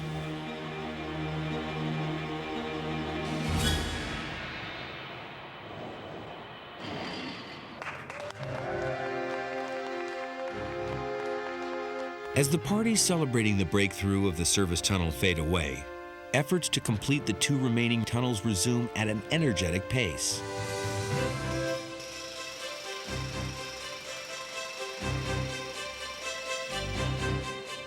The 2 main rail tunnels are called running tunnels. To allow trains to switch from one track to another, massive crossover caverns are carved from the seabed. 40 feet high and over 500 feet long, they are the largest undersea caverns ever created.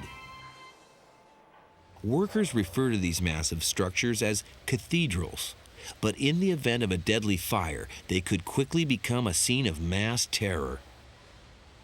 To prevent fire from spreading from one running tunnel to the other, engineers build giant doors to separate the 2 tunnels. Each door is made from super strong carbon manganese steel. Then, a half-inch layer of flame-resistant material is added. These fireproof walls are a movable fortress, weighing over 100 tons each. But fire isn't the only emergency tunnel officials must prepare for. terrorist attacks, bomb threats, and even the remote possibility of an earthquake are all scenarios which must be planned for. The evacuation train will be with us in approximately 6 minutes' time. Specially trained security force and evacuation teams are established that constantly rehearse emergency procedures. While they speak the same language in times of emergency, French and British officials still have different beliefs regarding issues of safety. There are two different safety philosophies. The French have a belief in intelligent operators using sophisticated equipment, but in charge of the equipment. The British have a culture of fail-safe computers. Channel Tunnel, you've got an aggregation of both, so you can be quite sure whichever you think is better, the tunnel's got it. No other tunnel in the world is as safe as this one, with the central service tunnel, the fire supply systems, duplication of power supplies, emergency walkways, and all the procedures that have been put in place to cover every eventuality. But there is one eventuality engineers haven't planned for. As engineers perform test runs in the tunnels, the friction of the trains is producing an enormous amount of heat, raising temperatures to a scorching 140 degrees Fahrenheit. Scrambling for a solution, engineers create a pipeline filled with chilled, flowing water to keep the heat in the tunnel from accumulating. This cold water acts like a sponge to absorb the tunnel's heat. The water, now very warm, is then pumped to a cooling station on shore, re-chilled, and recirculated once again. Elsewhere, the two stations that will serve as Eurotunnel's passenger hubs are beginning to take shape. The massive French terminal at Calais is one of the largest construction projects in the world. Within its sprawling 11-mile perimeter, the Calais station will have 30 miles of roadway and 30 miles of railway track. While the British terminal at Folkestone is tiny in comparison, 5 times smaller than the French station, it will house the nerve center of the entire Eurotunnel system. Cross passage door 5650. You'll cross the opening. Stand by, please. Here in the Folkestone Command Center, operators use state-of-the-art technology to control all of the rail traffic that moves through the tunnel. Sitting behind 3 rows of desks, they can survey a curved wall showing the status of the entire system. This high-tech display is called a mimic board. It shows the position of every train in the tunnel and at the terminals. Door clear, opening now. In the event of a power failure, tunnel control will immediately switch over to the Calais Control Center, which is staffed at all times in case of emergency. Even the drivers of the shuttle trains will receive a little high-tech help. In this driving simulator, operators practice navigating through the tunnel. In real life, the driver of each shuttle will sit in the front locomotive, while the captain of the train sits in the rear locomotive. The captain, who is ultimately responsible for the safety of the passengers, communicates with the driver by intercom. But the onboard computers also have command status. If the train begins to move too fast, the shuttle brakes will go on automatically.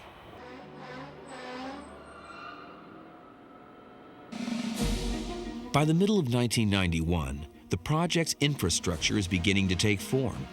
From the terminals to the trains themselves, it is beginning to look like the dream of an undersea rail link will be realized.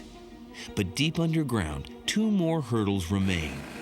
The completion of the northern and southern rail tunnels. On May 22nd, the first of those obstacles disappears into history as the Northern Running Tunnel is finished. This is the tunnel that will carry passengers from Britain to France, but today it is a symbol of a united Europe. Just over a month later, on June 28, 1991, more celebrations as a huge crowd gathers for the completion of the Southern Tunnel. The last TBM punches through the remaining wall and comes to a stop. 4 years after the digging began, one of the most difficult engineering challenges in history is now complete. While workers celebrate and drink champagne, the machines finally fall silent. In the long, colorful history of these 2 countries, this is a singular moment. French or British, project chairman or supply cart driver, for a moment, it doesn't matter. What is being created here and what has been achieved to date is of enormous value for the future of both our countries and of Europe. Thank you. In all, over 13,000 workers have labored for more than 6 years. Besides the 3 main undersea tunnels, each over 30 miles long, 9 other smaller access tunnels were also created. The amount of material removed on the British side increased Her Majesty's kingdom by 75 acres. Engineers believe the hard part is over. In fact, contractors like Richard Robbins collect bonuses for finishing ahead of schedule. But when today's party is over, tomorrow morning will usher in the stark reality of a bloated budget and an uncertain future. To Eurotunnel officials, the hard part may have just begun. With the digging of the Southern Railway Tunnel finished, the 7-year struggle to build the world's longest undersea tunnel nears completion. The narrow-gauge railway tracks which carried supplies into the tunnels are replaced by a new concrete floor. This will support the wider, standard-gauge railway tracks on which high-speed trains will travel at 100 miles per hour. Over 300,000 rubber shock absorbers are installed to secure 60 miles of track. The powerful locomotives that will pull trains half a mile long 20 times a day are delivered to the terminal at Calais, France.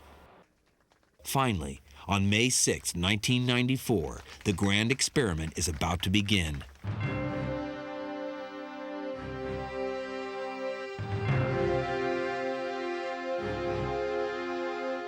After boarding one of the luxury Eurostar trains in London, Her Majesty Queen Elizabeth II arrives in Calais, France.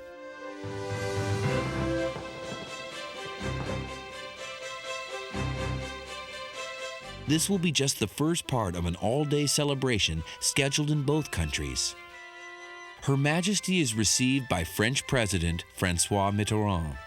After a ribbon-cutting ceremony, the Queen and the French President depart in Her Majesty's Rolls-Royce to travel on the shuttle back to England.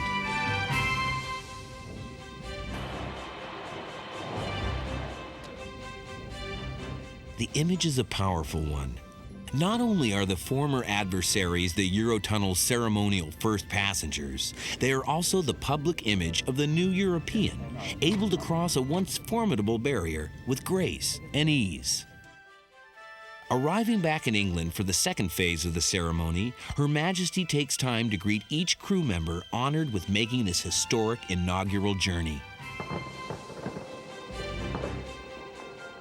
But as the ceremonies and the media attention fade away, so does the public's interest.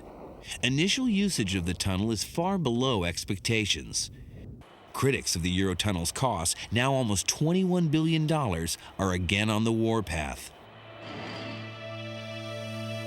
Less than 2 years later, evening broadcasts spread the news officials feared the most. An accident has happened in the tunnel.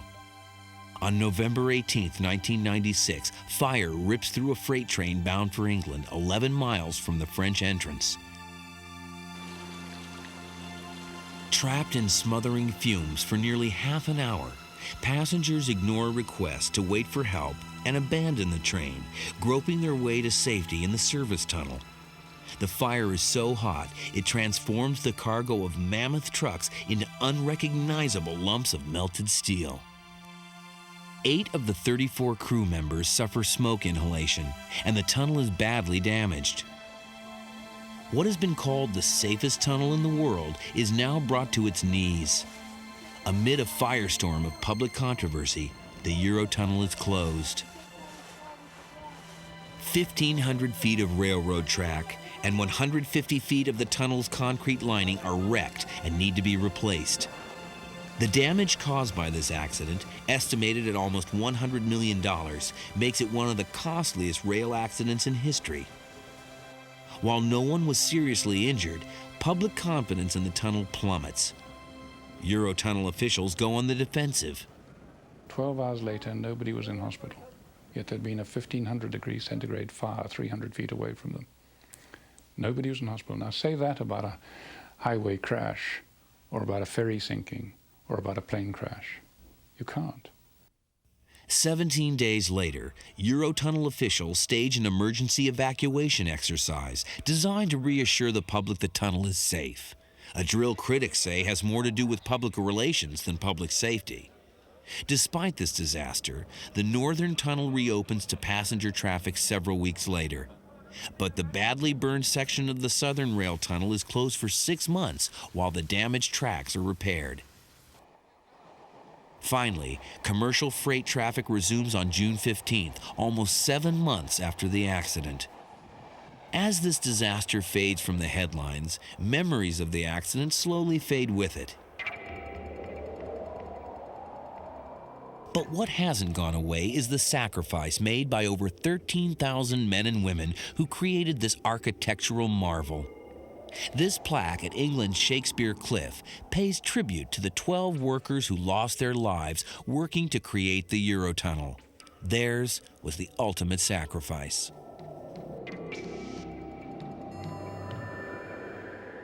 But thousands of workers also gave a great portion of their lives to work far below the earth, cut off from their families and the rest of the world.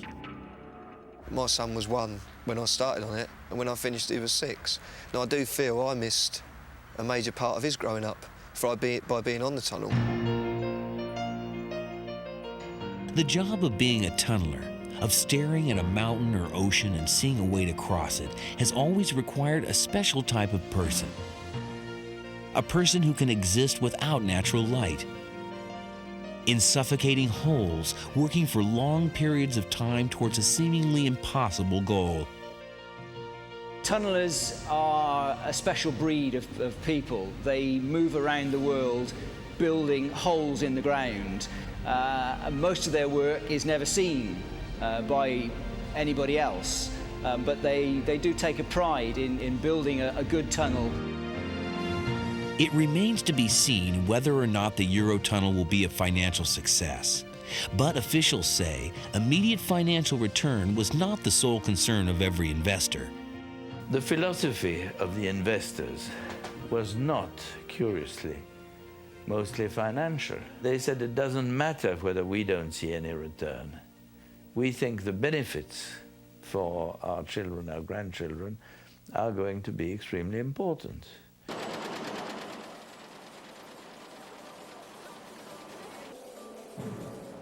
The Folkestone Terminal in England and the Calais Terminal in France are now ports of call to thousands of travelers. This undersea journey, for centuries the subject of scorn and ridicule, now seems routine, the shortest distance between 2 points. If you were British and you lived here, we're an island, and if you want to get off this island, in the past, the only way is either to get on a boat or to fly. And for the first time ever now, you can take a train. You don't have to change, you don't have to get off. You get on the train in central London, and you get off, and you're suddenly in central Paris, and it's a whole new culture. Whatever brings these travelers to England or France, the size of the world they lived in before the Eurotunnel is smaller now. A physical barrier that has stood for 10,000 years is gone. Europe is already more united. Whatever the political structures, whatever the legislative structures, the economic and social coming together is unstoppable. And it's happening, and the tunnel plays a key part in it, and is symbolic of it. The Eurotunnel remains one of the greatest engineering achievements of this century. For the thousands of men and women who built this tunnel, it stands as a monument to their belief that the impossible is simply a challenge, a temporary obstacle that can be overcome with technology, skill, and perseverance.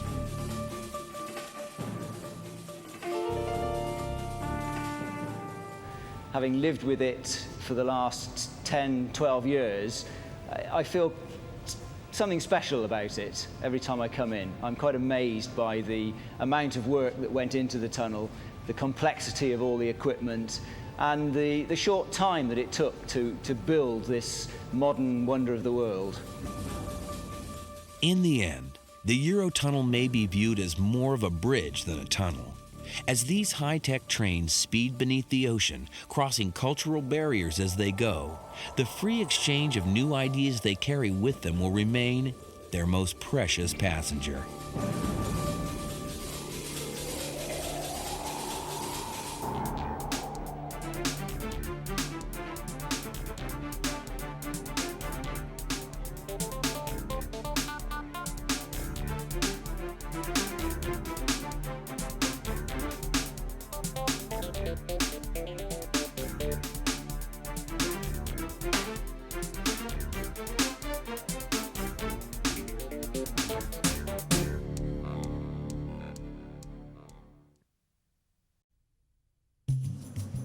on a Stone Age island at the ends of the earth is an astonishing superstructure whose very existence defies imagination. To build it, men climbed mountains no one could climb, gave their lives building roads no one could build, dragged the world's biggest trucks and shovels where they could not go, thousands of feet into the sky, into a deadly realm of blinding fogs and perilous quests for staggering riches. They did it all to mine a hidden fortune, a mountain made of gold.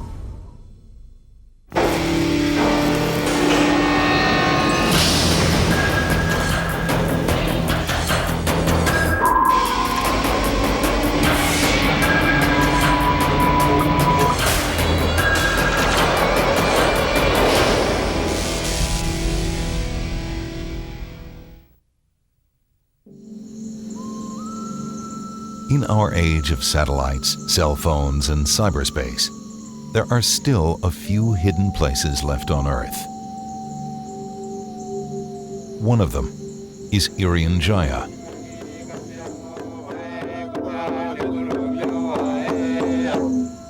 A land born of fire, crowned by ice, where pathless jungles swelter in equatorial heat, where freezing mists envelop soaring mountains, and men still live untouched by time.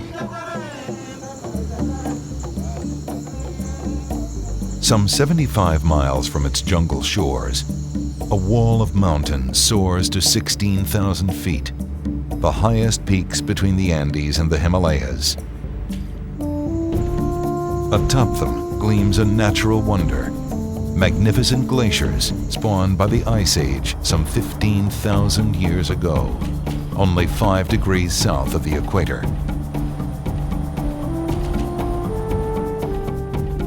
Just below these glaciers lies a wonder of man. 2 gigantic mines called Grasberg and Erzberg, less than 2 miles apart and nearly 14,000 feet high.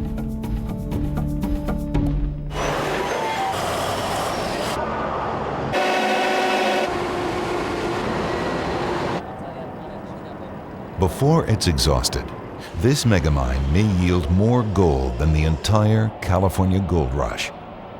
Many call it the most spectacular mineral deposit ever found. It's a mountain of ore, but it's not just that, it's also a root of ore. So like if you had a tooth, you know, and you can see the part that sticks above the gum, that's what most people mine. But if you extracted that tooth and it's got that long root on it, we've got that as well, and it's also full of ore.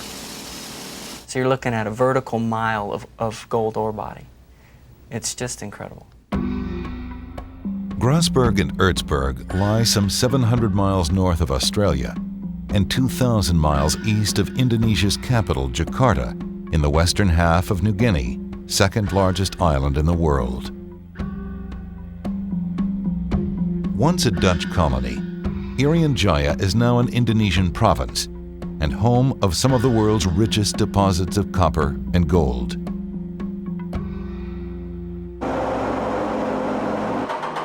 But Irian Jaya is not surrendering its treasures without a fight.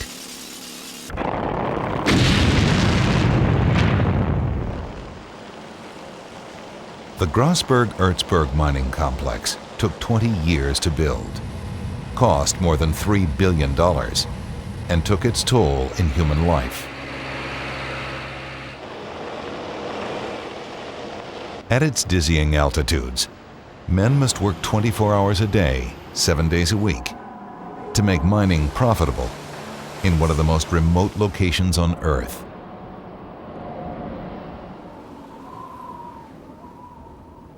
The tough part about this is that Mother Nature implanted this wonderful ore body at 13,000 feet. When she said, come get it, and we had to go get it. When you go up there to try to explain it to somebody, the best way is that you're going to walk away with your mouth open. You're going to be agog. people are going to say, how in the world did you do that? This incredible story begins with one man, a Dutch geologist named Jean-Jacques Dozy. In 1993, aged 84, he returned to visit the mine his courage made possible. In 1936, 27-year-old Dozy vowed to be the first man to reach Irian Jaya's tropical glaciers. It seemed a reckless boast. Europeans had been launching expeditions to Irian Jaya's hinterland for 300 years. None had broken through the deadly labyrinth of jungle between the mountains and the sea. The only way to make your way inland is by river. Now, the problem with the rivers is that you don't know where the rivers are leading. This was a problem with the very first expeditions that came to this area that tried to reach the glaciers that took the wrong river. They spent 1.5 years trying to get to the glacier just because it took the wrong river. It seemed unlikely that Dozy would succeed where so many others had failed. But Dozy possessed a recent 20th century invention, which lifted him over the jungle and showed him the way to go. Dozy had the advantage of knowing what the terrain looked like from the air. Once you knew the terrain, once you knew which river to take, once you knew what the lay of the land fairly well, you could move a lot faster. On October 29, 1936, Dozy, 2 friends, and 8 porters started up the Ikwa River. They paddled to where the mountains began and started walking.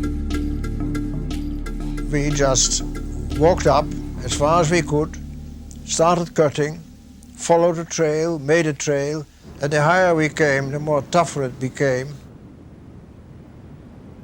After a while, they didn't know where they were anymore because they had aerial photographs up to a point, but then the jungle gets pretty steep and you're not quite sure how far you have to go. Exhausted as he was, the geologist Dozy took time to sketch a peculiar rock formation. You had a black rock wall, a black mountain with green and blue large specks on it. And well, being a geologist, I of course recognized that there should be some copper into that rock, but at that moment I had to go on. Dozy had no way of knowing how right he was. In fact, he had stumbled upon one of the greatest geological discoveries of all time.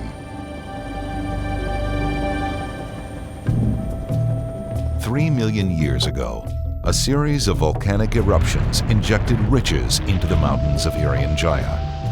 The erupting volcanoes opened up cracks deep within the earth. Propelled by hot gases, molten magma from the Earth's core flowed into these fissures, carrying with it unusually high concentrations of copper and gold. One of them was Jean-Jacques Dozy's strange Black Mountain, the biggest copper deposit ever discovered above the surface of the Earth.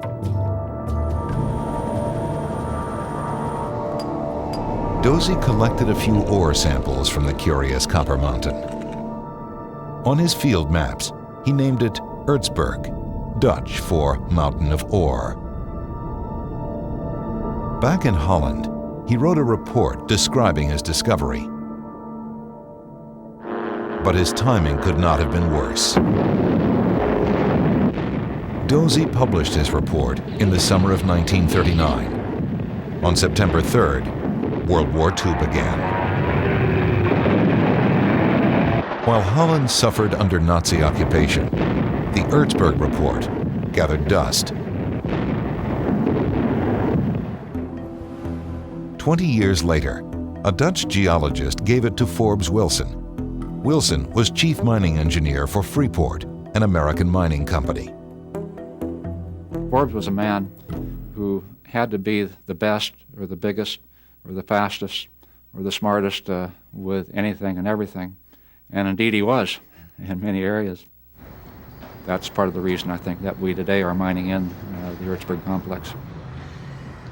Wilson was looking for nickel deposits, but when he read Dozy's description of the Erzberg, he forgot all about nickel.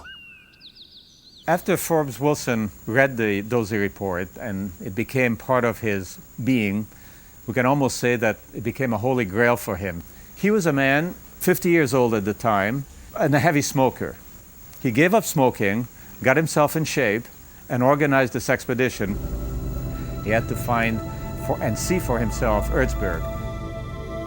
On May 30th, 1960, Forbes Wilson plunged into the jungle, determined to reach the Erzberg. He asked his friend and fellow geologist Delos Flint to come along. Flint jumped at the chance to take part in the adventure of a lifetime, despite the perils of trekking through Irian Jaya. The worst thing there were the leeches.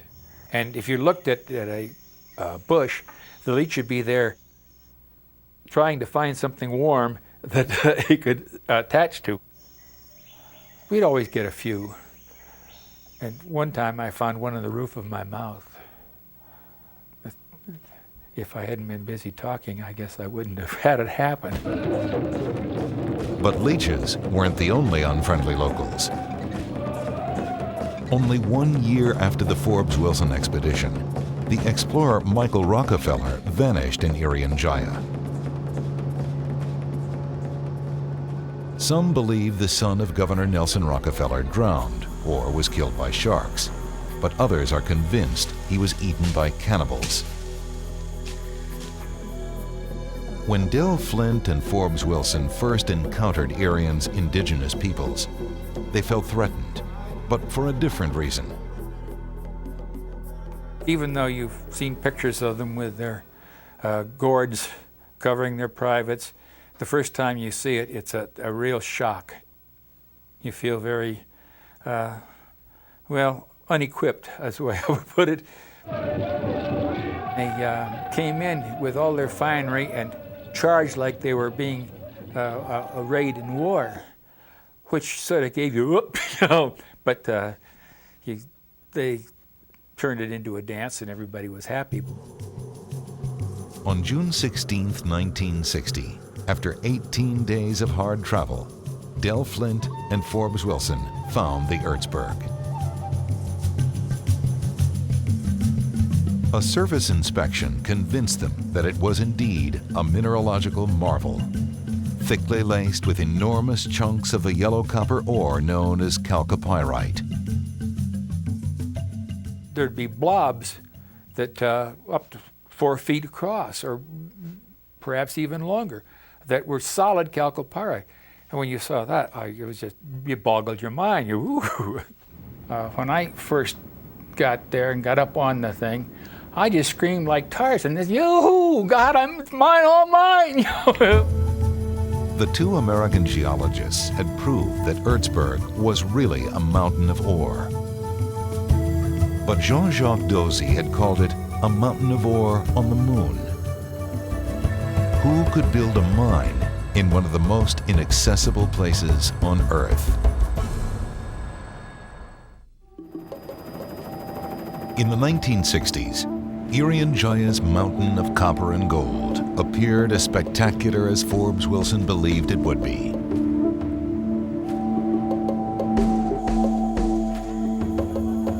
Rock samples from Erzberg had one of the highest copper contents ever found. Yet no matter how rich it was, Erzberg was virtually impossible to reach. But on April 5, 1967, with authorization from the Indonesian government, Freeport decided to try. To build its mine, Freeport hired Bechtel, a California engineering firm with a reputation for building things in places no one else could. But even Bechtel's engineers were stunned by Irian Jaya. To even reach Erzberg, engineers would have to build a 75-mile road through some of the toughest terrain on Earth. First, through the labyrinth of mangrove swamps hugging the coast. Then, through the seemingly impenetrable jungles of the lowlands. And finally, over mountains that rose like walls up to 16,000 feet high. They had no airport, no seaport, and no place for helicopters to land. Well, the first thing was to build a dock area and to put in a road. Well, both the dock area in the mangroves and the beginning of the road, you had to drop everything down from helicopters. You had to drop people down from helicopters to saw off trees to make platforms where the choppers could land to bring in supplies. They would get their people into choppers, put them in a hoist with a chainsaw. The people would come down from the chopper with their chainsaw going. Now, remember, they're dropping down on a solid canvas of treetops. So they would have to cut their way down to the floor of the jungle as the helicopter tries to hover, and the master who's inside the helicopter is watching to make sure that this guy doesn't start bouncing around back and forth. You can be slammed against a tree. People have been killed this way. As crews cleared helicopter landing sites, road building began. Workers came from all over the world to take on the incredible challenge. Among them was a young Indonesian from Sumatra named Ilyas Hamid. When I was selected to come here, I was a little bit afraid because I heard there were almost no people in this place. And also some rumors that people in this area ate other human beings. However, when I shared my concern with my family, they gave me their support and told me to leave my faith to God. Engineers dredged tons of gravel from riverbeds, trying to create the foundation of a road. In the worst places, it took as much as 50 cubic yards of gravel to build 1 foot of road. Overnight, while the road builders slept, the road they had built the day before often sank into the swamp. In places, Bechtel built 2 miles of road for every mile that survived. Working in this place was very difficult. I thought that after digging mud for 3 to 6 feet, I would get to hard soil. But in fact, we were still finding mud after we had dug more than 30 feet.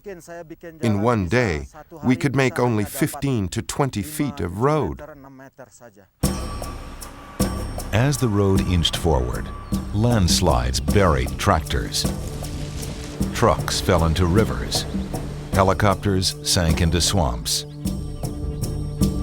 And that was the easy part. 50 miles from the coast, the sheer wall of Irian's backbone rose up as steep as 70 degrees. The mountaintops were razor-sharp ridges, in places only 2 feet wide, with vertical drops on either side.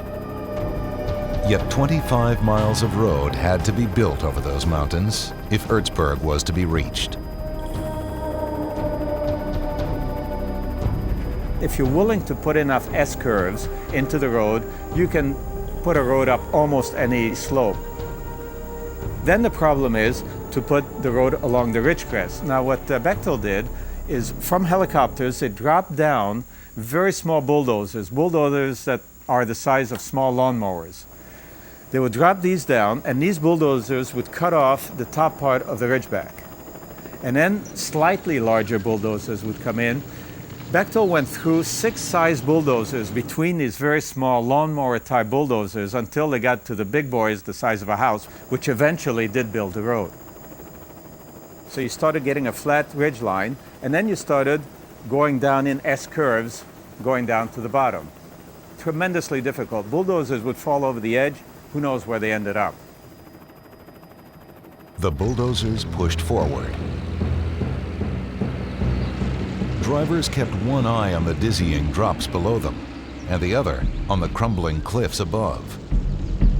No one knew if he would live or die. One day, my bulldozer broke down, and the helicopter could not bring a spare part.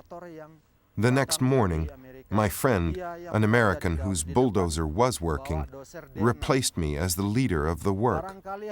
After only half an hour, the land he was working on collapsed, and his bulldozer slid down into a canyon. As he fell, a tree branch speared him right through the chest and killed him. By 1971, after nearly 4 years, victory seemed in sight. But 7 miles short of Erzberg, the road builders ran into a towering 2,000-foot cliff. Bechtel's engineers had an ingenious solution. A helicopter carried a 9,000-foot-long nylon rope to a platform at the future mine. With this bolted in place, workers hoisted up ever thicker ropes until the line was strong enough to hold steel cables as thick as a man's arm. This web of steel became the longest aerial tramway of its day and one of the steepest. Its cars rose 2,000 feet in less than a mile. But no one anticipated the mysterious vibrations that shook its cables. Vibrations would be so strong they had to stop everything because the ore cars would vibrate right off the cable. They called in a Swiss mathematician. He said these cables are like the strings on a very fine violin. If they're a bit out of tune, the violin sounds lousy. He recalculated speeds and stresses. And since then, everything has gone very smooth.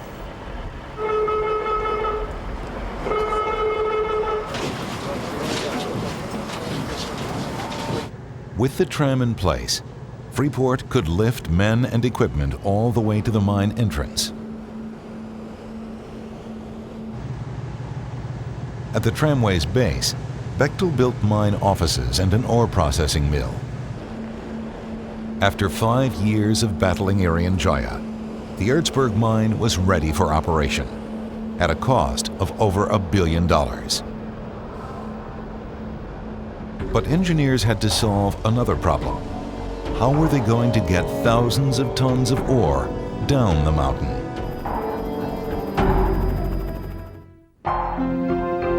By 1972, engineers had met the challenge of building a road through Irian Jaya. Miners could begin digging the huge deposits of copper and gold discovered there. Soon, they were mining thousands of tons of ore per day. But they also faced a new challenge: how to ship that ore from Irian Jaya's faraway mountains to the rest of the world. Trucks and trams couldn't carry enough ore per day to make Erzberg profitable. Engineers came up with a simple solution to moving the ore. Let it fall.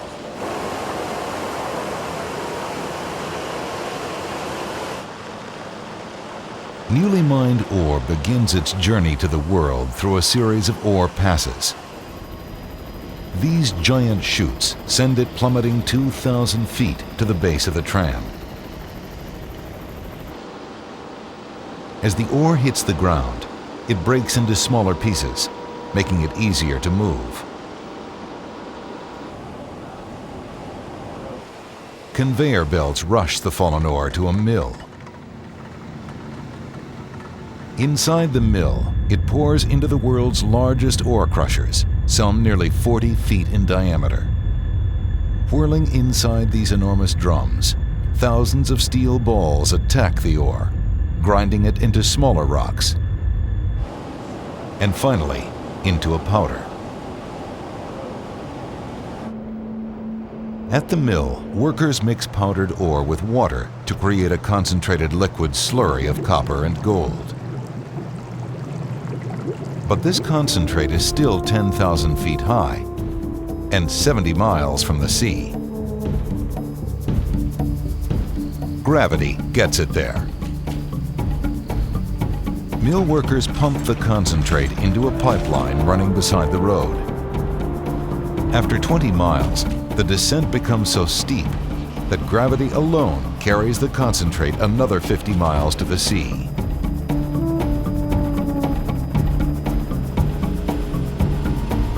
Piled in barns by the ocean, awaiting shipment to smelters around the world. The product of hundreds of millions of dollars and years of hazardous work, looks like nothing but a huge pile of dirt. But in fact, it's pay dirt. When it's smelted, each ton yields nearly 700 pounds of copper, 30 grams of gold, and another 30 grams of silver.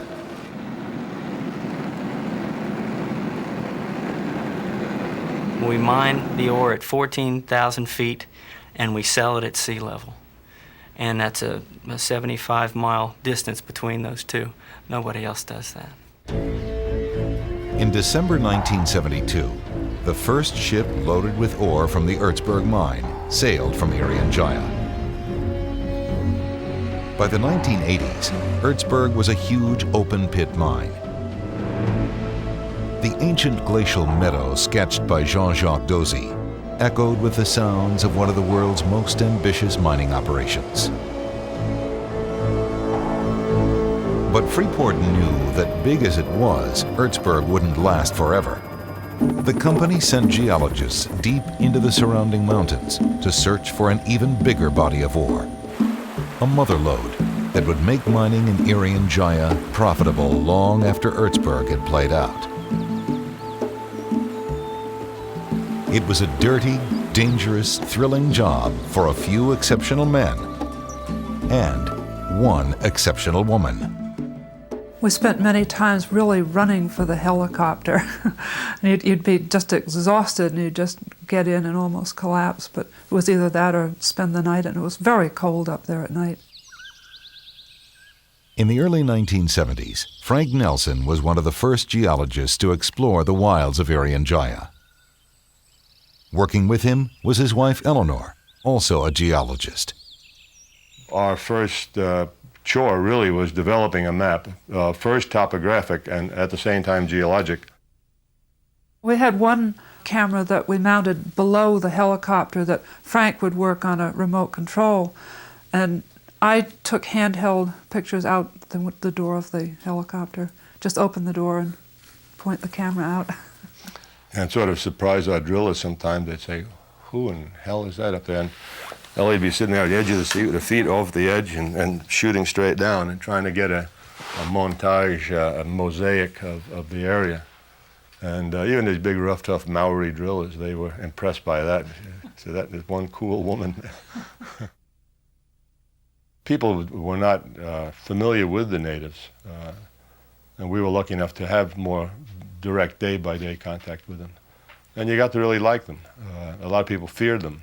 They looked pretty dramatic, I mean, with painted faces and, you know, bones in the nose and bows and arrows, and they were, you know, ominous looking. But actually, when you got to know them, they had a great sense of humor. We used to ask them for the fun of it, and they always would say, well, not us, but over in the other canyon, those fellas, yeah, they makan orang, you know, they eat people. And they go over there and say, oh, not us, but those fellas had. By the 1980s, the Erzberg open-pit mine was no longer profitable and was shut down.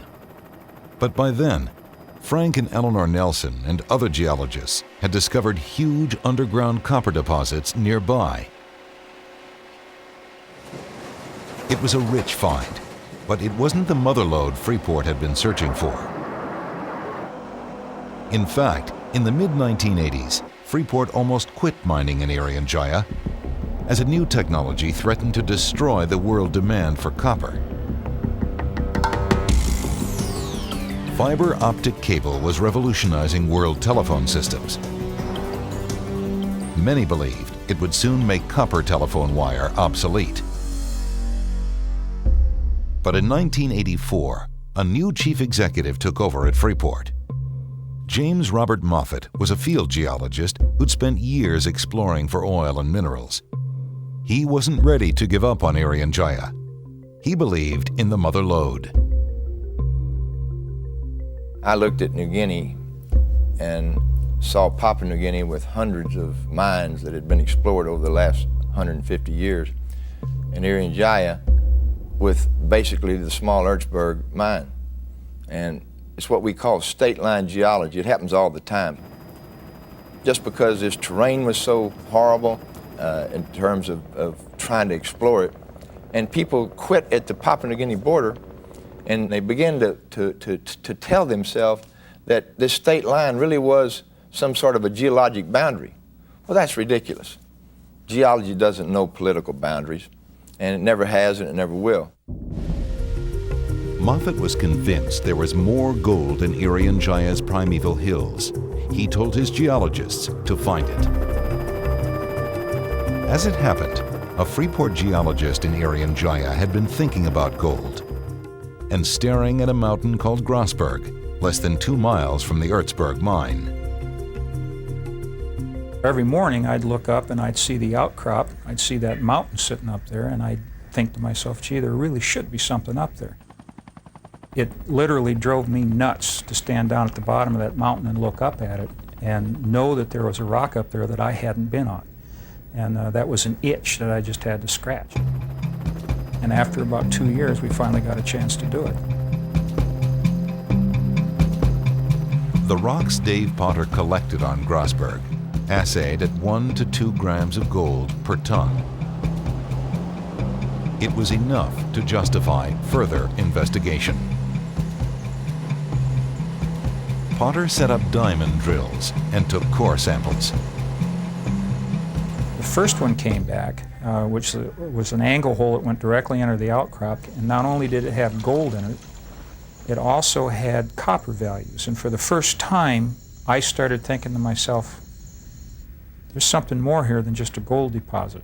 The one that really drove it home was the last hole that we drilled. It went over about 1,500 feet deep. And out of that 1,500 feet, all of it but about 90 to 100 feet came back with copper values that were ore grade. In other words, they were on the order of 1 to 2% copper, on the order of 1 to as high as 5 grams per ton gold. That hole was when I suddenly felt, my God, this is big. Big was an understatement. Grasberg made mining history.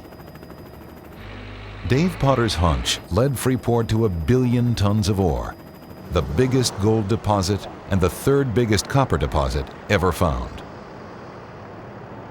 Give Mr. Moffat the credit for maintaining the property when he could have taken probably $75 million for it in the early 80s and walked away clean. You know, now Grasberg itself in the ground is worth over $40 billion. 75 million, 40 billion, good choice.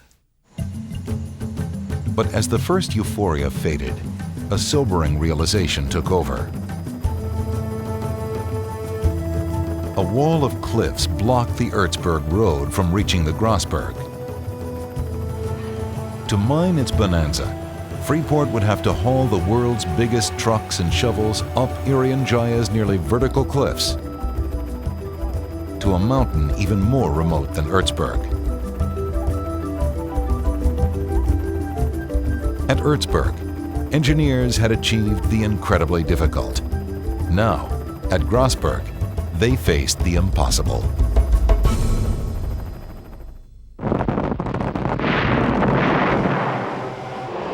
Grasberg is the world's richest gold mine.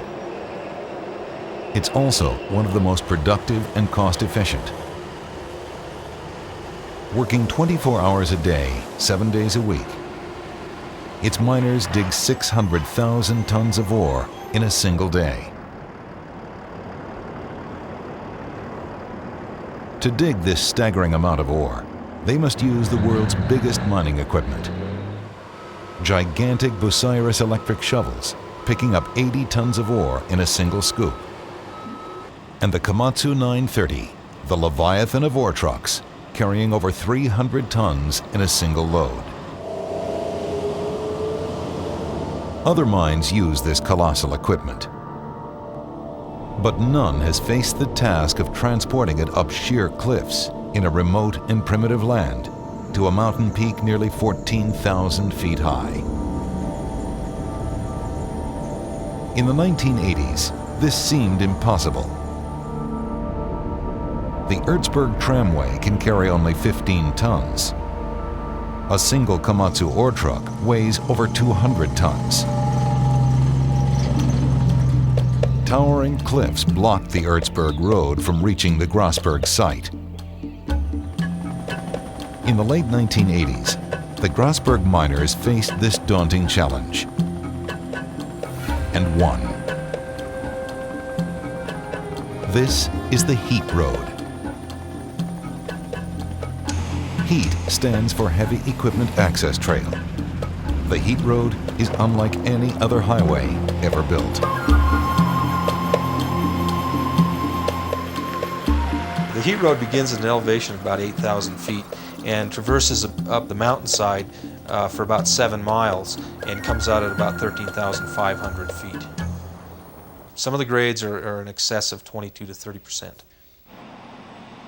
Branching off from the main road just below the Grasberg, the Heat Road zigzags straight uphill into the clouds until it reaches the mine, Freeport's stairway to heaven.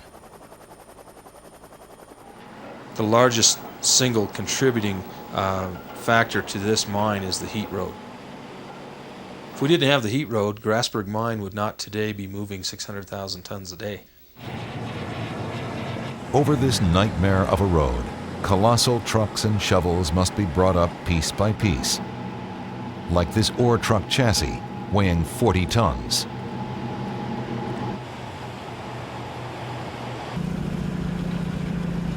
In places, the road seems to defy the laws of physics, as its grades approach the maximum angle a fully loaded vehicle can climb. The Heat Road shouldn't exist. If you look at the heat from down below, you don't even know what it is. When I bring people up for their first visit, they look and they just say, "What is that? What's going on up there?" Many said this crucial road could not be built, or if it could, its cost would be astronomical. They hadn't counted on Freeport's veteran road builder, Ilyas Hamid.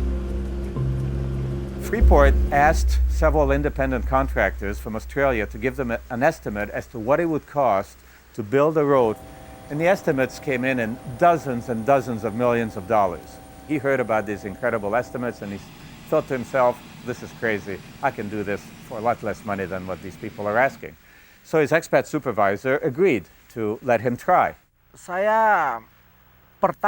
First, my boss took me to see the situation from the helicopter. I told him I needed a bulldozer, mechanics, and fuel.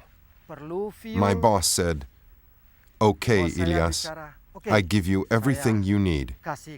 So the guy just drove his bulldozer from the top to the bottom. It took him a while, he didn't do it overnight, but he just zigzagged back and forth. It was the hardest work I have ever done. The bulldozer was always in danger of falling because the ground was very slippery and had very little soil on top, so the challenge was very big. When you drive a bulldozer on a slope as steep as the slope going up to Grasberg, you can go over any time. He almost did several times. His nerve endings are so much better than ours in sensing that fine line between toppling over in your bulldozer and dying and being able to make that cut on which other people can follow behind you. That road was built for under $2 million.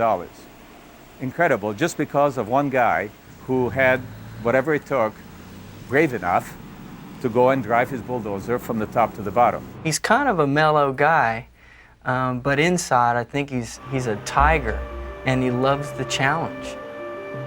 And he made something amazing happen. He maybe doesn't know much about the world of physics. Maybe he just says, "You want a road from A to B and I'll get you there." The Heat Road conquered Irian Jaya's mountains. But steepness is not the only obstacle to be overcome. At nearly 14,000 feet, operating one of the world's biggest mines is a daily, dangerous challenge. Most mornings begin in brilliant sunshine, but by midday, clouds sweep in from the sea. Within seconds, visibility at Grasberg can drop from nearly perfect to nearly zero. Most days, the Grasberg miners must operate their Leviathan machinery in fog so dense they can barely see. The 200-ton Komatsu ore trucks, with their tires as tall as a house, could squash a smaller vehicle flat without stopping. Now they've got very strict rules about what to do once the fog comes in. Having your lights on, being X number of meters away from any other truck, who has priority, and these safety measures are followed extremely closely, otherwise people would be dying all over the place. Ore truck drivers like Alexander Kromsian have been trained to handle dangerous weather. If the fog is closer than 50 feet, I park my truck and wait until it disappears. I'm never frightened, although I worry a bit because the road is very narrow and slippery. Like many Grasberg employees, Alexander Kromsian is an indigenous Irianese. His truck driving skills are even more impressive than they seem. I had never operated a vehicle before. The company tested me when I came. On the first day of training, I was a little confused, but I did not find it difficult after that. 20% of my people are local Irian people who have never seen a Toyota before or a car, and they come up and they're driving 300-ton haul trucks. That's a challenge in itself. And we're pretty proud of our workforce, and I've worked at numerous mines, and I'd put my people up against any other mines in the world.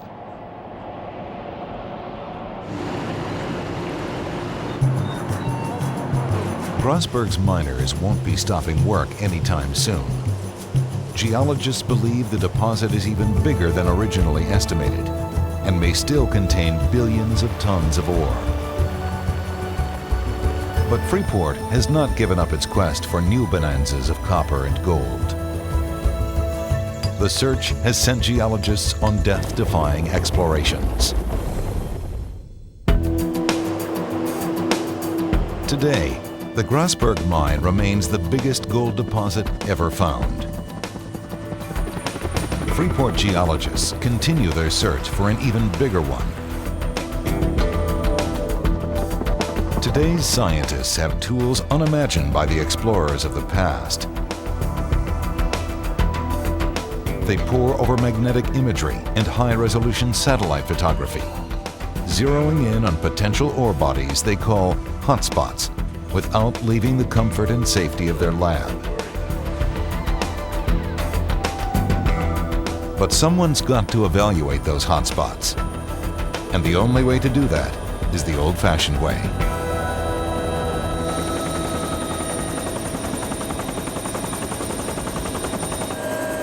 Jay Pennington's morning commute is a little different from most.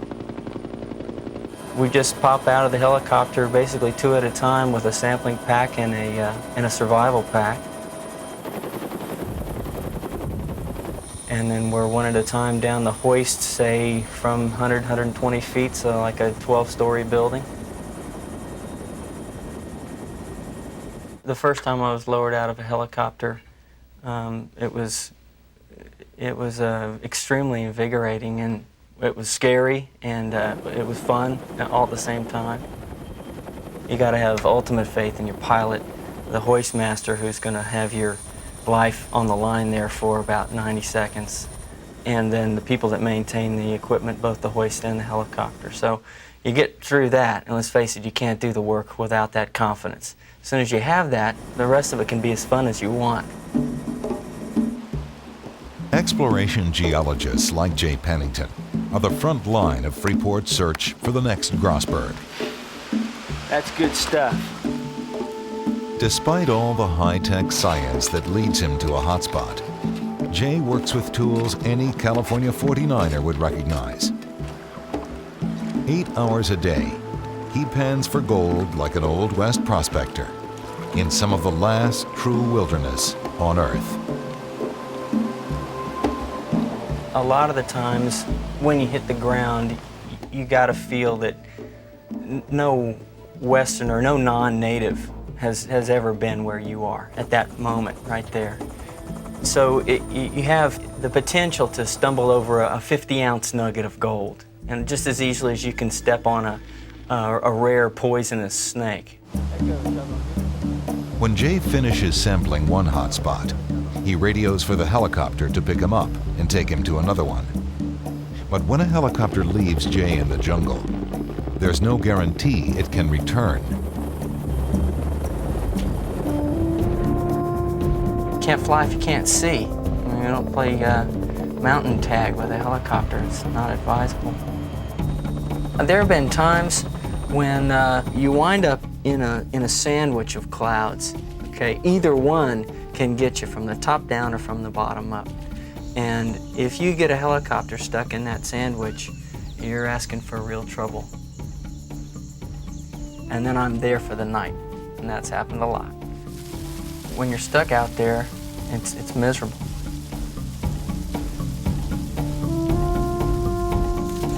Beyond all the adventure lies the ultimate dream, an ore body even bigger than Grasberg. In 1994, a Canadian exploration company claimed to have found it. Briax announced it had unearthed an enormous gold deposit on the neighboring island of Borneo. How enormous? 200 million ounces of gold, worth $70 billion. As Briax stock skyrocketed, the Indonesian government asked Freeport to develop the Borneo Bonanza. But when Freeport's geologists finally got a chance to test Briax ore samples, they made a shocking discovery.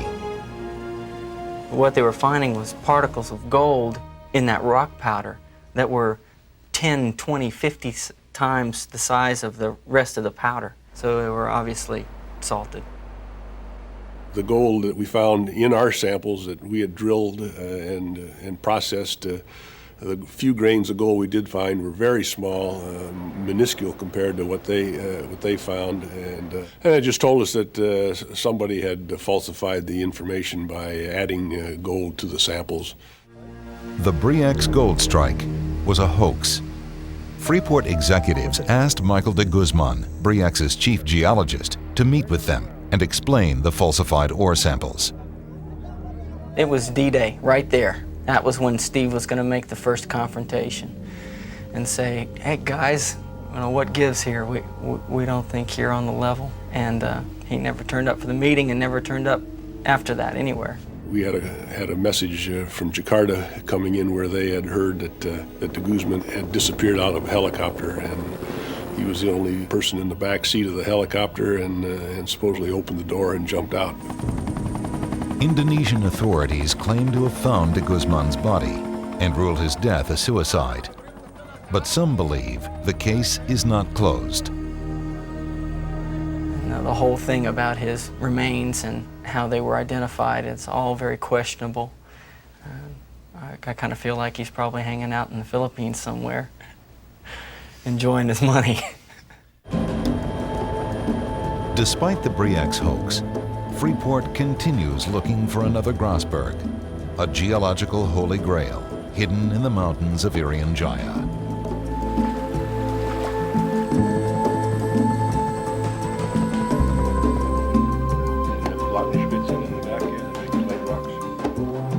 Like true grail seekers, those who have braved the quest have been transformed. The country itself is so spectacularly beautiful that well, I always said it was a religious experience to go to work in the morning because the sun was just hitting the tops of the peaks, and it was just a wonderful place. Some of the things that I'm going to remember for the rest of my life and things that I have a hard time talking to other people about are things like being in a helicopter at 18,000 feet at 6 o'clock in the morning and watching the sun rise over that mountain. It's magic. It's unbelievable. When we were finally leaving for the last time, Ellie and I were in the helicopter, and you could hear this whoop, woof, woof, woof, woof, and a whole mob of natives came running down, trotting down, all dressed up in their finery. They're saying, "Well, you'll be back, boss, huh? You'll be back." And I thought we couldn't look at each other. We were both choked up on the way down, knowing that was one of the best parts of your life is finished then. I think the men who built this mine, I think, are really an unusual bunch from the standpoint that not only were they hard workers, you can find hard workers almost anywhere in the world. I think it was a vision that they had, which I think was inspired by the kind of terrain they were working in. No place has a physical toughness and splendor that Irian has. It was really a challenge. Man against nature, but nature at her most unforgiving, nature at her toughest. I don't think you can find any place on earth where nature is any tougher than this. Grossberg and Erzberg will forever remain monuments to those who discovered them, built them, and made them work.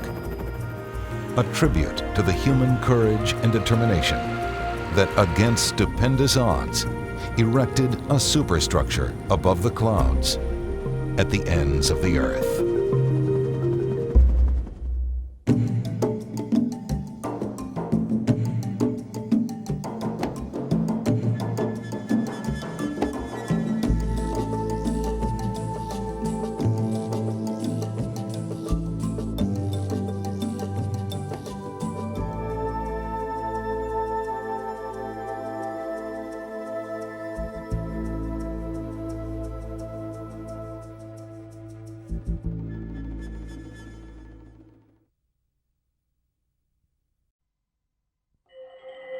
Off the coast of Japan, there is a superstructure so immense it can be seen from space.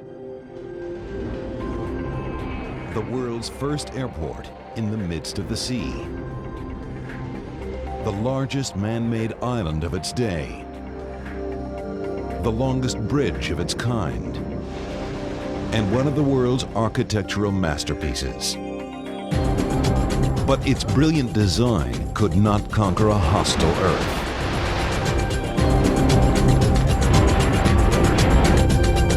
Today, low-tech ingenuity saves its high-tech engineering. Is Kansai the airport of the future? Or is it doomed to sink beneath the waves?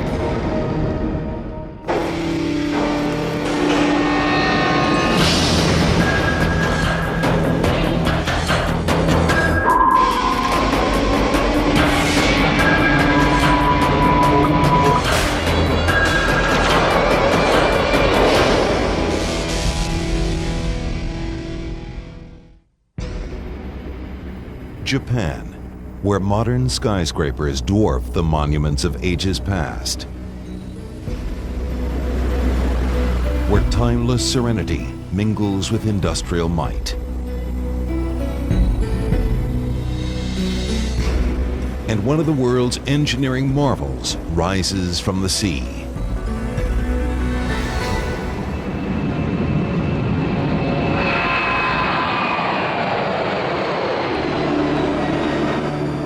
A superstructure for the 21st century, the mile-long terminal at Kansai International Airport hovers like a giant silver bird atop a man-made island in Osaka Bay.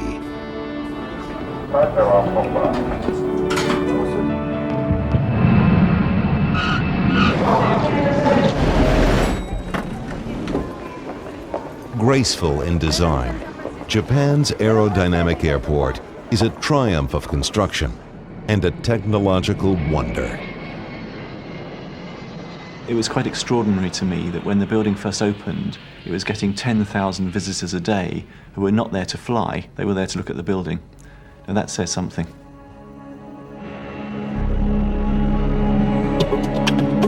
To build the world's first ocean airport, architects and engineers probe deep into the laws of nature. searching for answers to the awesome challenges before them.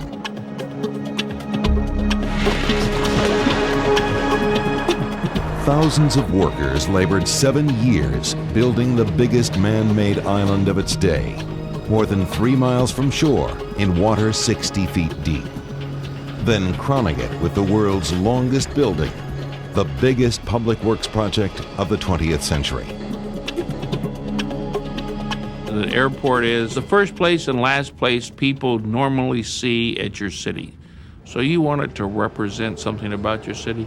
You want it to look good. You want them to have a favorable impression when they arrive and when they leave. We don't build big cathedrals anymore, but we build big airports. Today, Kansai International is a glittering masterpiece, widely regarded as one of the world's most beautiful airports and one of modern history's most daring engineering projects.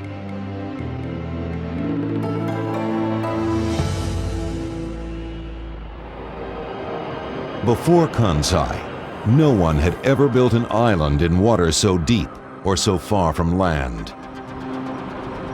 From steel girders to workers' lunches, everything had to be transported to the construction site by boat.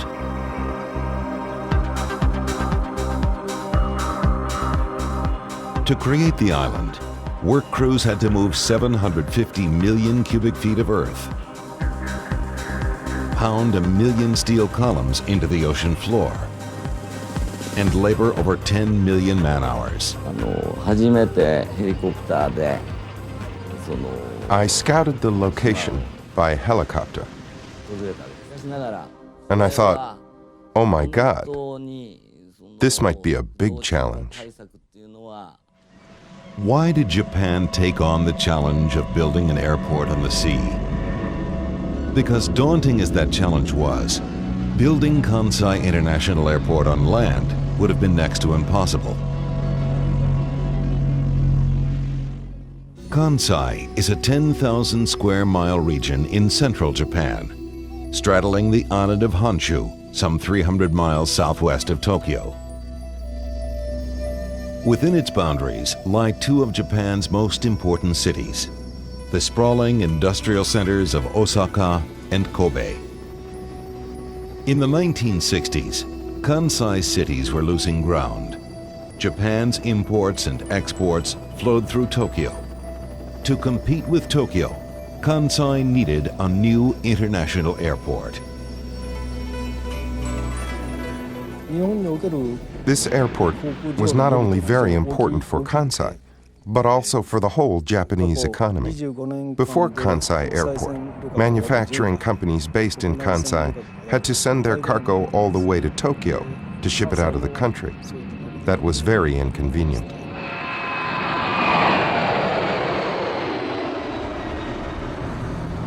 Osaka's airport, Itami, sat in the middle of a residential neighborhood, dangerously hemmed in by buildings. The constant roar of jet engines disturbed its neighbors. There's no way that you can get around it. The airplanes fly over, they make noise, they have particles of emission from the jet engines, and those end up in people's yards, on people's roofs, and in people's ears when they're trying to watch television or have a barbecue. Too many families lived in that area, so the potential there was a dangerous one if something ever went wrong. Thank goodness it didn't. At the far end of the runway, just on the approach, there was a school. We were always cognizant of the school being there, which is not the greatest thing. Expanding Itami was out of the question, but so was finding land for a new airport. In heavily populated Japan, there was little empty land and few people willing to give up land they owned. In 1969, Tokyo began construction of an international airport at Narita, a distant suburb largely populated by farmers. When the government confiscated farmland to build the airport, protests exploded.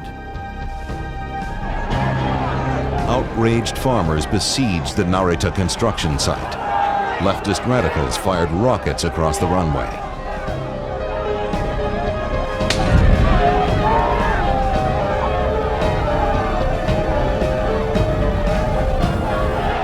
police arrested more than 3,000 activists. 7 people died.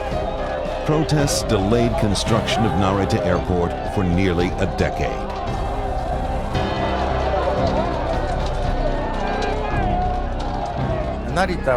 In the Narita case, the government carried the plan forward without giving much information to the people. You might say the government forced its plan on the people, and that caused a strong movement against the construction. The best way to deal with noise pollution and angry neighbors was to avoid them altogether. Kansai decided to build its new airport on the waters of Osaka Bay. There's nobody out there to sue them in the middle of Osaka Bay. Maybe a marlin here or there or something like that. With no neighbors to disturb, a water airport could stay open 24 hours a day, making it even more competitive with Tokyo. But the plan had other perils. Osaka's fishermen might oppose a water airport as bitterly as Narita's farmers had battled an airport on land. Fish travel their own routes, which the fishermen know. If there's any change in those routes, it's very difficult for the fishermen to catch fish. It's not like the fish travel along marked highways. To find them again is very difficult. To avoid another Narita, authorities offered the fishermen a huge fee as compensation for disturbing their fishing grounds. The fishermen accepted. Politically, the path was now clear. But the project's troubles were only beginning. By locating their airport on water, Kansai's planners had avoided battles with outraged citizens over land. Yet they would soon find themselves battling a far more powerful force, the force of nature itself. Japan's 4 main islands have been called the most geologically treacherous real estate on Earth. 9 major earthquakes greater than magnitude 7 struck in the 20th century alone, killing over 150,000 people. Thousands of smaller temblors shake Japan every month. An earthquake's worst damage is often to structures built on landfill, which liquefies when shaken. When it isn't shaking, Japan is reeling from some of the deadliest storms on the planet.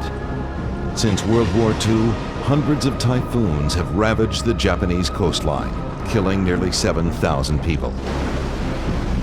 A typhoon's cyclonic winds can whip up what meteorologists call a storm surge, a dangerous rise in sea level.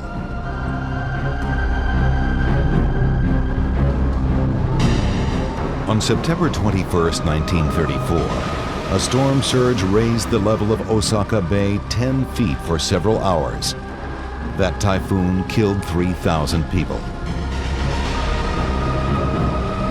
3 miles from shore, the new Kansai airport would be fully exposed to a typhoon's fury. Would a typhoon someday tear the new multi-billion-dollar airport apart? Would its foundations dissolve in an earthquake? Would storms or earthquakes sever its links to land? The new Kansai airport had to survive some of nature's most powerful onslaughts. Engineers designed an island 2.5 miles long and nearly 4,000 feet wide, framed by a huge rectangular seawall, whose perimeter would be 7 miles long. Into this massive frame, they would pour 750 million cubic feet of earth.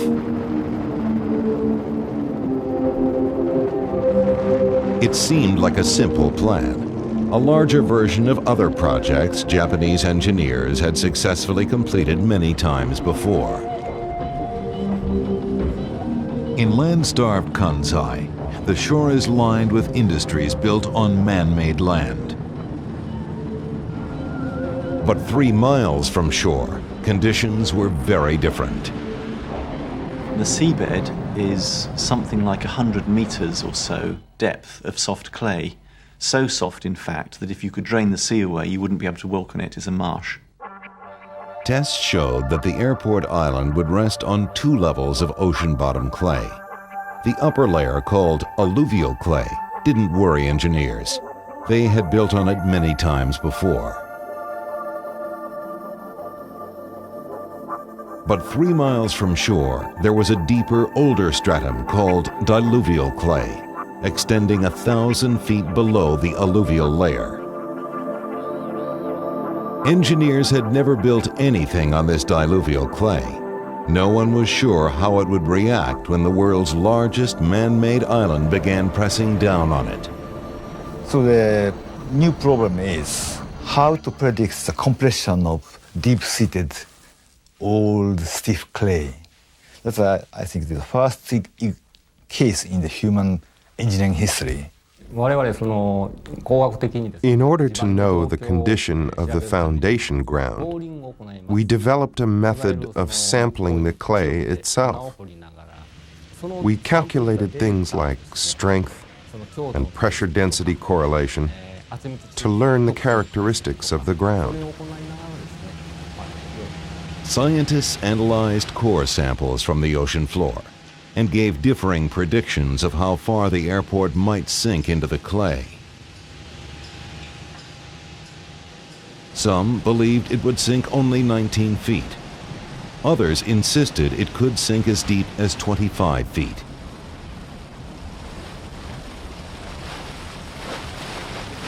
Officials made a fateful decision. To save money, they rejected the predictions of deeper sinking and planned an airport that would sink only 19 feet. January 1987, with prayers for the safety of the workers, construction of Kansai International Airport begins. The first task is to strengthen the soft ocean floor clay so it can support the airport's immense weight. To strengthen the seabed, engineers use a well-tested method known as sand draining. Specially designed ships float over the construction site, first spreading a 5-foot layer of sand over the ocean floor, then hammering 1 million pipes deep into the clay.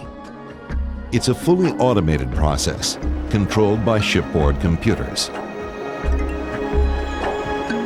Next, enormous barges equipped with pile drivers force sand into each pipe.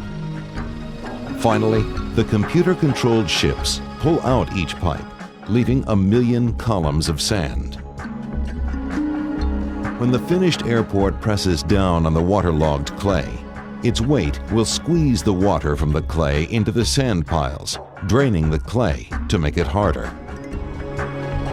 But the sand drains cannot reach the deeper diluvial clay. Nothing can be done to stabilize it. With sand drains in place, work on the seawall begins. To keep waves from washing away its rubble slope, seawall workers must armor its surface with massive stones. 60 feet below the surface, divers guide these armor stones into position. The divers are veterans of many underwater construction projects, but none as deep and as far from shore as Kansai Airport. They face deadly hazards in the turbulent ocean depths. At this place, we set stones that are about 1 to 2 tons each in the water. It was far from the shore, so there were bigger waves. It was a challenge for us. We did it even in tough situations like in bad weather. One guy had his leg amputated at the thigh because the waves moved a stone and it smashed into his leg. We were always close to death in a way. Despite the dangers, work on the seawall continued as workers maneuvered 69 gigantic steel chambers into place. Each of these mammoth casings was 75 feet high, 75 feet in diameter, and weighed over 200 tons. pile drivers pounded them into the ocean floor to form the corners of the seawall.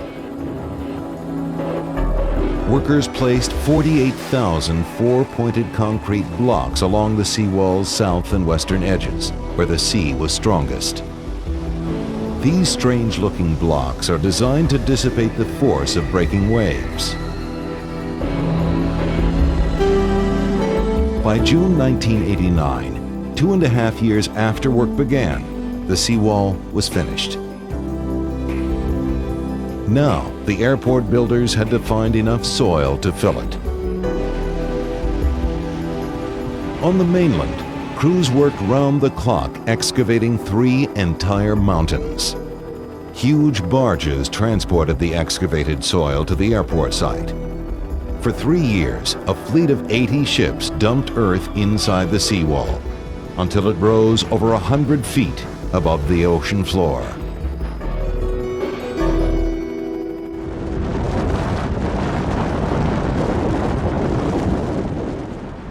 Global positioning systems directed each barge through its onboard computers, telling it exactly where to dump each load. The island fill combined 3 different sizes of coarse rock and gravel. Engineers hoped this mixture would resist liquefaction in an earthquake. Slowly, the airport island emerged from the sea, despite violent protests.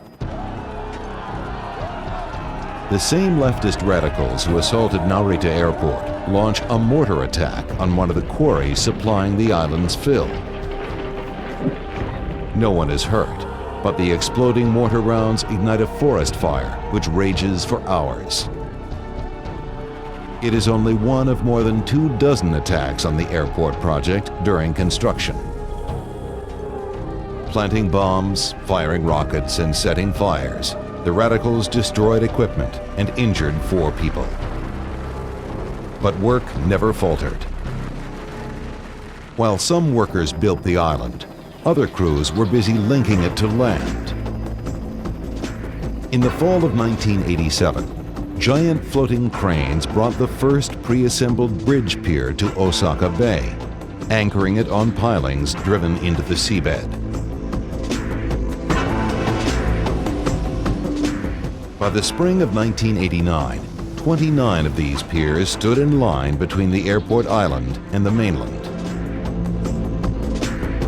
The gigantic cranes returned with enormous steel modules, each over 500 feet long and weighing over 4,000 tons.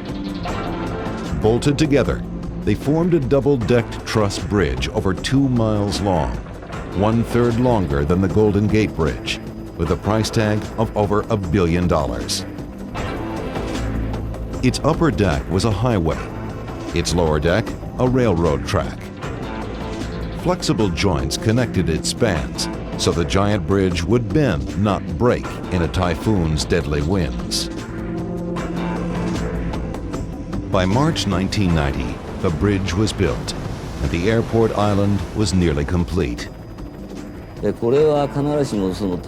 This man-made island was created by the effort, sweat, blood, and tears of over 10,000 people who worked very hard.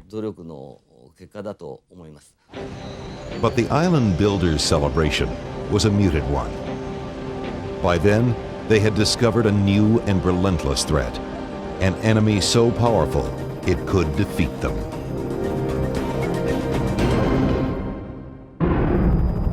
Spring 1990, Kansai Airport's man-made island is nearly finished. Construction firms prepare for the monumental task of building the passenger terminal. But in March, engineers make an alarming discovery, which threatens to destroy the project. Kansai Airport is sinking into the sea. Airport officials had expected the island to settle some 19 feet into the soft seabed. But by March 1990, it had sunk 27 feet and was still sinking over 2 inches every month. no one knew when or if the sinking would stop. No one knows exactly what to do, because it's quite different from our past experience. It's big size and very heavy load.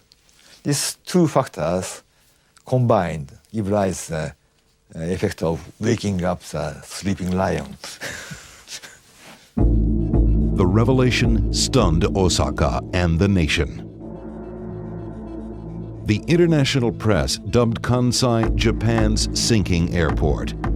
Some compared it to history's most notorious engineering blunder, the Leaning Tower of Pisa. After 20 years of planning, 3 years of construction, and billions of dollars, it appeared that Kansai Airport might never be built. What had seemed genius now appeared to be merely hubris. As public outrage grew, the president of Kansai Airport resigned. Engineers scrambled to find a solution, if there was one. We cannot stop the compression of this type of soil, because we can cope with the soil with various new techniques down to 50 or 60 meter depth. But now the soil in the question is 200 meter deep. So we cannot apply any sort of artificial technique to that. To keep the airport above sea level, workers piled an extra 11.5 feet of soil atop the island at a cost of $150 million. They dropped a 20-ton weight 100 feet onto the runway to compact its soil.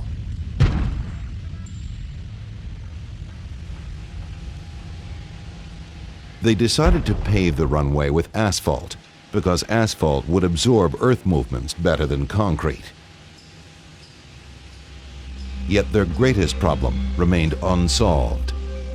It was time to construct Kansai International's passenger terminal. But how could they build it on a sinking island?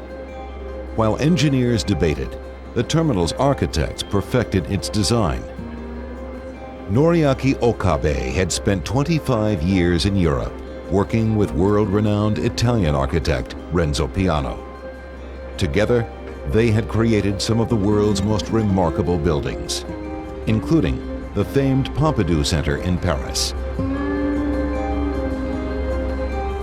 But at Kansai, they faced the challenge of their careers.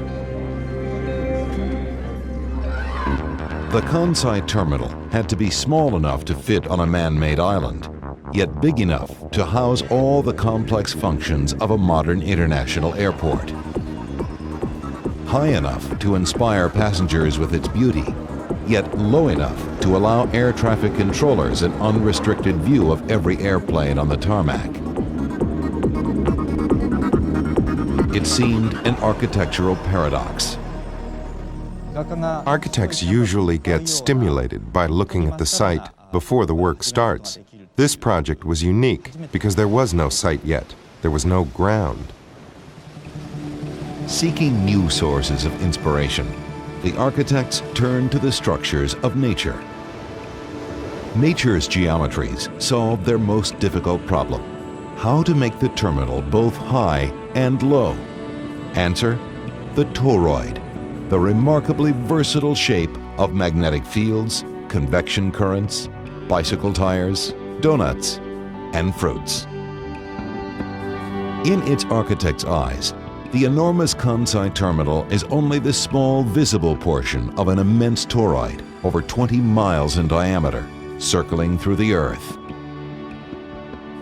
The toroid shape allows the building's center to soar 85 feet high, while its wings taper to 20 feet, inspiring visitors, giving the control tower a clear view of aircraft, and making architectural history. It is the most pervasive form in the natural world, the toroid. And so far as I know, this was the first time it had been used, certainly the first time it had been used in a big structure. Since Kansai was designed, the toroid has become a very fashionable form, particularly architects working with British engineers who've mastered how to use this form. but it was innovatory at its time. The toroid solved the problem of designing the passenger terminal. But still unsolved was the biggest problem of all: how to construct one of the world's biggest buildings on an island sinking into the sea. By the spring of 1990, an international team of architects and engineers had created a cutting-edge design for Kansai Airport's passenger terminal. The blueprints were ready, but the terminal could not be built until the builders solved a puzzling problem. The completed terminal would weigh only half as much as the vast amount of earth excavated for its foundation from an island that was sinking into the sea. The lighter terminal would not sink as fast as the heavier island. As island and terminal pulled apart, the massive structure was certain to crack. The problem is not that the building is sinking into the ground, but that the ground is sinking faster than the building. People don't realize, but the building actually floats in the earth. That's one of the reasons they have to have basements. They're like ships. And that's particularly true of new earth. So Kansai Airport has a ballast of 250,000 tons of very dense iron ore in it. As they prepared to build the terminal, engineers lined its foundation with an 8-foot thick layer of crushed iron ore, hoping the extra weight would help the terminal sink as fast as the island.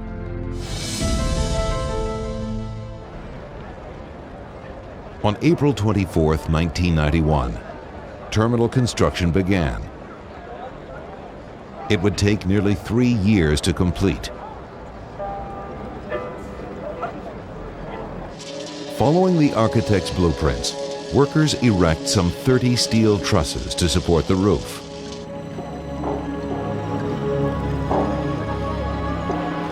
Each of these massive trusses weighs over 200 tons.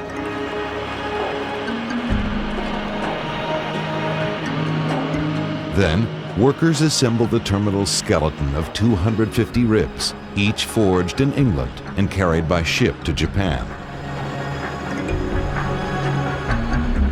They install nearly 5,000 panels of glass on its sweeping front, carefully encasing each panel in a rubber frame so it will move, not break, if an earthquake or a typhoon sways the building. They cover the roof with 90,000 stainless steel tiles, tested to withstand fierce typhoon winds and violent seismic shaking. With painstaking effort, workers lay each of these tiles individually by hand. High ocean winds make their task even more difficult and sometimes impossible. By 1993, the terminal's enormous shape rose above the airport island. Over 1 million architects, engineers, and workers around the world had contributed to its construction.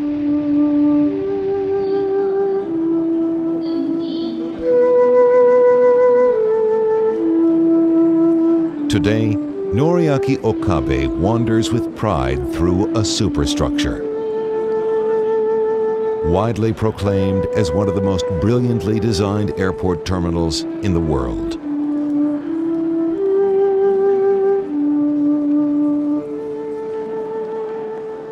It's a very big building, Kansai. It's possibly the longest building in history that is not a factory, but one huge room occupied by people.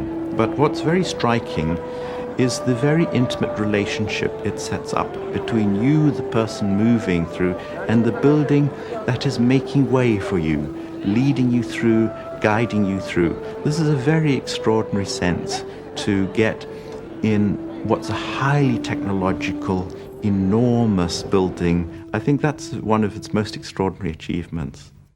Arriving by car, rail, or hydrofoil, passengers enter what the architects call the canyon, a vast open space 100 feet high and nearly 1,000 feet long. 4 cavernous stories linked by humming escalators and whirring elevators. designed to impress, but also to inform. The reason why this space is so huge is so that people can see where they are going. Any spaces in this structure can be seen from wherever you are. As they move beyond the canyon, passengers don't have to navigate a sprawling multi-terminal complex as in many other airports. Domestic and international arrivals and departures are vertically stacked on the 4 floors of the terminal building. Passengers travel up and down a central set of escalators, which carries them to arriving and departing domestic and international flights. Finally, they emerge into the terminal's spectacular departures area, a kind of aviation cathedral stretching over a mile long, making Kansai Terminal the longest building in the world.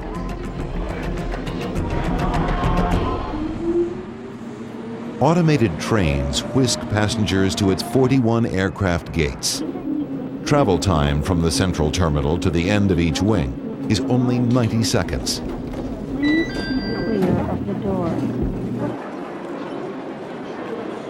An ingenious system solves a baffling problem. How do you air condition the world's longest building? If you blow a big air jet into a very large space, it travels so far. Now, what we did on Kansai, which I think is quite innovative, was to create a shape of ceiling which was similar to an air jet shape, and to stick the jet to the ceiling. If you make a jet of air stick to the ceiling, then it travels up to twice as far as it would if it was in free space, and it will cause a much bigger circulation current. Gigantic yet graceful, 18 nozzles send air flowing along the ceiling into sheets of smooth fabric, which keep it circulating. Colorful mobiles reveal the moving air. It's the first time it had been done at such a big scale, and it's the first time in which the shape of the roof and structure was exactly shaped to the decelerating air jet. It's a building that is most in step with what is happening in the sciences and must herald the future. But when it was finished, Kansai Terminal's future remained in doubt as the island beneath it continued to sink. Even with its iron ore ballast, the terminal would almost certainly crack as the heavier island beneath it sank. Engineers devised a surprisingly simple solution. In the basement, 900 concrete columns support the building's massive weight, but that's not all they do. As the terminal sinks, sensors on the columns alert computers in the central control room. Technicians scan the computer screens, looking for trouble spots.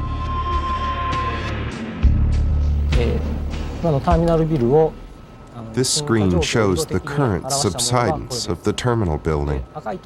The areas in red have less subsidence, and those in blue have more. When the computers warn that the sinking island threatens to crack the terminal, workers raise or lower the columns in the endangered area to keep it level with the ground.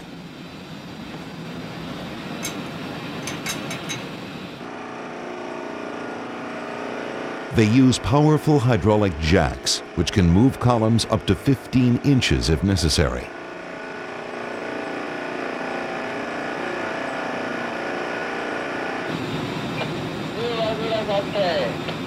Workers slide iron plates under the jacked-up pillars to hold them up after the jacks have been removed. It's no different than sliding a matchbook under the leg of a wobbly coffee table. But Kansai Terminal has 900 legs and weighs nearly 3 million tons. It's a solution which, as I understand it, has been used before in Japan, and it might seem a bit primitive, but I have no reason to suspect that it's anything but perfect for the problem. In fact, everything in the Kansai Terminal's basement is designed to move up and down. Air conditioning and other systems are bolted to the ceiling instead of the floor. Doorways feature several inches of extra room overhead. In their zeal to save the Kansai terminal, engineers tried to think of everything. This terminal building is being adjusted at all times. I'm on the stairs which connect the first floor and the basement. The step where I'm standing right now was the height of the floor when the airport opened. In the last 4 years, we jacked it up 3 times, and as a result, we added 2 more steps here. Measures like these helped the airport cope with its sinking island, but they also delayed its completion by over a year. On September 4th, 1994, Kansai International Airport finally opened for business. The Emperor's son, Crown Prince Naruhito, and his wife, Princess Masako, attended the opening ceremonies. 11,000 police stood guard in case radicals attacked.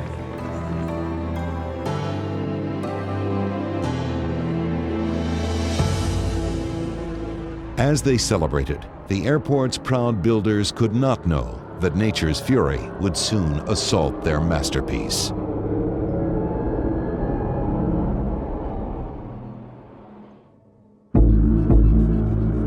Dawn, January 17th, 1995. Kansai International Airport has been open 15 months. As this day begins, it will be severely tested. At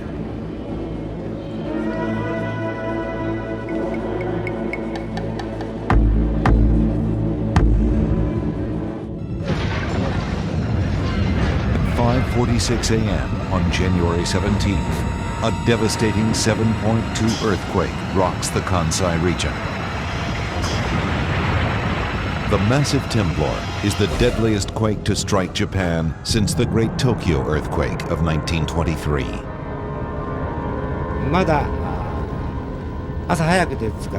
I was still in bed because it was quite early in the morning. It was a very huge, up-thrusting movement. Dishes jumped out of the cupboard in my house. I had never experienced an earthquake that big before. Hardest hit is the city of Kobe. The city's wharf rises 10 feet. Cranes topple, and a harbor breakwater sinks. Rail lines and major highways buckle. The quake kills more than 5,000 people and injures over 25,000. More than 300,000 people lose their homes. Kansai International Airport is only 18 miles from the epicenter. When the earthquake hit, the first thing I thought about was my family.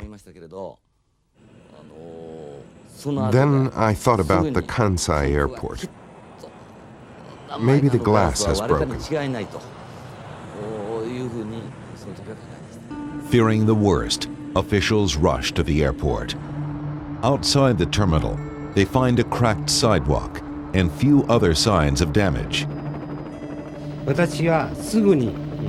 I raced to the airport in my car and arrived before 7 o'clock.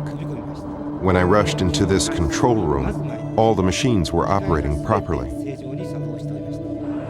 The airport had survived one of nature's deadliest assaults, or had it. With so much devastation nearby, it seemed too good to be true.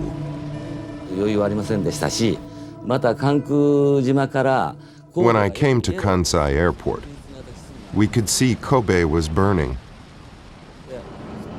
Although you couldn't see anything wrong, I had great anxiety about the airport's invisible parts.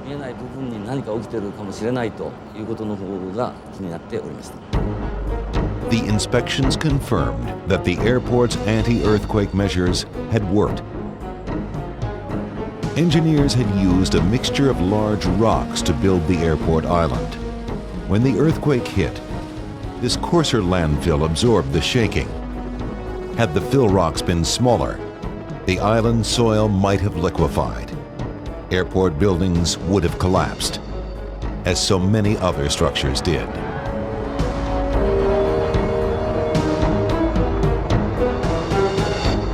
Instead, the delicate-looking passenger terminal proved as tough as its architects had hoped, thanks to its ingenious design. For example, at this bridge, that side of the building is fixed, and this side has a sliding system to absorb the shock. At the time of the Kobe earthquake, this point moved almost 4 inches. Even the terminal's massive glass walls were intact. It was important not to transmit the movement of the roof in an earthquake to the glass wall below. We designed a system which absorbed all movements between the two structures by using sliding or rotating joints. During the Kobe earthquake, this system worked so well that not a single pane of glass was broken. Kansai International remained open throughout the crisis, serving as a staging area for arriving rescue teams and supplies. The building was, in fact, the building closest to the epicenter of the earthquake that destroyed Kobe. That doesn't mean to say it was hardest hit, because the buildings in Kobe were equally hit hard. But because it had been designed to cope with all these things, it rode it out without any damage at all. Surviving the Kobe quake was a triumph for Kansai's beleaguered engineers. The airport had passed a significant test of its engineering and design. 3 years later, it would face another as nature struck again. September 22nd, 1998, a powerful typhoon slams into the Japanese coast, killing 10 people and injuring more than 200. Winds clocked at 130 miles per hour roar across Osaka Bay, whipping up dangerous waves and slashing rains. By noon, the storm's full fury reaches Kansai Airport. The typhoon had increased speed to the point of where we were arriving at the same time, and we did have quite strong winds. But the difficult part was the people who tried to park us on the ground, to keep them from getting blown away, literally. Right after we landed, in fact, the airport authority closed the airport because of the difficulty on the causeway between the mainland and the island. It became unusable for vehicular traffic. When we were crossing the causeway going to the mainland, there was a motorcycle who went down, and there was a couple of accidents that we had seen, so it was smart of them to discontinue. By evening, the typhoon had passed, and Kansai Airport resumed normal operations. The terminal's roof had suffered minor damage, but airport officials felt lucky. The typhoon might have threatened the sinking island, now standing only 17 feet above sea level.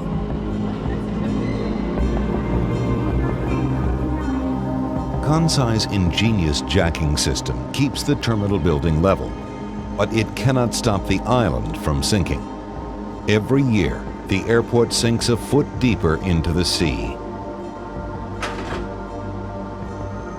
Scientists debate how much farther the island will sink, but some believe that if it keeps sinking, a typhoon's waves will someday swamp the airport.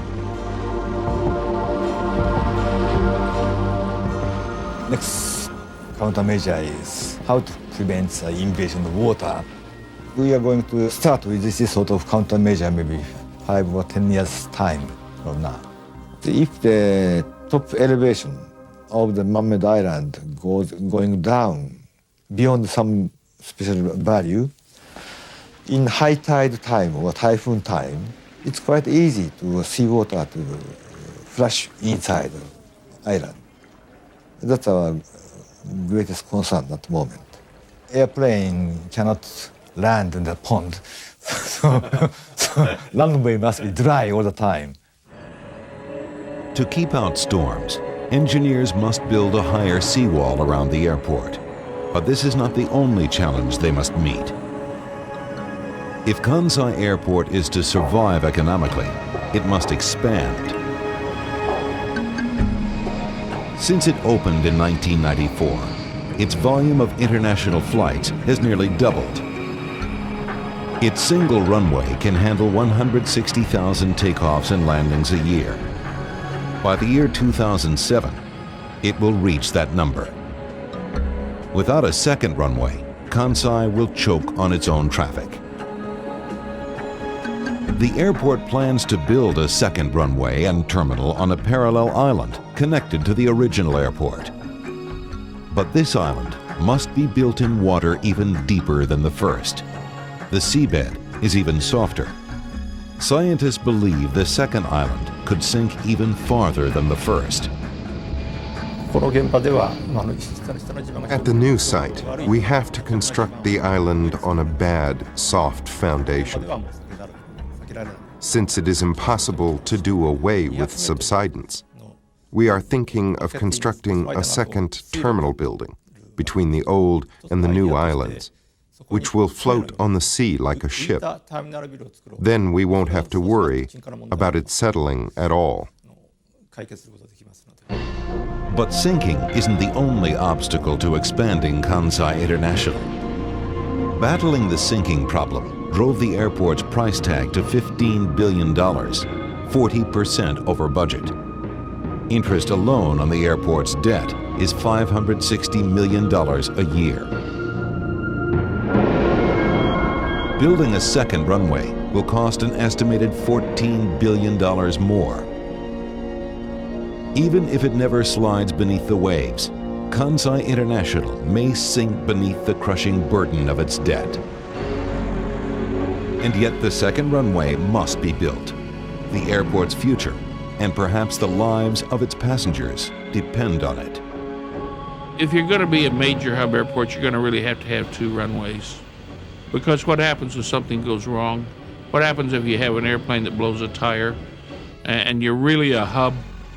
A hub brings in a lot of airplanes at one time. When you're considering the number of tires on each 747, you blow one tire, as far as the airplane is concerned, you'd never even know it until you cleared the runway. However, the carcass is on the runway, and you certainly wouldn't want an aircraft following you to encounter that. It could be a major disaster, both landing gear and or engine-wise.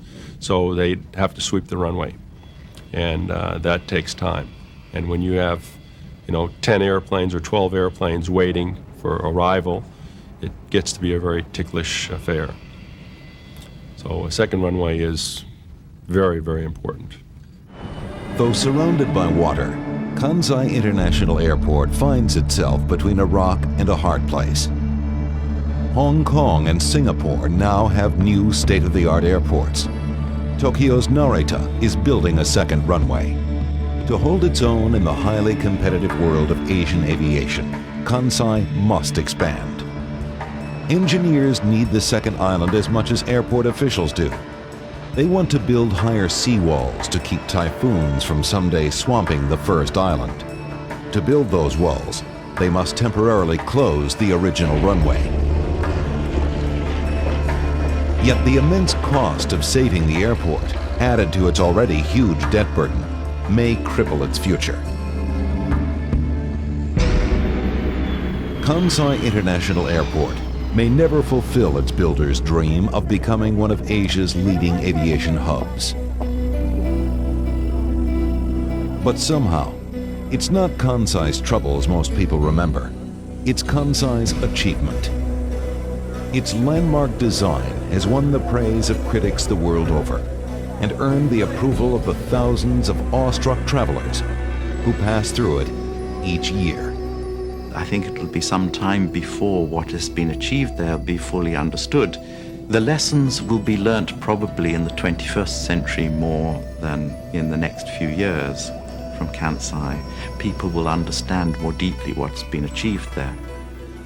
I believe that the legacy that people are going to remember about the airport is that they built something that was never heard of before for an airport, and that even though they had problems, they found very good solutions to make it work, and in fact became an engineering marvel in several aspects. Number one, that they were able to fill it, and then when it didn't settle at the rate that somebody had calculated, that they were able to solve that problem and continue to operate. Whatever its future holds, Kansai International Airport will always be a monument to a bold vision. A vision that dared to accomplish something no one had ever tried before. A vision that literally moved mountains, created land in the midst of the sea, and graced Japan with one of the world's most beautiful airports.